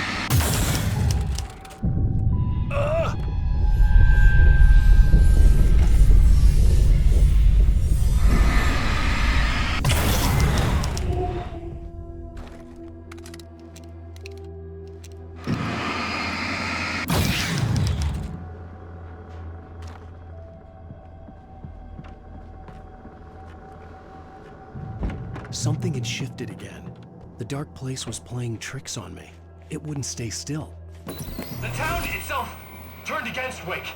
Cars flew toward him. It cracked bone and crushed muscle. It oozed hate. It wanted to bury him.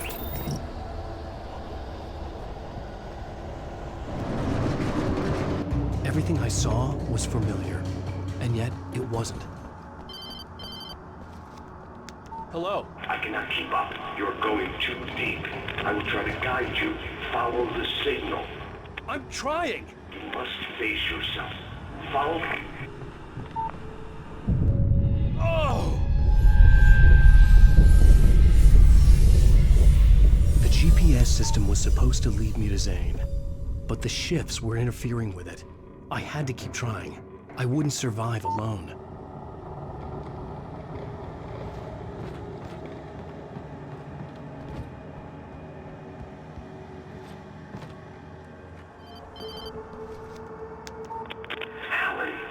Where are you? Look, I'm trying to follow your goddamn signal. The dark place is playing tricks on you. You're still going deeper. I'm trying to guide you, but it's hard. What is this? I can help you if you just stop sinking. What? This is bullshit. It's happening again. Brace yourself.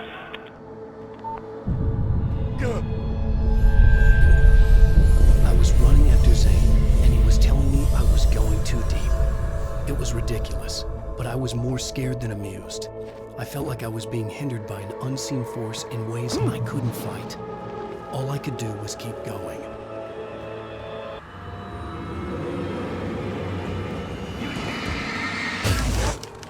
I don't see Barry. Look! Wake! Maybe that's him. That's the way to the chopper. I remember this. This happened before we found Barry. The playground!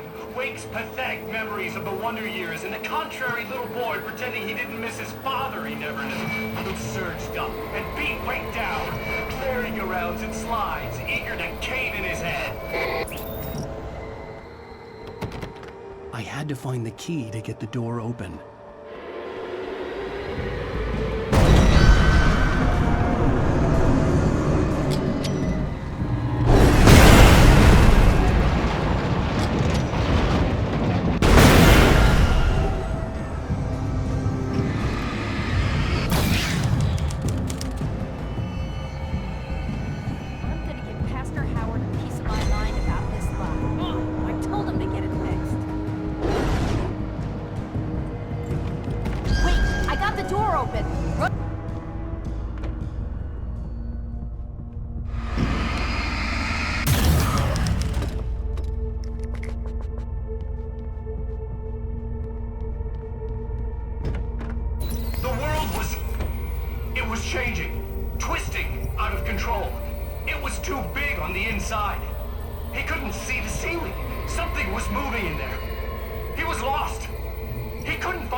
Were getting more severe.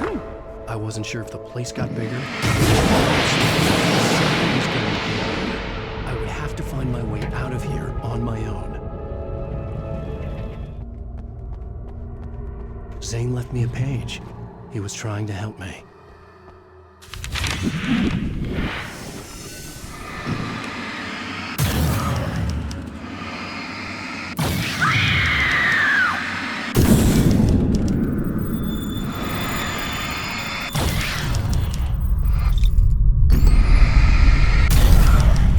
Yowza!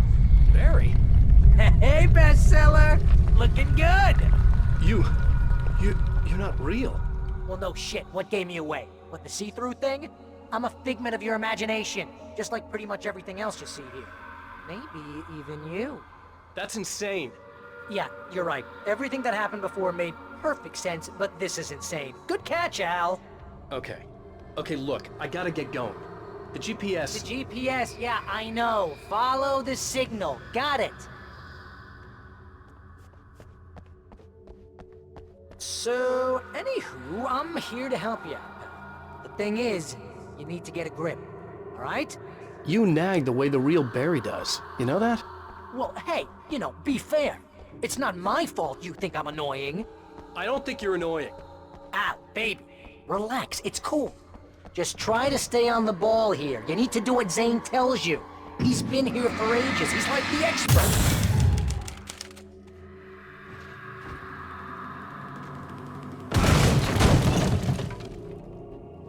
Anyway, if this is insane, and it's all from your mind, what's that say about you? Fine, enough. I can't believe I was actually happy to see you. Oh, come on. Don't shit a shitter, Al. Deep down, you're always happy to see me.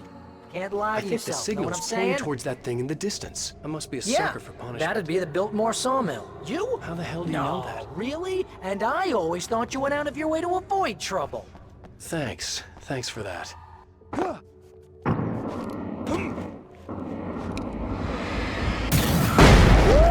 Mama! Hey, Al! I guess the pen is mightier. If you complete that sentence, you're fired. Mightier than the sword. You're fired.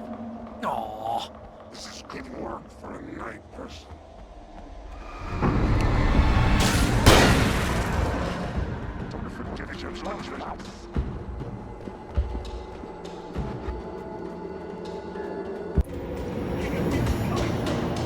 Not even flesh. Just shadows and ghosts and thoughts.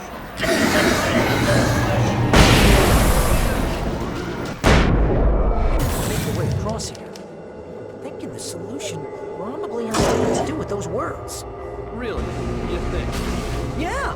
You should probably use them. Your insight is staggering. Oh, I know.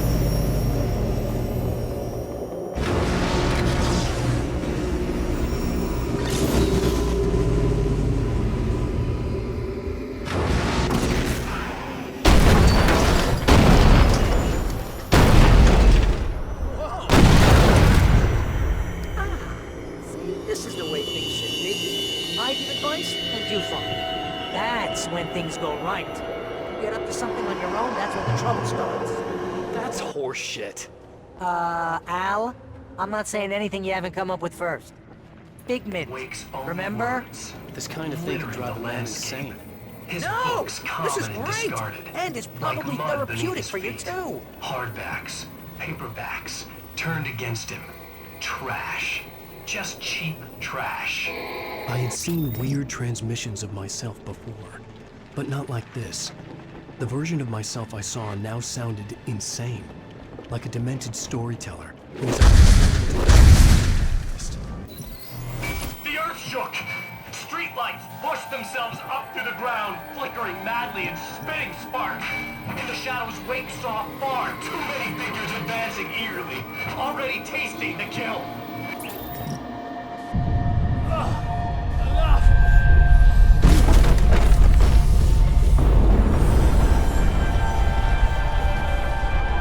Okay, this is just too weird.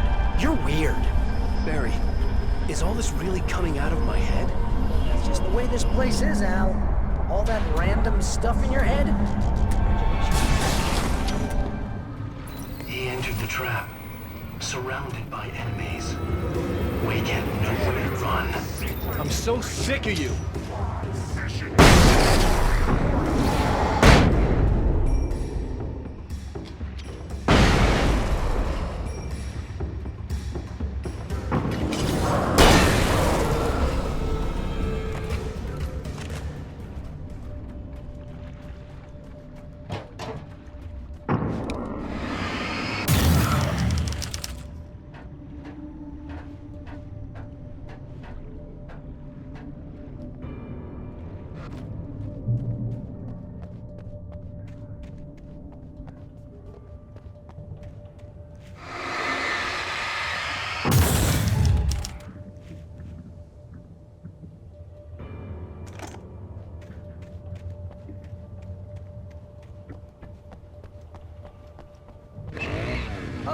That's never a good sound, is it? No. No, it isn't.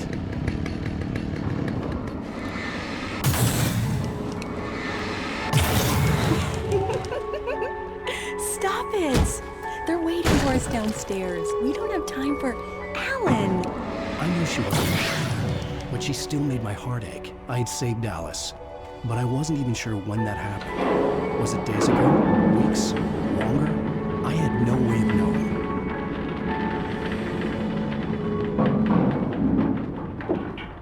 That looks crazy dangerous, Al. Hey, lover. Come here. I've got something for you. I could only hope that Alice was all right. I didn't know what happened to her after she left the dark place. Zane? Is that you? Hey, hold that pose. That was a good one. Like this? Yeah, but smile a little more. No, that's too much. You want to look mysterious, maybe a little tough. You know how people go for those dangerous bad boys. But I'm not dangerous. Oh, come on. You write about terrible things all the time. People want to think that you're intimately familiar with them. You kill Casey in this book. You need to look a little bit like a murderer. Oh, that's good. Do that again. You look handsome. And dangerous. You know, I wasn't sure about the beard before, but I was wrong. It looks good on you. Okay, I think we're done. Great. I want to get out of this suit. Hey, things are looking up. Guess danger is sexy. That was when I was still working, when I felt like a real writer instead of a fraud. It was a good memory. I wished I hadn't seen it.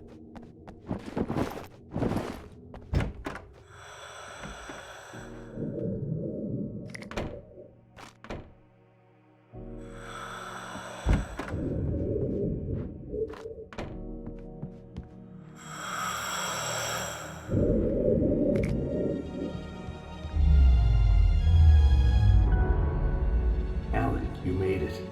This area of the dark place is calmer, at least for the time being. We can talk here, but we don't have much time. Zane, how do I get out of here? That's what you face. That's you, even as we speak. Darkness. Darkness coming! Swept him away. Lost. He knew.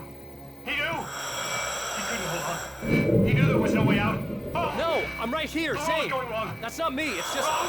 I don't know, an echo, a hallucination, the dark presence. No, the dark presence is not responsible for this. You are making this happen. You're trapped in your own nightmares. You are fighting yourself. Wake didn't understand it. He would never make it.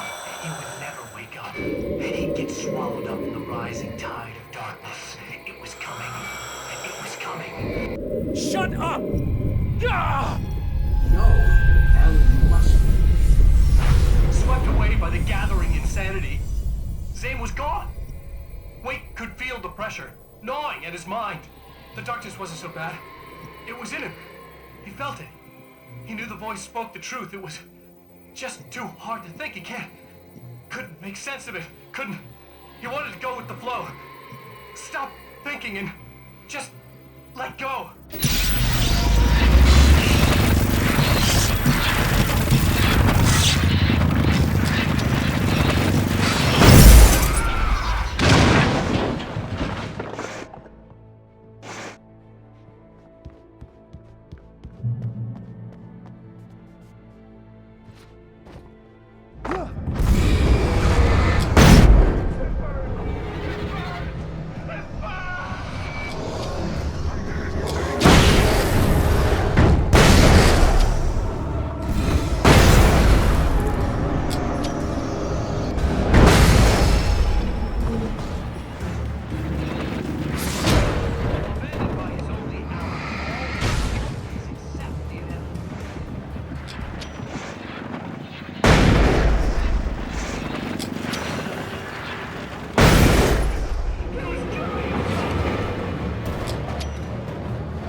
It's all in your head. You've been making it up. Really, Wade? Come on. Your delusions.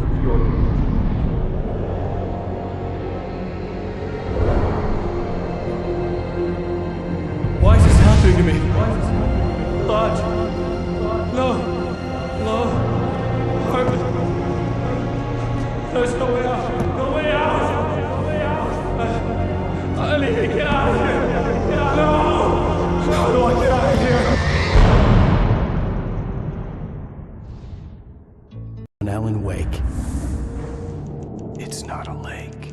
It's an ocean. After saving my wife from the mysterious dark presence, I found myself trapped in the dark place. Imagination can be the enemy here. A nightmarish world that exists somewhere beyond the shores of our own existence. We're the one making all this happen. Just do what Zane tells you. Follow the signal. Is all this really coming out of my head? The dark place is playing tricks on you. I made my way across its ever-shifting landscape, trying to reach Thomas Zane. You're trapped in your own nightmares. You're still going deeper.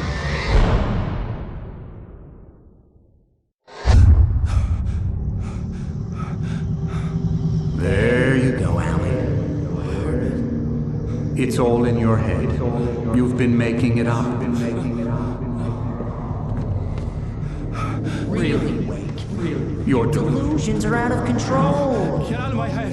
Seriously, Al, you need to get a grip. You know reality's different here. See what I mean, Al? Ugh, I think I'm stuck on this side. Well, you're gonna have to find your way out of there. I'll wait. Just remember, you're still in the dark place. You know that, right? I don't want to alarm you, pal, but it's sink or swim time. Fine. I could feel the pressure mounting. Barry was right. Time was running out. Everything I saw was a dark, twisted version of reality based on my memories and thoughts.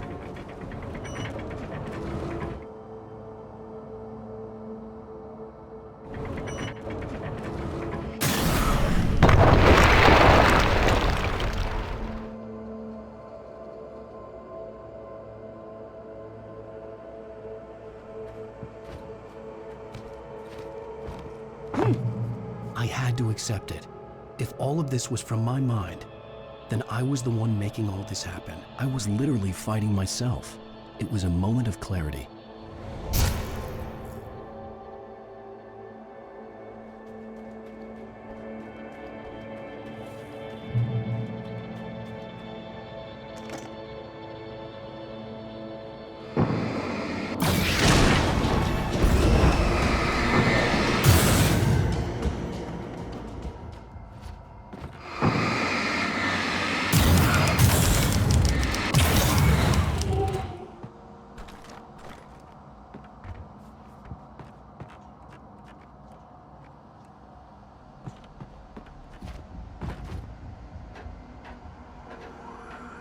After finishing Departure, I felt finished myself.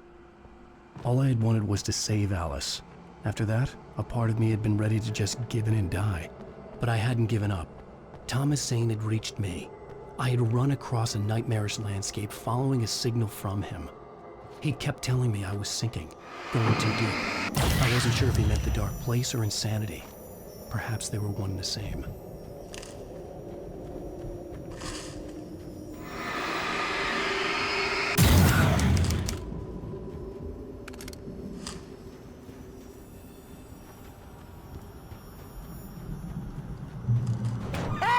Nice job, Al! So, you really are nuts, huh? Let's face it, we always knew this was coming. I guess, but I actually feel pretty rational, all things considered. Crazy people don't know they're crazy. That's where they're crazy. Hey, check out the light show behind the lodge. That's Zane's light. Yeah, you're done sinking now. That means he's just about caught up with you. You better go talk to him.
Stay focused on the lighthouse. If you can reach it, you will follow the cabin. Things are getting pretty crazy here, Zane. It's to be expected. You are struggling to reclaim yourself. The landscape reflects that strain, but each step takes you closer. If you persevere, you can attain the lucidity that fends off the darkness. Now that I knew what I was facing, the environment became even wilder and stranger. Like it was no longer even bothering to pretend that things were normal.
was forced to run through a maze, hopelessly sprinting in the wheel, never getting anywhere.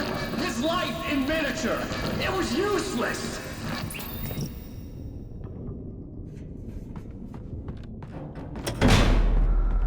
Oh, now what?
anything?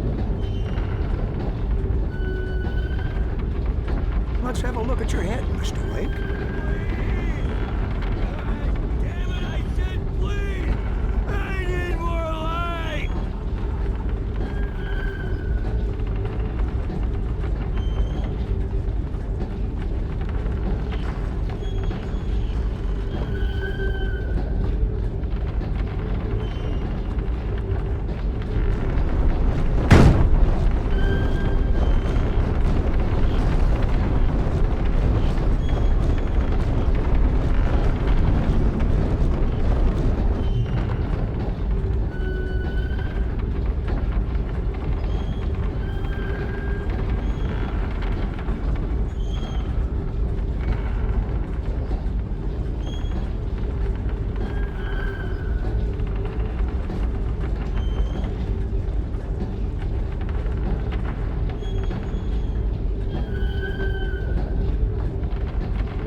Sure, why not? Next stop, Sanity. You're doing well. Keep going. It's hard to make sense of this place. It's a dream. This is a vast place, home to forces and beings that are completely alien. The Dark Presence. Yes. I don't know what happened to it after your final encounter. Is there any way out of here? Sometimes transmissions can be sent between worlds. You've done this yourself. But to actually leave the dark place, I haven't found a way.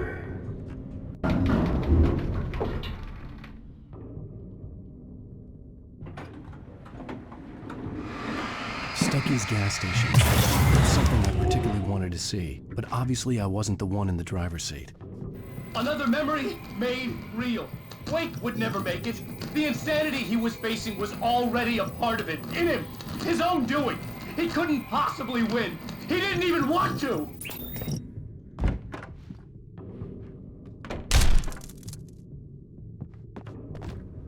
At least the lighthouse was much closer now. I would have to make my way up there somehow.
There was no power to the log lift.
part of you that is in control is in the cabin, dreaming and insane. I don't think I like that. You represent the part of Alan Wake that is capable of rational thought and planning, which is why I'm talking to you. If that part can regain control, then you have a chance of making it. But a part of you wants to give in. There's comfort in the oblivion of dreams. You represent the part that isn't ready to quit and die. Wait, are you telling me I'm not real? You're as real as anything else in this place. So there are two of me? Yes. And the one you called Mr. Scratch, he's me as well? No. Zane, are you playing some kind of game with me? I am not the author of your story. How can you say that when you wrote that page about me in the clicker? It wasn't one of my pages. You directed me to it. You had Weaver guard it. Yes, she was needed. And you needed the clicker. But I'm not. What? I don't understand. Alan, you should keep going. Zane? Zane, come on!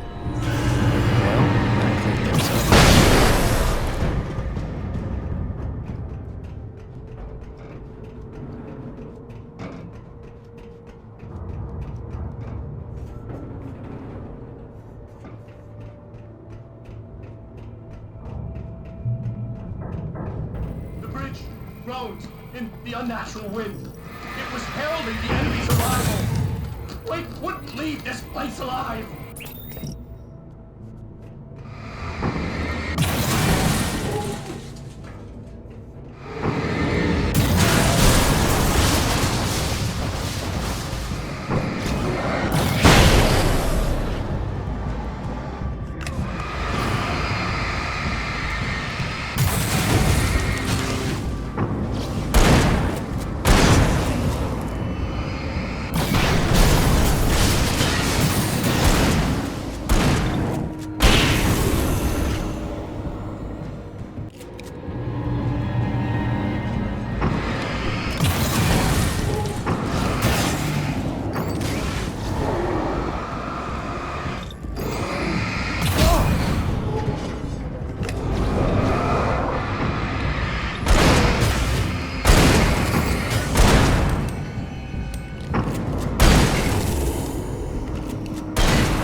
A moment. I can help you here.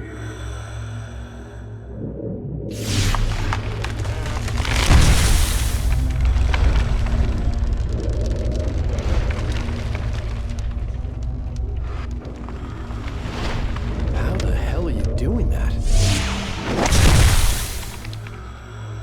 It's like learning to control your dreams. There's a connection. You were in my dream. Yes. I taught you. You fixed the foolish mistake I made with Barbara.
ran for the light. It was pointless. He would never reach it.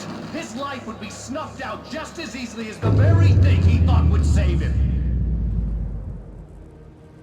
Even with the light gone, all I could do was keep going.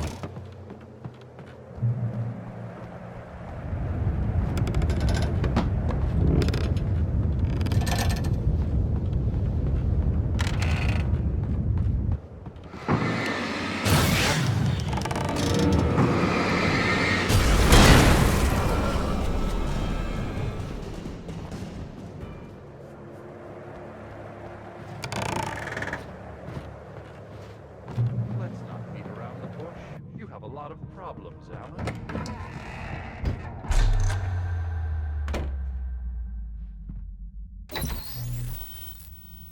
Since we're being so frank here, Alan, and let me just reiterate how happy I am that you've had this breakthrough, I would like to summarize your condition.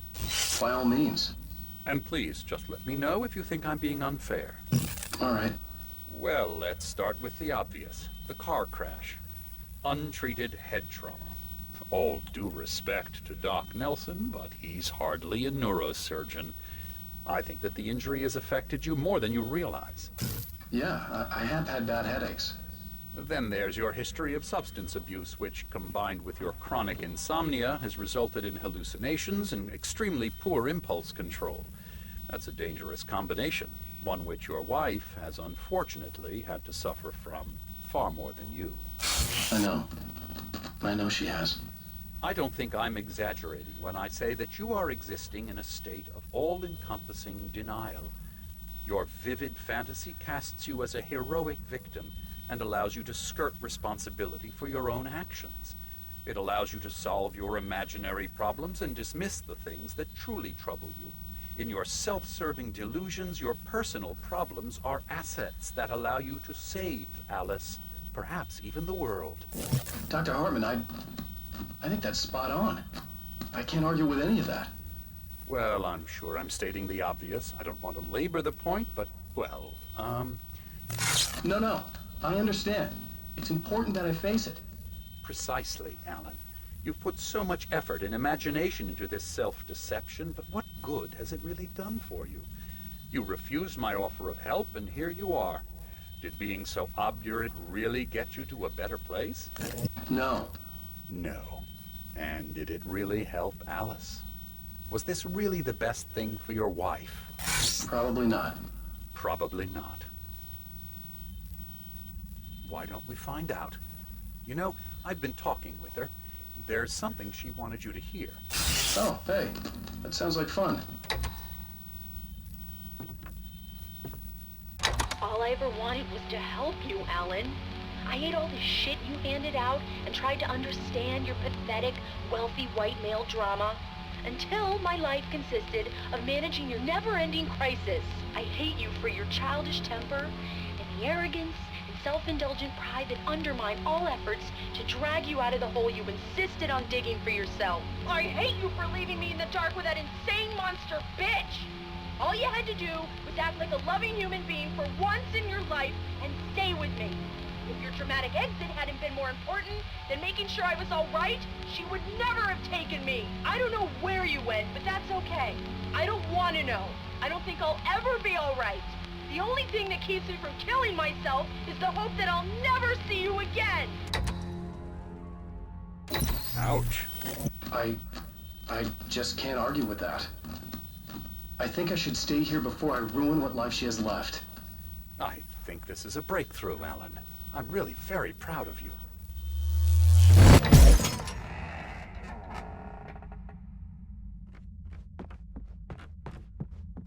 It was nonsense. I knew I'd saved her.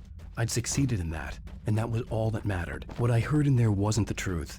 It was just another toxic mirage. It cut deep, but that made me all the more determined to force myself to snap out of it. I didn't want to be that guy anymore. I had to make myself see the light.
come far, but there's still a little further to go.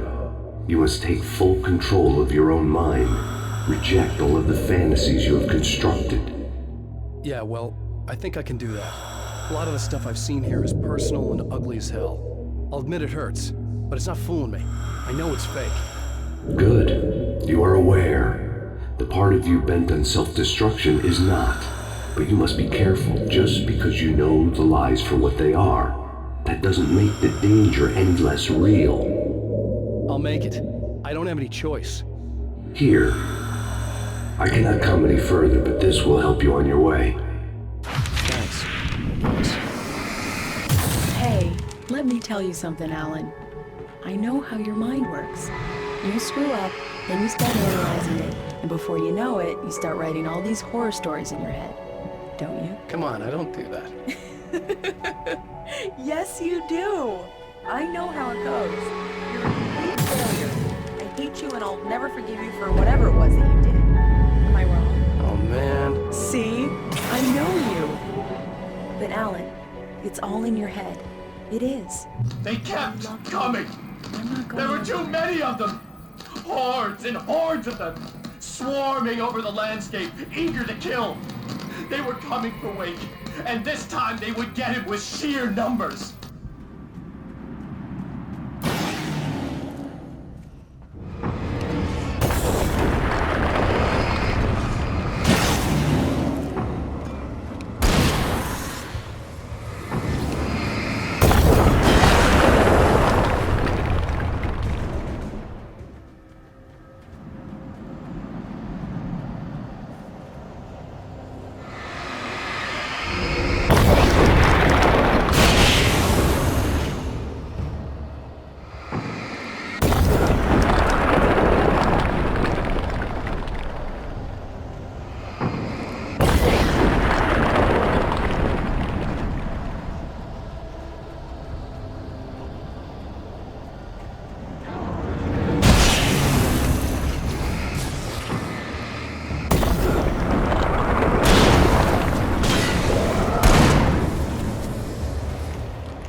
lighthouse. I was relieved to have made it here, but I wasn't sure what was going to happen now.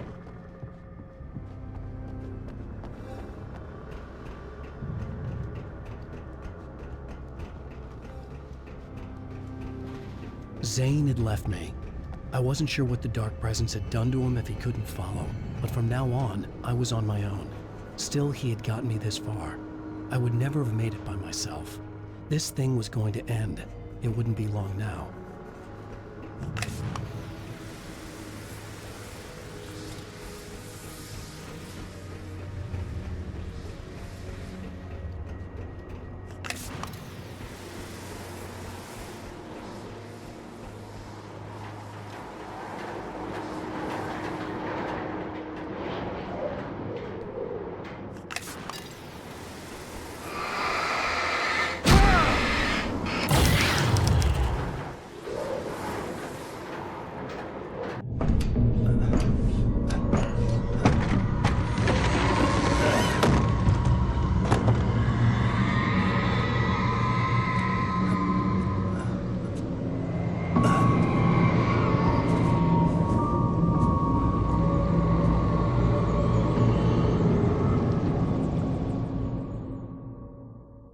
I was surprised by the change of scenery, but not much. I was starting to understand the symbolism, the way the dark place flowed. Wow, it's gorgeous, Alan. It's something, all right.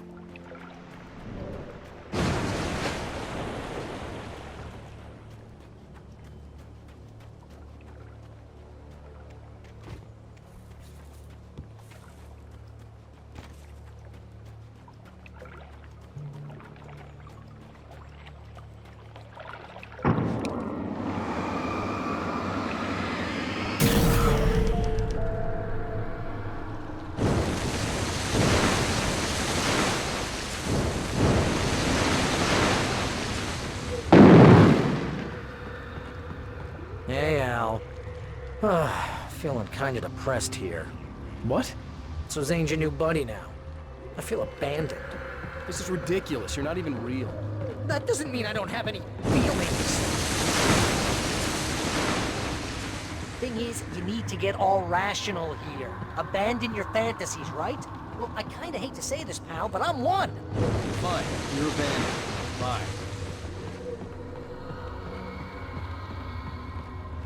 Al, what I'm saying is the only way you're getting in that cabin is through me. It's one of those kill your darlings things. But hell, you're used to that, big shot writer. Am I right? It was in everything. It was even taking a people Wake knew, turning his friends against him. They were all against him. What does it say about you when you're this desperate to keep yourself from getting bitter? Here we go! I'm earning the 15% commission.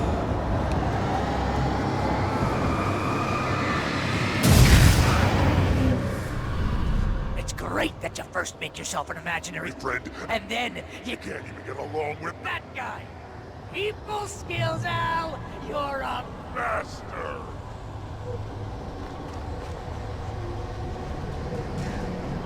Let's crack that writer's block of yours, Alan! You're a master of crime fiction, an expert on murder in dark alleyways, and a master of substance abuse. Art.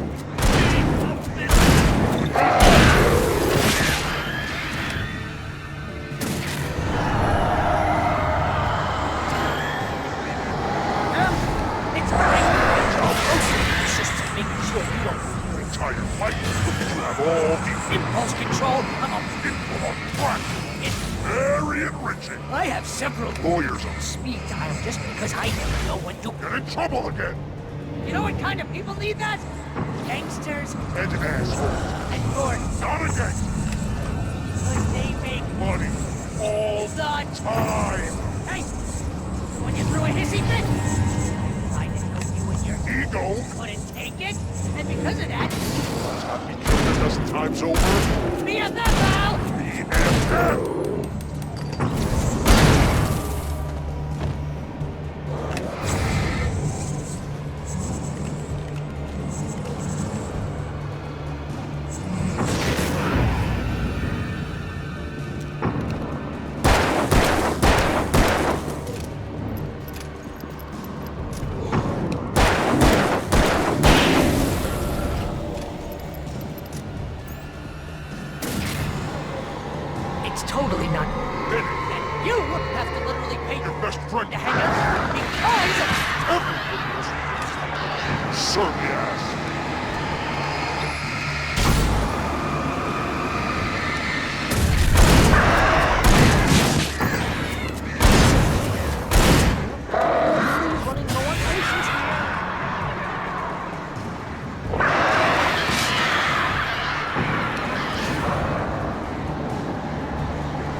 I can't find my way. Why is this happening to me? I can't find my way. It's too dark. Why is this happening to me?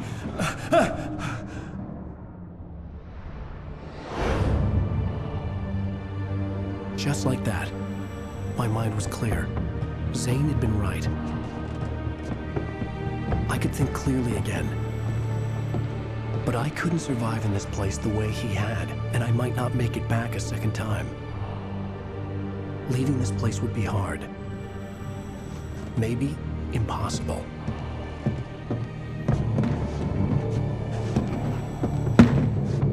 It wouldn't take much for my thoughts to stray again.